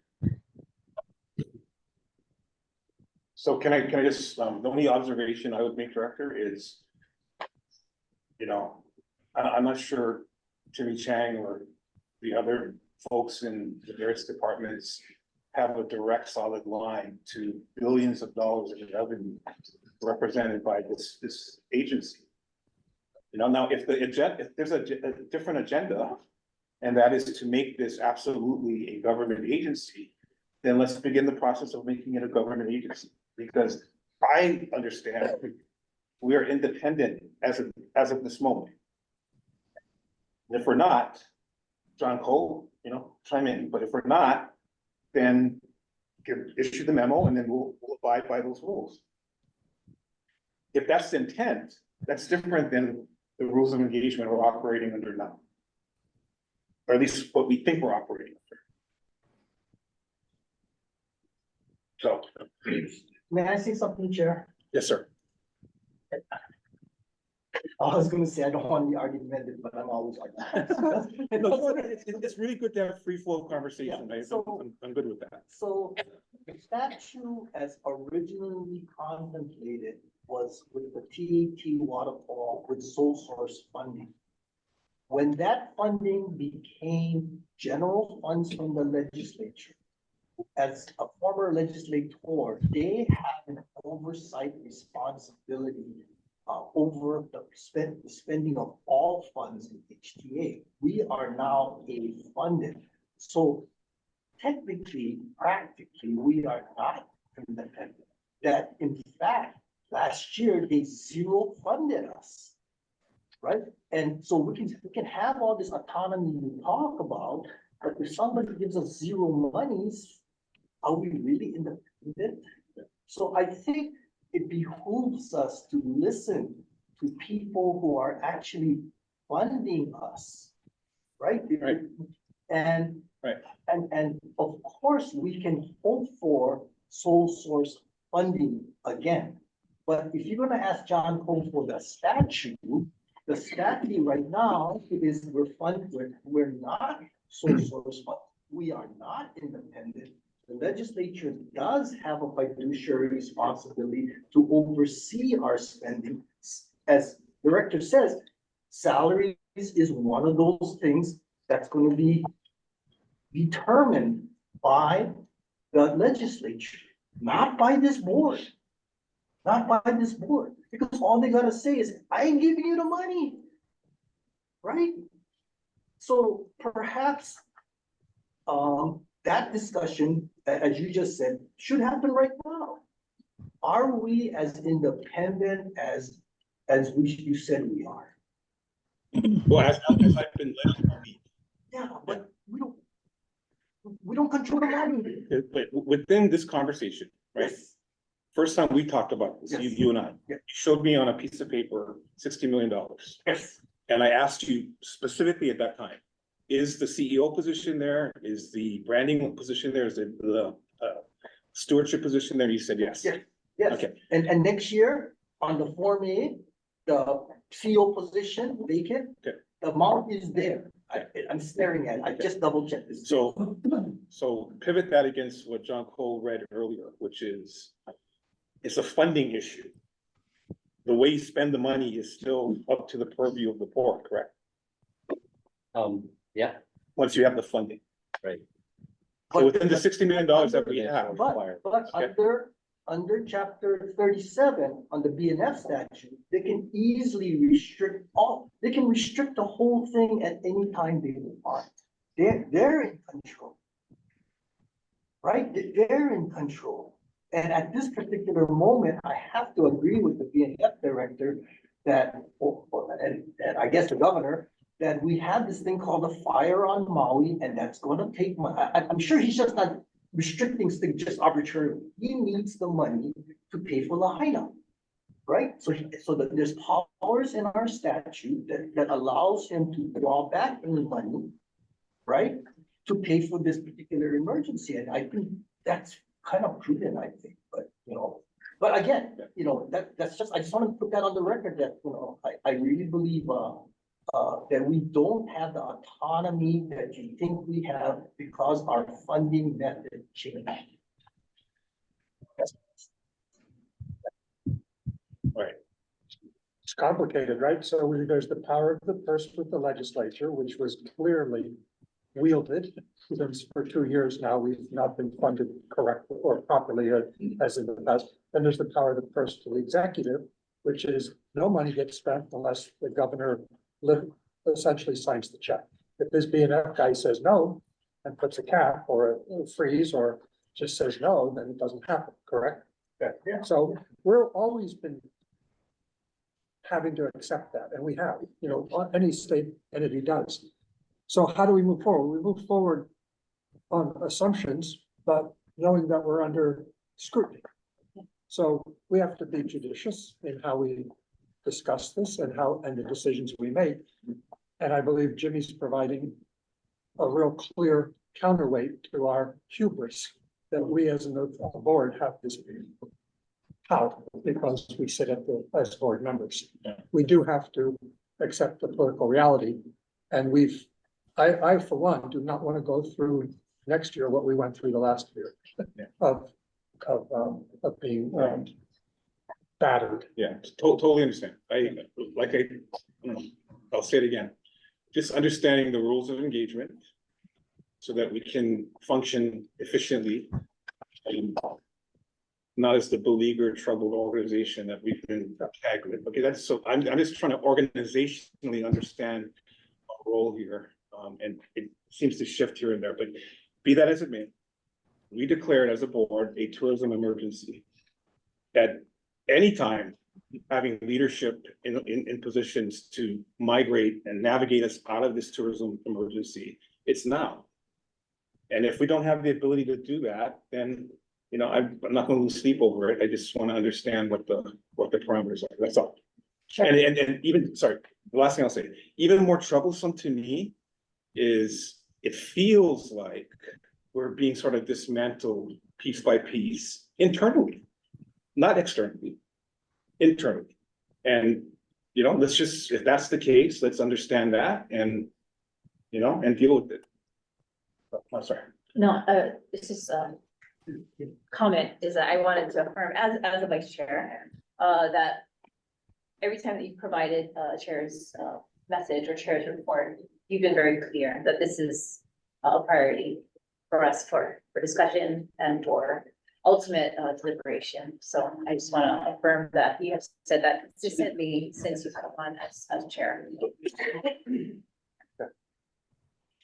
Chair, this is Steph. Can I just add something? And again, looking at it from dollars and cents. Budget and Finance has the authority to approve or not approve, giving us whatever it is. What is the solution to the Maui recovery? Why are we spending all of this emergency funding to recover Hawaii? Because that's our job. And so HDA affects the aircrafts that come in, the DOT, the hotels, the businesses and restaurants and everything. So when you look at what we do, we have to keep moving on as a business. And if we fall on the sword of we can't make these business decisions, because that's what we were put on this board to do, to take this leadership to a better level, I think then, and fully understanding that the salary ranges from Timmy Chang to the head of the university, or someone else who makes $400,000 or $500,000, it could be done. We could be clever, and I want to tell you, and I'm just going to say it again. When we did it at the hospital, Ann Lopez was our attorney. She gave us options to provide bonus structures. So when we went out for the search, she gave us the guidance to say, if you guys decided to do this as a board, a salary, maybe the incentive would be if you reach these plateaus, Mr. CEO of the hospital, you will then achieve this, you will get this. And we measured the accomplishment of that CEO. So this doesn't say we can't be creative on how that goes. So let's say the salary is in keeping, but we could say your bonus. And that's what we did. We bonused the president out and he had to perform. And if he didn't get the sizable bonus. But it was performance-based, right? And businesses do that all the time.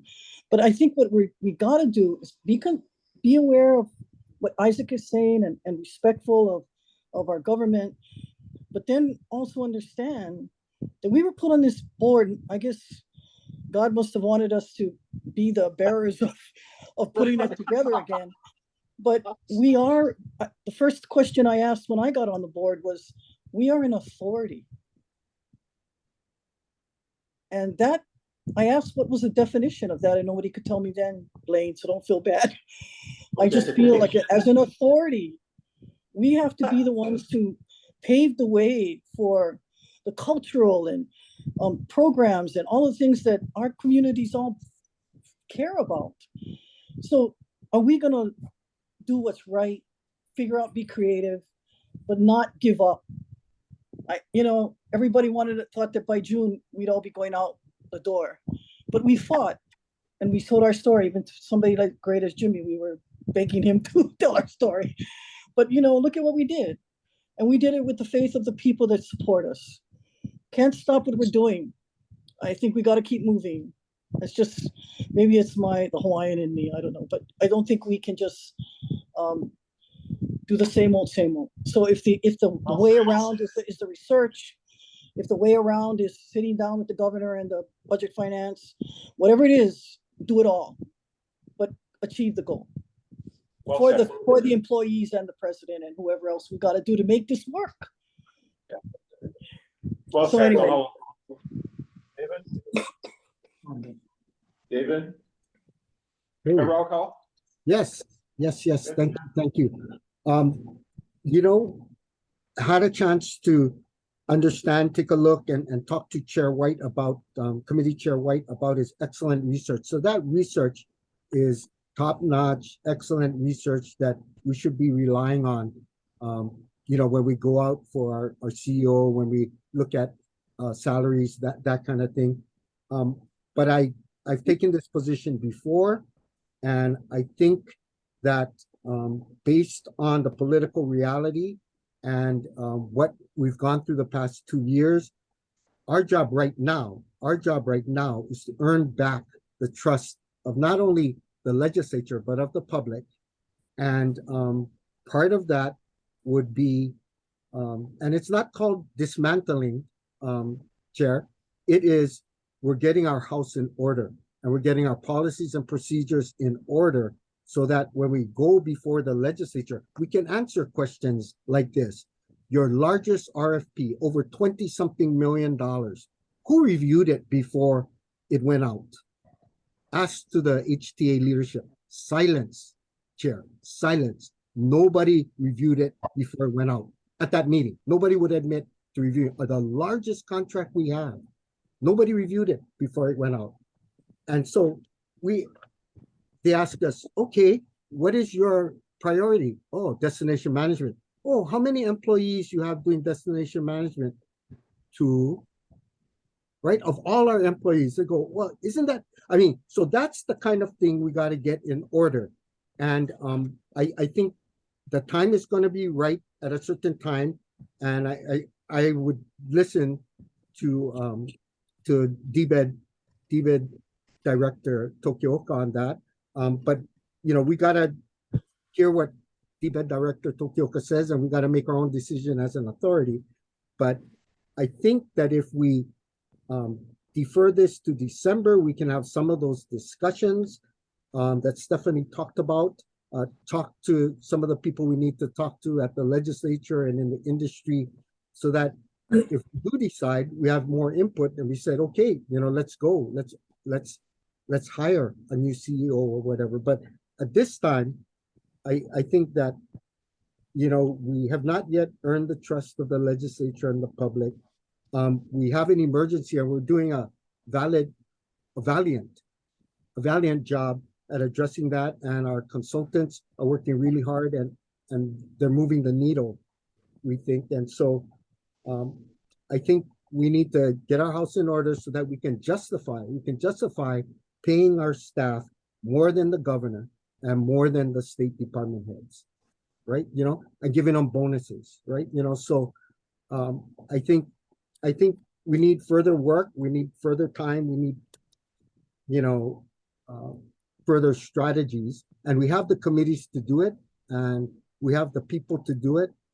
So that's my 2 cents. You know, I hope by July, you know, we'll have a green light to go hire a CEO or what, but I think right now we just gotta do what we can to improve what we need to do. We still have those problems. Thank you. Thank you, David. Any further discussion? Yeah, go ahead. I do, just real quick. So, Chair, are you gonna make a motion on what we're gonna do as far as the search, because if we're gonna do the search, I think it's important that if we're searching for somebody, they know what the range is. So I think that's gonna be, to me, part of the question. I think everybody knows, listening to what I'm saying, that I have a concern about this hiring a CEO before the legislature approves an amount or approves a budget for that. And I didn't make, that's not secret, but I think if we're gonna do it, then whoever it is that we're trying to search for should at least know. Because if we get the funding, we need somebody good. I'm not gonna dispute that. But all of the signs, the tea leaves that I've seen is, I'm not sure what they're gonna do.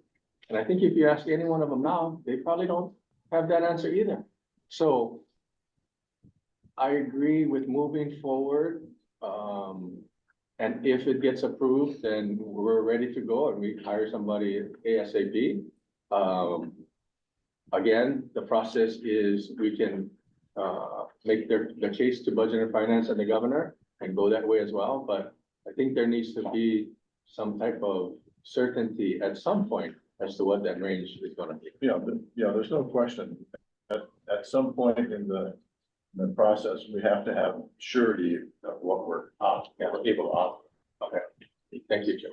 But I did, what's hard for me is to think about, I appreciate all the information we're getting. I know it's not easy, it's not to divulge it all, but it sounds as if, you know, some people know more than others. So in that case, I feel like maybe some people that are giving us these suggestions needs to come up with the motion that might get across the finish line. Because if I'm taking all that I know and that I experience, it's funny to hear always like, what would you do in business? Well, lots of not what we do. So that part's hard. I almost disqualify myself from bringing up suggestions because if I had 25 cooks and you said, do you want a general manager or 3 more cooks? I would say I want a general manager. So I want the other 3 cooks as well. But at some point, if there's no leader, they crash the ship. That's just automatic. So that person is very important. And if that's a general manager or an owner, somebody's got to take that reins. So I find it difficult for us to make a motion based on not having all the information and we're just sort of guessing. But what we're doing is doing what we feel is the right thing based on our experience. So I'd love to make a motion, but it's sounding like I'm making a motion with not all the information. So maybe people that have more information should make the motion if we feel like it's important.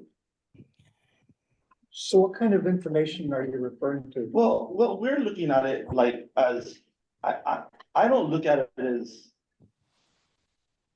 basically what I hear is the governor makes 150. So basically it's 150 what we're looking for out of that person. 60. Or 160. So if that's the case, then we know the number already, because that number has been thrown out at us a bunch of times that somebody can make, or it'd be difficult to make more than the governor, which I'm not gonna argue that because everybody has their own ideas of it. But if that's the number, then we know the number. If we're going off of what we think based on information, based on experience, we know that 160 is not the number. But if 160 is not the number, but 160 is the number we're gonna get, then we can move forward. Yeah. That's the kind of stuff I'm talking about. Why are we beating around the bush when we might know some of these answers? Okay, so some of the information that you might be referring to is people who have conversations with others in the political power structure, other than the governor and the people who represent the governor's interests. So you speak to various senators and representatives, and they say, and I've heard it directly, you should hire a CEO. You guys should move forward with confidence, and you're out of the woods somewhat. So just start acting like you're a full-grown authority. I've heard that directly. So have I. From So have I. different levels, okay? I understand the executive's position, I understand the legislative position, and if we're gonna go on with a basis, I think we need to move forward with teeing up the CEO position and have what's called a shovel-ready project. So that if we get the clarity sometime between March and April and May that we are out of the woods, so to speak, that we do have a funded budget, that we are ready to present to the market our need for a CEO. And until then, we're in the capable hands of Daniel and our chair, our board. But, that's the predicament we're in because we've gone through the last 36 months and we are seriously affected by it. And we're not done with that yet. So what do you think, Chair? Well, my feeling Chairs. is we ought to do what we feel is the right thing to do for the organization. Yeah. And then try to deal with how it gets funded. So I think you're keying it up is a good analogy, because we're not ready to make an offer. But we are ready to start the process of coming up, because you have to form a search committee. There are a number of steps that we need to go through. Identify the skill sets, which will include absolutely collaboration and all the things that are necessary in a leader. And related to Member McCully's what he's hearing and what we've heard, I've heard, there's a school of thought that says, you can be paralyzed and do nothing, which will just add to your reputation as dysfunctional. Or you can act like this is a viable organization and behave as such. And this is a prime example of, making a decision and being decisive. And who can argue that you need the head to move the fingers and the toes? Who can argue that? Chair White, I'm sorry. So Chair White, it also part of the search could be a discussion, budget, finance, and the governor as part of the plan, right? Yeah. Correct. And I agree with Dylan. I agree with Director Ching. It's hard to make a decision today, but if the search has parameters of providing that information and we're moving forward with it, that would include the meetings of budget finance, talking with, our CFO, and bringing all of that to fruition as you bring back to the board what a search for someone in that category could be, because that's approving the search. That's all it is, I think. I know and I agree, but I think we gotta move. Sarah, I just wanna, yes, I agree with Member Iona's suggestion, actually, all of the committee members' suggestions, and also Member Ching's recent comment. I think the process that Member Iona just laid out, for us to lay out a path where we are consulting with various persons on the governor's office, different departments, would also help to elucidate and for us to fully understand and get all the information in one place instead of relying on secondhand, third-hand information. So if we can collect all the information and we can hear the information together, I think we can also make a better decision in future, for the future. So, Member Awakawa made a good comment. It does relate to sort of my feeling, can't put my finger on it, but that we're being dismantled.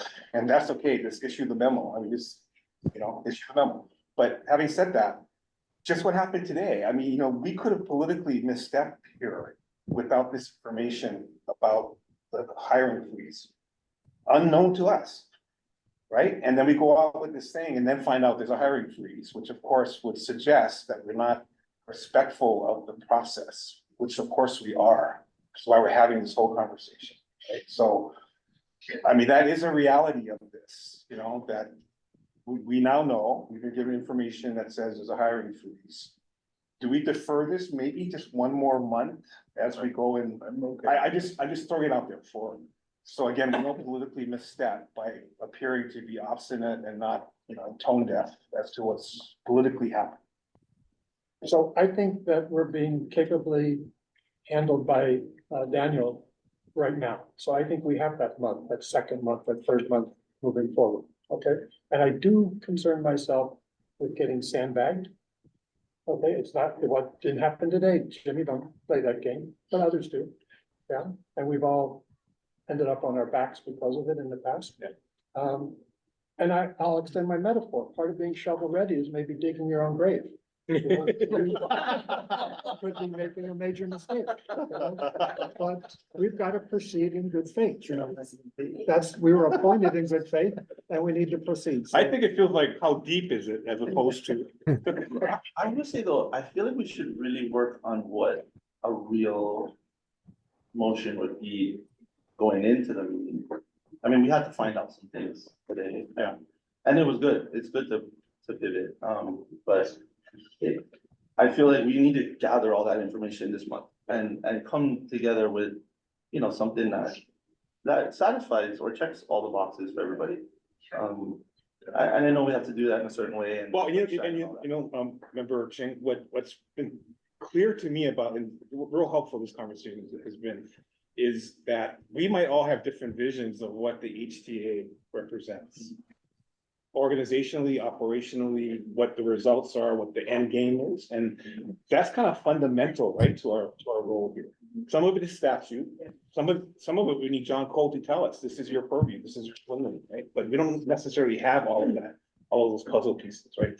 I don't want to defer this too long, because honestly, Vice Chair and I and all of you meeting constantly are shoring up the deficit, and that's not healthy for this organization. It's not. I mean, we can do it. It's just that's not in the long term. Health. It's not not healthy for our regular organization. Yeah, that is. Yeah, exactly. But it is a good service that and I'm happy to do that. And with good faith, I think I haven't seen us operate that way in those meetings. I mean, we're all trying to get it done. So happy to do it, but yeah, our regular lives need some. Well, and then the staff, right? I mean, yeah, the staff. Yeah. I see number I'll call. David? With the good research that you did, Committee Chair White, I think that's a firm basis. And what Chair Miyasato just said, look, let's let's take a month maybe and meet with as many people as we can that are relevant stakeholders, like member Iona said. And then we might be able to come up with a proper motion, or we know what where we are and how we should go about it, like member Ching said. So I think those were all great suggestions. We do need a CEO. We do need a CEO. But we need to respect or see what the hiring freeze applies to and what the exceptions would be. And to do that, we need to talk to people, and then and only then and get input from all the stakeholders. And like Member Ching said, we'll be able to figure out a way forward and within the next month or two, right? Perhaps the sooner the better. But anyway, okay, thank you. Fine, deferring this, but Just one other ask, can we see, you didn't see it, so can we see the hiring freeze memo or whatever the language? Okay. Thank you. Okay, okay, then the next item on our agenda is the discussion of various personnel issues for which we will need to go into executive session. So if I can ask Cole to read the relevant section of sunshine law. I will be going into executive session pursuant to section 92.5.2, which involves the discussion of personnel, whether hiring or evaluating or salary wise, involves a personal, personal privacy interest of individuals. So, yes, yes, leave regular session. okay, we're gonna leave regular session.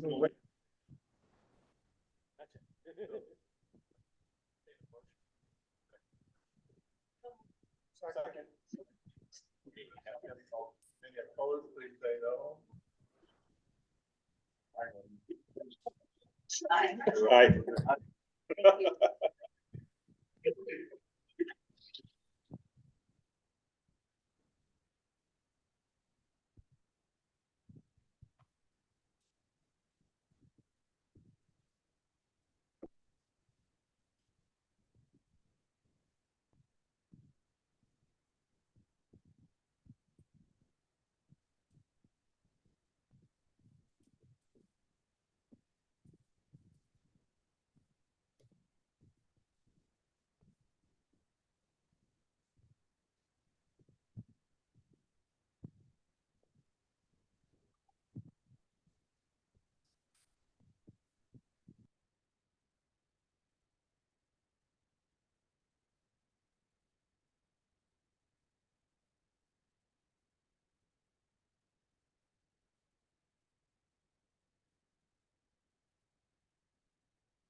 Okay, we're coming back into session. We did not conduct an executive session for that agenda item. We're going to defer it. We also are going to defer the 2025 budget discussion for a later meeting. And with that, we are adjourned.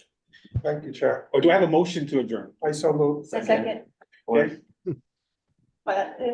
Aloha. Over yourself.